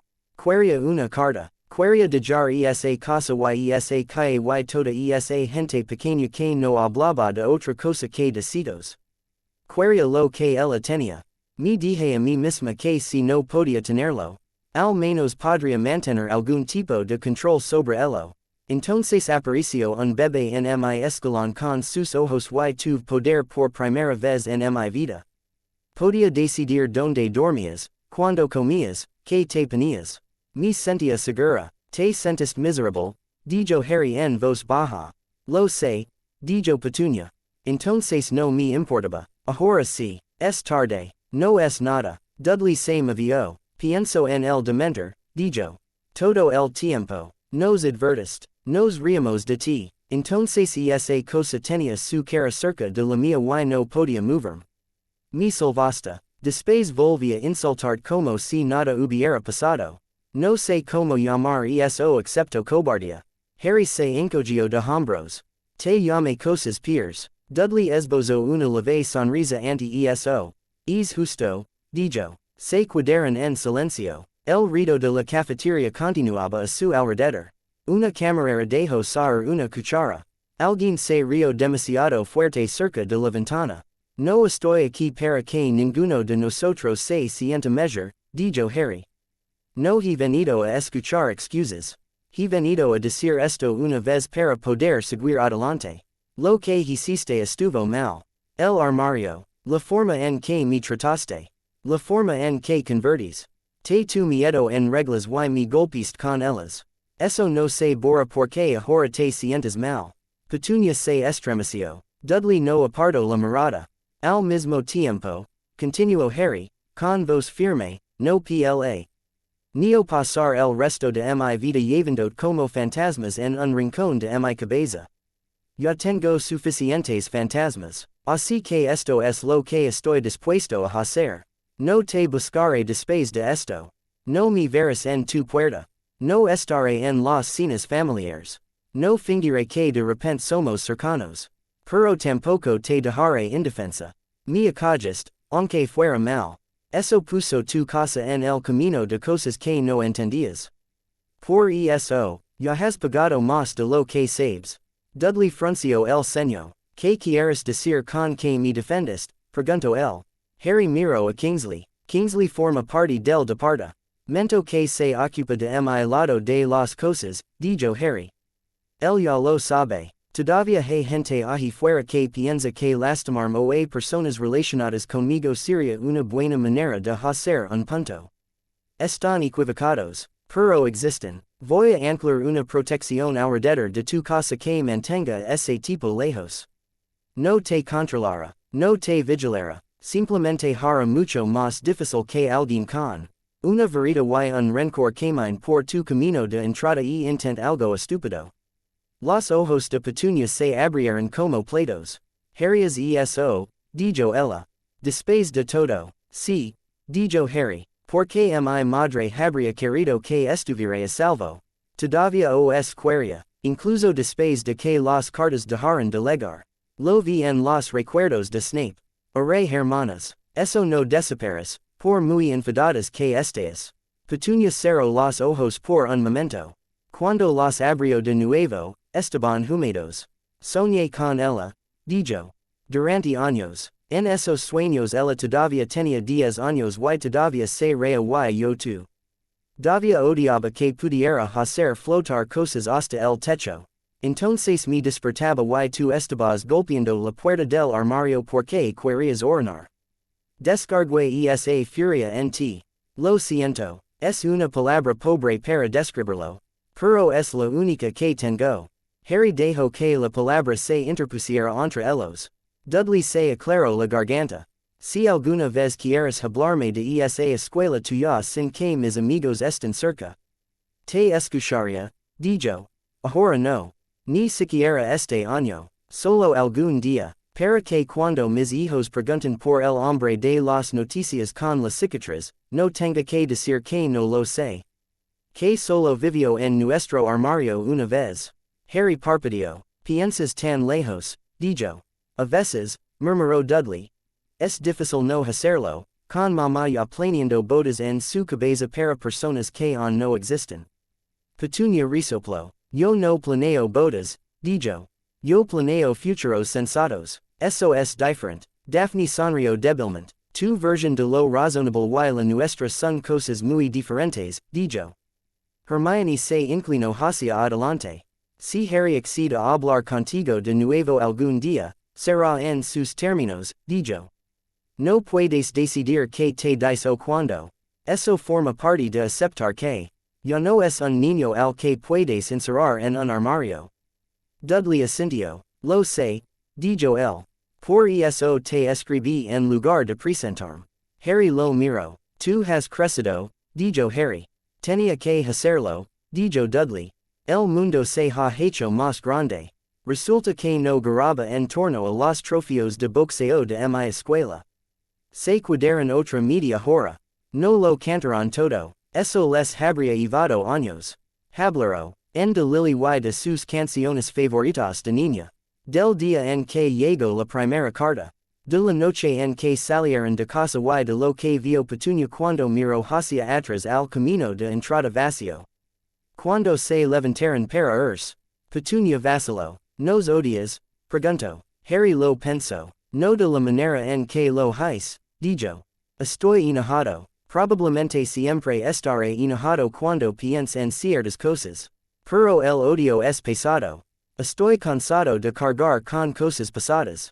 Así que por mi bien, no por el tuyo, lo voy a dejar. Algo en los hombros de Petunia se aflojó. Gracias, dijo ella. Dudley le tendió la mano. Harry la miró por un segundo, luego la tomó. El apretón de Dudley era firme y un poco torpe. Cuídate, dijo Dudley. Tú también, dijo Harry. Salieron del café sin ninguna última frase dramática. Solo tres personas caminando de vuelta a una calle ruidosa, cada una cargando con un peso ligeramente diferente. Kingsley observó a los Dursleyers, luego se volvió hacia Harry. Lo ma, nejas measure de lo que lo haría la mayoría de los magos adultos, dijo. No estoy seguro de que eso se reconfortan, dijo Harry. No está destinado a ser así, dijo Kingsley. Está destinado a ser verdad. El año se deslizó hacia adelante. Los juicios continuaron bajo la vigilancia de Bones. El fondo de reparaciones crecía con cada bebida confiscada. La primera oleada de hechizos de reconstrucción se lanzó sobre las casas destruidas. Los reclutas horrores llenaban las salas de entrenamiento con rostros nuevos, algunos de familias que una vez habían cruzado la línea. En Hogwarts, las clases continuaron. Se establecieron ensayos. Se reanudaron los entrenamientos de Quidditch con nuevas escobas y viejas discusiones. El castillo, a pesar de todo lo que había visto, demostró ser muy bueno en insistir en los días normales. Bajo los pisos principales, el salón de los registros crecía. La cámara de piedra que Harry había anclado se convirtió en una parte constante del castillo, entretejida en su pulso. Se añadieron más estantes a lo largo de las paredes, conteniendo pergaminos encantados que se copiaban a sí mismos en almacenamiento seguro cada vez que alguien presentaba un recuerdo oficial. El pensadero en el pedestal contenía ahora más hebras. Algunas brillantes, algunas oscuras, todas con etiquetas y marcas de acceso acordadas por el consejo. Los recuerdos de Snape estaban allí, en una vacía separada bajo estricta advertencia. Vir solo con un guía. A ningún estudiante se le permitía sumergir solo y regresar con solo la mitad de la historia. Neville había añadido sus visitas a sus padres. Luna había traído el recuerdo del último hechizo de su madre y la calma después. Hermione había contribuido la noche en que fundaron el primer grupo de defensa y como se sentían todos, emocionados y aterrorizados. Incluso McGonagall había añadido una entrada. La primera vez que vio el castillo como una chica, delgada y nerviosa, agarrando su nueva varita. La gente venía, horrores que necesitaban entender por qué ciertos criminales habían hecho lo que habían hecho. Curanderos que querían ver el daño de los viejos hechizos de primera mano. Estudiantes que escribían proyectos de historia. Y que tuvieron que obtener permiso de tres adultos y aún así salieron palidos después de su primera visión. El salón tenía guardias, un escribiente goblin llamado Craig, que trataba los libros como si fueran su propio tesoro. Un representante centauro que visitaba una vez al mes, caminaba en círculo y tarariba en voz baja para la piedra ancla. Un enviado de los merfolk que controlaba la línea de agua que corría bajo el muro del fondo. Harry pasaba más tiempo en las aulas normales que en el gran comedor. Eso era deliberado. McGonagall se había quedado en su despacho con los brazos cruzados y había informado de que el mundo no se derrumbaría si se perdía una reunión del comité a favor de terminar su ensayo de transformación. No discutía mucho. Las noches recibiendo informes para Bones o AJU. Stando anclas de ward en pueblos lejanos a través de las líneas ley, se sentaba una mesa de la biblioteca mientras Hermione regañaba a Ron por las notas a pie de pagina y Daphne dibujaba diagramas de ward en los margines de sus notas. Estaban construyendo algo más grande que una guerra. Eso llevaba tiempo. El último día del trimestre llegó más cálido que de costumbre. El cielo estaba despejado. El lago yacía tranquilo. Harry bajó a la orilla con Daphne y Ron mientras Hermione terminaba una discusión con el profesor Flitwick sobre qué encantamientos debían contar como créditos adicionales. Los estudiantes llegaban en la hierba. Un grupo de primer año hizo una jaquiza de bola de nieve gigante que se convirtió en espuma, gritando cuando explotó. Los estudiantes mayores se sentaron en grupos, intercambiando historias sobre donde irían de vacaciones. Harry se detuvo al borde del agua y miró hacia afuera. Las líneas le zumbaban bajo sus pies.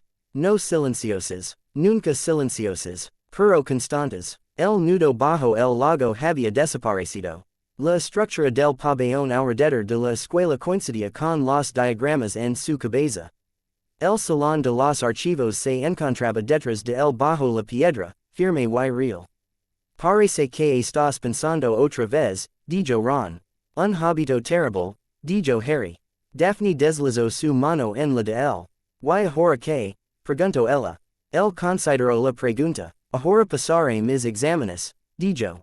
Luego terminaremos de escribir la carta para ese Consejo Internacional de Guarderías al que Bones no deja de hacer alusiones. Luego viajaré. Los duendes dicen que hay sicket. Risas de guarderías en otros países que hacen que el nuestro parezca ordenado. Podría ser agradable verlas antes de que se rompan. Así que no te quedes quieto, dijo Ron. ¿Lo conoces? Preguntó Daphne. Ron sonrió. Tienes razón, dijo él. Por si sirve de algo, sigo planeando unirme los horrores. Alguien tiene que perseguir a los idiotas con hechizos mientras nuestro residente Emrys jerga en las piedras. Yo ayudaré a jergar, dijo Hermione, alcanzándolos y dejando sar en la hierba junto a ellos. Y con el consejo, alguien tiene que asegurarse de que los minutos tengan sentido. Vosotros sois terribles para relajaros, dijo Harry. Te gustamos así, dijo Daphne. Ella se volvió para mirarlo de frente. ¿Te arrepientes? Preguntó en voz baja. De haber tomado el cargo. De haber aceptado las obligaciones. De todo. Pensó en la red ritual sobre la cámara. En cómo se había sentido al reescribirla. En las disculpas de Dumbledore. En la audiencia de Malfoy. En el profundo nudo bajo el lago. Y, en las manos de Petunia retorciendo una servilleta. Pensó en el salón bajo el castillo, tarareando suavemente con recuerdos honestos. No, dijo, me arrepiento de muchas cosas. Esa no es una de ellas. Ella buscó su rostro por un momento. Luego asintió. Bien, dijo, porque el mundo aún no ha terminado de necesitarte. No será siempre tan ruidoso. Algunos problemas serán solo pequeños y molestos. Guías que se filtran. Gente que intenta usar viejas maldiciones como si fueran juguetes. A veces te aburrirás. También recordarás que aburrirse es mejor que correr. Harry miró al lago, al castillo, a sus amigos, por primera vez en años. Cuando miró hacia adelante, no vio solo batallas. Vio trabajo largo, lento y a veces aburrido. Hablar, escuchar y reparar. Vio a Daphne discutiendo con duendes sobre la redacción del tratado. Vio a Hermione aterrorizando a los ministros de asuntos exteriores con notas bien organizadas. Vio a Ron poniendo los ojos en blanco y corriendo hacia el peligro de espaldas en lugar de solo. Vio a Neville haciendo que los invernaderos florecieran. Vio a Luna enviando cartas desde lugares lejanos llenos de plantas extrañas y personas aún más extrañas. Se vio a sí mismo, mayor, todavía cansado a veces. Aún con cicatrices, todavía caminando a lo largo de las líneas de los pabellones que ahora tenían nombres y reglas en lugar de secretos. Apretó la mano de Daphne. Por una vez, dijo él. Estoy de acuerdo con eso.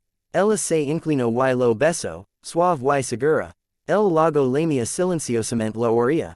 El castillo detrás de ellos zumbaba con rito ordinario.